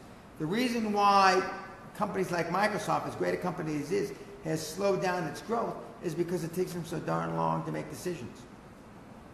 And that's what we, as a small entrepreneur, have the luxury of doing that the big companies don't. How do you prepare for international deals? It's no different. International deals are the same as domestic deals, other than your dream team and your advisors have to be cognizant of the rules, regulations, the taxation authorities, and how it may differentiate from where you're used to doing business. What is the best advice you received that you did not find useful at first? This is a great question. The best advice that I received that I didn't find useful at first was from Costa Gratsos, one of my mentors, who is the CEO of Onassis Shipping Lines. He's the right-hand man of Aristotle Onassis for 60 plus years. And my mentor, God rest his soul, in the early 80s. Costa, and he never called me Dan or Danny, he always called me Mr. Pena. When I first met him, I called him Mr. Gratsos, and then I called him Constantine, and towards the end of our relationship, I called him Costa. His advice was that don't diversify. And I'll tell you a little story. We're standing in Olympic Towers on Fifth Avenue, and he said, Mr. Pena, we own this building. It's only 40% occupied. We diversified because we made so much money in shipping. We owned 107 ships with no debt. And we were making cash just by the boatloads, pun intended. So we bought this building. We don't know how to run it. We barely got it built. In conjunction with that, we started Olympic Airlines, which was a Greek airlines. And they lost money. They finally gave it to the Greek government. He says the biggest mistake everybody makes is they diversify because everybody says you got to spread your risk. He gave the same advice as Andrew Carnegie some 80 years before that. Find and invest your capital in what you know and lead in it. I didn't understand that. And I got involved in a number of tangents. Fire resources is an example, et cetera, et cetera. Now, you may ask, well, Dan, you're involved in a lot of deals through your mentees, so aren't you over-diversifying? Yeah, but I'm not running those businesses. Even if I'm not executive chairman, I'm not running those businesses. And the person that is running them is in charge, not me. I'm a non-executive director. The person that is in charge of those businesses has to stay focused on the few, not the many. So the best advice, I didn't take it to heart, is don't diversify, Mr. Pena. Stay focused.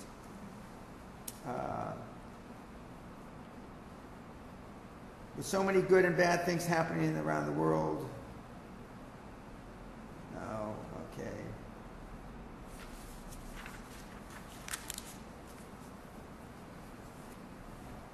I want to bring this shorter second edition to a close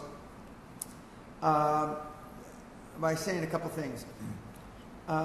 Number one, we often get involved with the minutiae in life and the minutiae in business. We all have baggage. We all have problems. I believe last session I talked about my regrets. My regrets haven't changed any. I still have them. But we all have regrets. But as I've told my children countless times, it's not what happens to you in life, kids. It's how we react or interpret or define what happens to us in life that really counts. Bad things happen to good people all the time. bad things happen to good companies all the time. And that's just part of life. That's part of the cycle.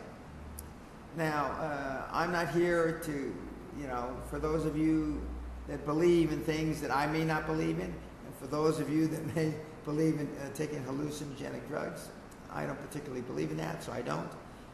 I'm one of the only people that grew up through the 60s that didn't do drugs. And I tell the story, why don't you do drugs, Dan? I mean, everybody did it. Not everybody, but a lot of people did it. And one of the reasons I didn't do it is because my father, who was a policeman, and I told you about how strict he was. And speaking of strict, when I went off and volunteered for the Army in 1966 as a 20-year-old, I thought the Army was fucking easy compared to being raised by my dad. My dad was tough, okay? But getting back to, I didn't do drugs because my dad said that there's only one cure for drugs, and that's a fucking bullet in your head.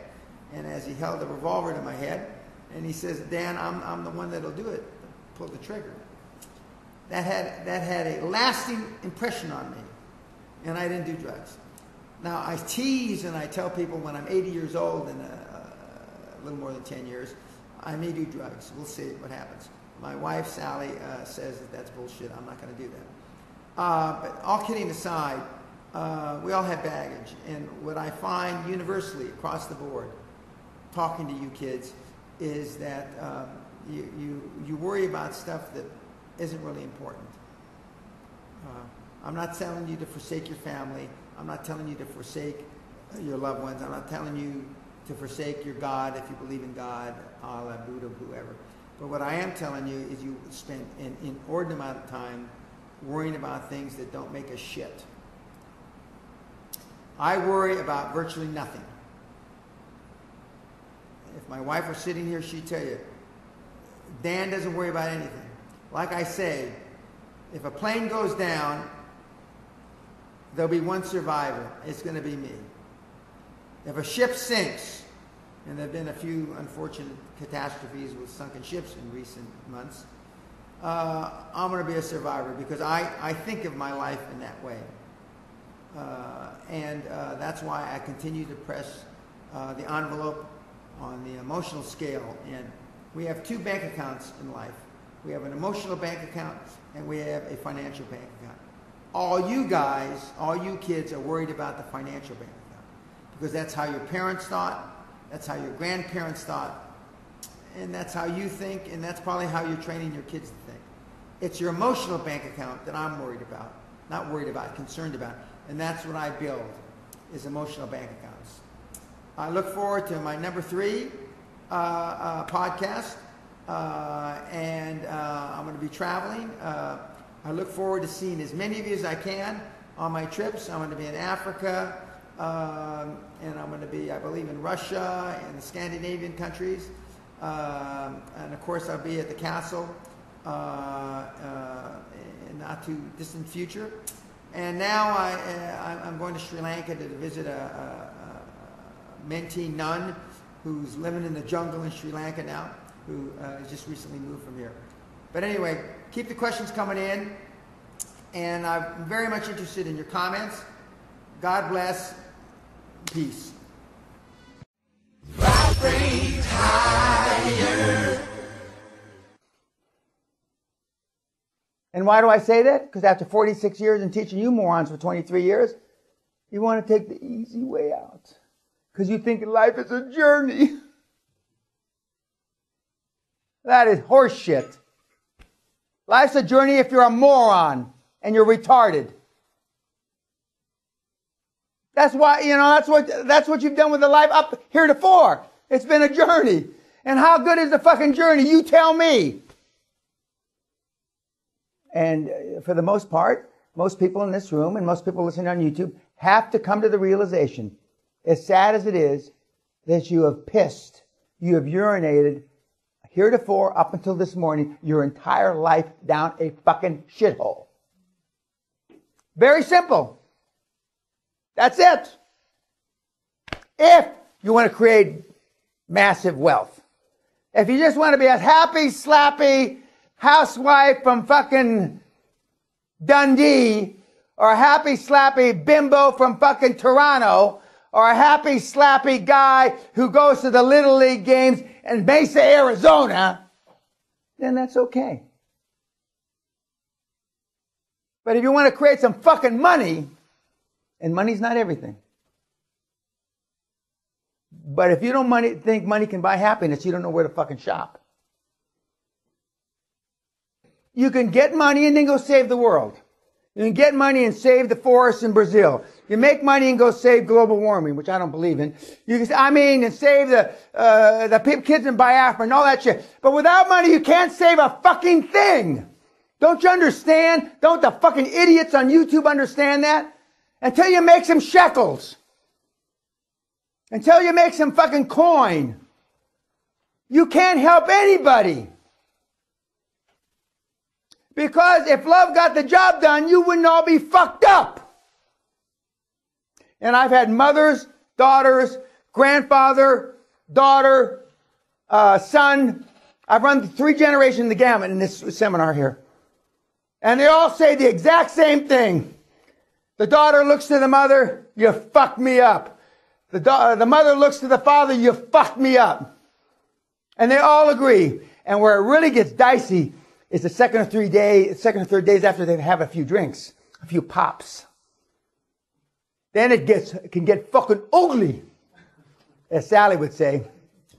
Fucking ugly. Nothing like a mother to turn on her daughter or vice versa. Nothing like it. It's like in the fucking movies. It's like a goddamn soap opera. Because that's life. And if we admit it to ourselves, then we have an opportunity to move on. If we don't, then we're just fucked in the quagmire. Self-esteem is built the first 7 or 8 years of life. Now, who are you with the first 7 or 8 years of life? Mommy. Maybe daddy, an older brother, a grandparent, right? Well, if love got the job done, kids, you wouldn't be fucking sitting here. Love doesn't get the fucking job done.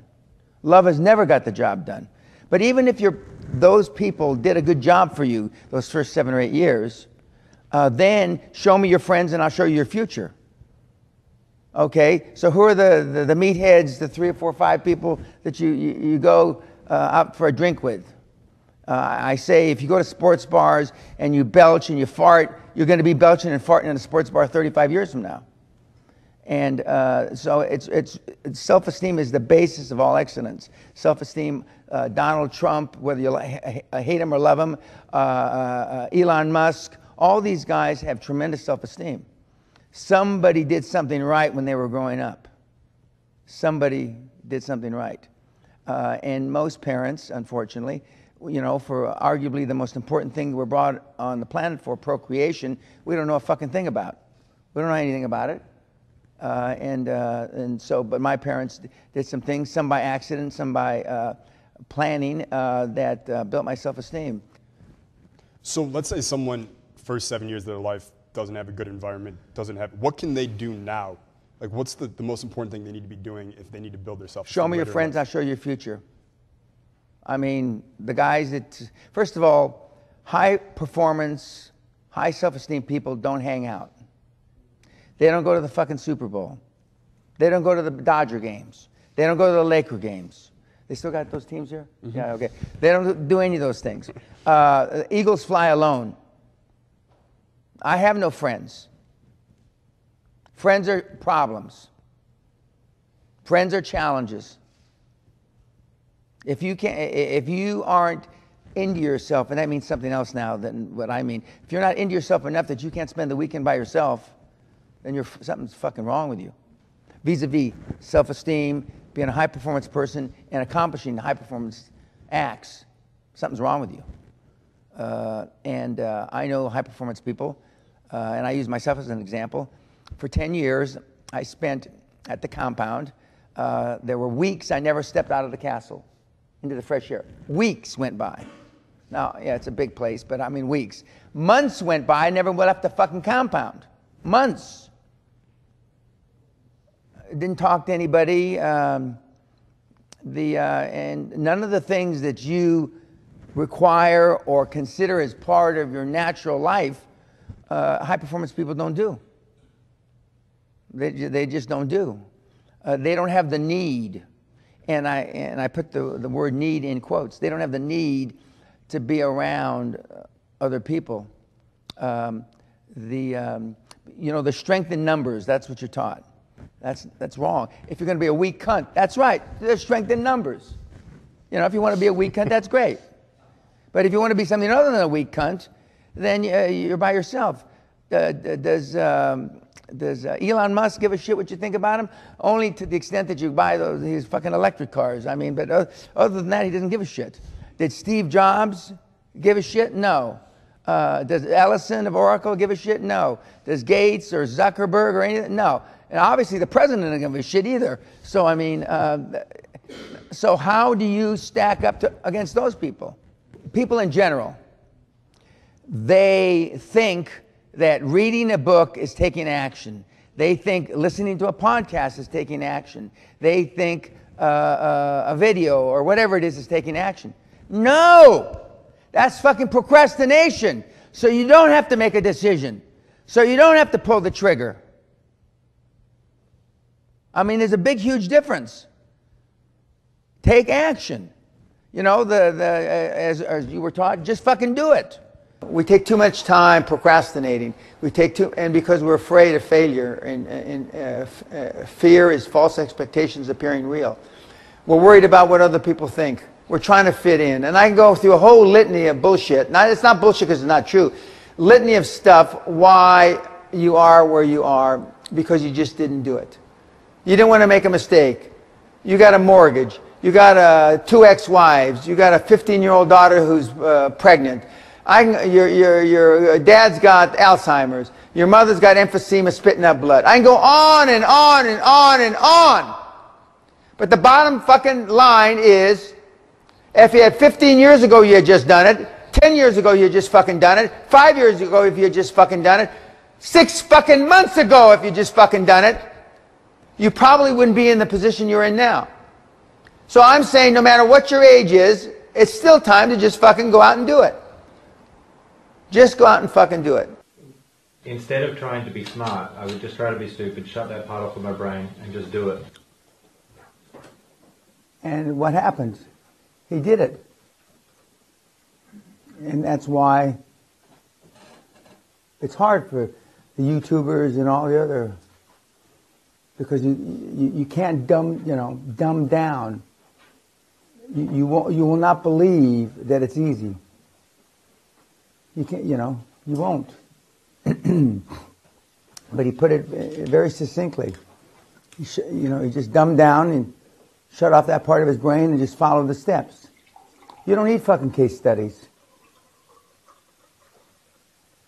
You have a fucking template. You have a motherfucking script that a fucking monkey can read. That Alex wants a fucking case study because he wants to know the shit behind it because he's stupid. And that's why he's fucking poor. You don't need any motherfucking case studies. How many fucking times do I have to say? You have the fucking script. I said don't change a fucking word on the script. Not a comma. If it's got misspelled fucking words, send it out misspelled. The last thing you fucking need is a fucking case study. This is why you're fucking poor. This is why the cocksuckers watching this on YouTube are so fucking poor. Man's greatest burden is unfulfilled potential. Man's greatest burden is unfulfilled potential. And I say, when I look at the audiences, and I know that maybe only 1% are going to achieve their potential. Not fully. I still haven't fulfilled my potential. But unfulfilled potential is man's greatest burden. And it breaks my heart because I know what you kids are capable of. I know I've had kids with 80 IQ to 180 IQ that I mentored that have done big deals. Actually, the 80 IQ did better than the 180 IQ. Okay, and I know what they're capable of, and I know how 10 million or 100 million or whatever the number is changes lives, and then all of a sudden you know, you believe that you can walk on water. You believe that you can take a loaf of bread and feed however many he was supposed to have fed and make water into wine. And when you believe it, see, the true test of a leader is when you've trained other people to be leaders. It's in you, kids. I mean, you can do it. If you want it bad enough and you stay focused and you're willing to maintain that commitment. And again, it's always legal, moral, and ethical. But, I mean, you can do it.